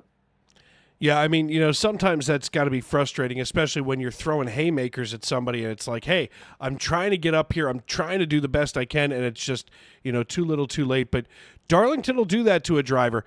I mean, obviously now here we get to the end of the regular season. You're locked into the playoffs. Next week as we head forward into the playoffs, what are you thinking and what's going to be your strategy as we move on here in the season? Honestly, Atlanta's just going to be survival for me. Drafting for with my ping is just not fun. So Atlanta's going to be survival. Bristol is next. I'm hoping to come through there and get a big W there and lock it in for the round of 12. So that's my plans, and I can't think of what's the third round. I think it might be Watkins. So hopefully I should be strong there, being a road course, and as long as I don't do stupid things. Sometimes staying away from doing stupid things is the way that everybody has a little bit of success. I mean, here we are wrapping up here now, and you're right. We go from here to Atlanta, then Watkins Glen, and then Bristol for some short track racing in the finale of the round of 16. So you're going to have a tall order and a lot of hot competition, especially with that road course there in the middle. So we're excited to see what you're able to do. Before we cut you loose, though, tonight and start to turn our attention toward Atlanta next week, who do you need to thank and who helps you get it done on the 58 team? Yeah, Ryko for the setups, always good. I'm just going to congratulate Bobby for the win again. Matt, I think he needs to go back to school and learn how to do some math. He shorted himself a bit on the fuel there. There's my Australian teammates, DPI Racing, you guys for the broadcast, Chris Clough for this series. It's a great series. I'm having a lot of fun racing here. And that's it. Yeah, just having a fun time. All right, my friend. Well, listen, congratulations here on the win, and we'll see you next week in Hotlanta. Looking forward to it. Well, and last but not least, folks, as we get Neil Pearson down, Shane, I believe you have with you right now Chris Davis, who finished third tonight from Koshkonong, Missouri. Matter of fact, I do, standing here on pit road. And, Chris, you were P5 coming off of turn 2. Take us from turn 2 to the line, dude, because talk about a surprise third-place finish. Yeah, I knew I had to have a good start, and unfortunately, Michael Caffrey didn't get one in front of me, but I was able to turn down behind, I don't remember who was in front of me right now, but turned under with him, and then he got loose, slid up the track, so I was able to come out in third, and then it was just maintain. I'm horrible at this track, so to come away with a third, I'm ecstatic. Yeah, I can only imagine. Bigger question is, how was the tire wear with your car? I mean, everyone was seemingly having issues with the right front. How did things look on your end? Definitely for the first quarter of the race was the right front, made a few adjustments, was able to get on the right rear. But then I went too far and almost went a lap down, actually, I think at the end of that second stage. And it just had to make adjustments to the car all night, trying to get it just right. And thankfully we got her almost perfect and was able to drive up there and hold on to third. Definitely. With Atlanta coming up next week, do you have any early thoughts going in, or are you just going to play it by ear and just see where things come out with the draft?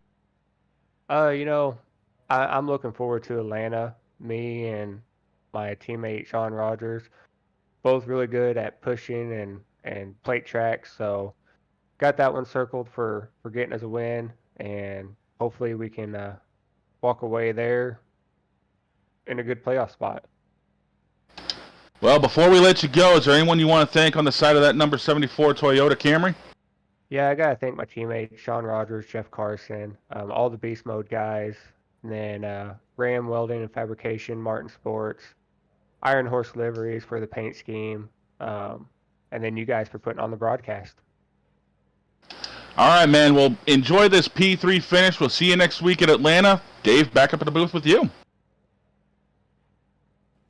Thank you, Shane. Thank you, Chris. And thank you, Matt. And folks, what a great time we had tonight here in the Tony Trapasso Memorial Broadcast booth, especially when we can get our friend Shane Lake to get off the couch and into the booth, because, the party is just, two's a party, three might be a crowd, but not when you put the three of us together. What a great night I had with you guys, and especially on, to me, what became such an emotional night, of course, thinking of our friend Tony, who passed away nearly a year ago, as we celebrate him and everything else that we do here on Sim Racing Media. We want to thank all of you for tuning in, and before we get out of here tonight, let's take one final look at our race results, and here they are. Bobby Anderson captures the checkered flag. He's joined on the podium by Neil Pearson and Chris Davis. Paul Hill finishes in fourth, with Sean Rogers rounding out the rest of your top five. Dalton Mobley and Matt Long finished 6th and 7th, while 8th goes to Michael Caffrey, with Ron Fitting and Kavaja Holt rounding out the top 10. Eric Papineau and Tanner Marty finished 11th and 12th, with 13th going to Alex Princeton. Michael Witt and Keith Long finished 14th and 15th, with Chad Sanner and Logan Giesbrecht in 16th and 17th. 18th goes to Chris Custer, with Chris Claude in 19th, and rounding out your top 20, Matt, is Larry Miles. And I'll bring you the rest of the way home. 21st belongs to Mark Johnston in that 80 machine. Matt Mackin, who had a great run going until late, comes home 21st in that 01 machine. Residing 23rd, Timothy Cook in the 09 ride. Casey Burstow rounds out your top 24, while John Wilco, the Pennsylvania native, rounds out your top 25. 26 belongs to Alexander Gangler in the 8 machine. Noah Hamilton, one of the cars early that was affected by the first caution of the race, only able to rebound to that 27th place position, while Ben Garrity in the 65 comes home 28th. Thank you, Dave. We'll bring you the rest of the way through. Brian Tarnowski comes home 29th, while Tane Hodison, Ken Ron, Tyler Hunter, and Jeff Carson round out the top 33. Ryan Samuelson, who had a great run going early, got involved in some on-track mayhem, going to slide him all the way back to the 34th place finishing position, while Godzilla in the 77 comes home in 35th. Austin Call had high expectations in Myrtle Motorsports stable tonight. However, just wasn't his evening. Is going to slot in that final 36th position, Dave. Yeah, somebody had to do it, but, this week, unfortunately, it's Austin Call finishing dead last. But a big congratulations to Bobby Anderson. And, folks, we have finally made it to playoff time. I've been talking about it for months, and here we are getting ready to rock and roll as we head to the round of 16 next week at Atlanta Motor Speedway. Tomorrow night, right here on Sim Racing Media, you can join me here in the broadcast booth as I'll be bringing you the Xfinity Series action live from Darlington Raceway. And, of course, Tuesday night, the Truck Series is off, but I believe I'll be covering for Alan Bergen somewhere, as it is his anniversary of some Persuasion birthday party. I forget. But either way, I will be on the air once again on Tuesday night. So for myself, Dave Regal, and my esteemed broadcast partners, Mr. Matt Metler and Shane Lake, we want to extend our great thanks and appreciation for all of you tuning in for this 3-hour and 47-minute journey that we've been on together. So as we get ready to turn the page, remember, every day as you walk down the road of life, please don't play in traffic. Good night, everybody. Until we meet.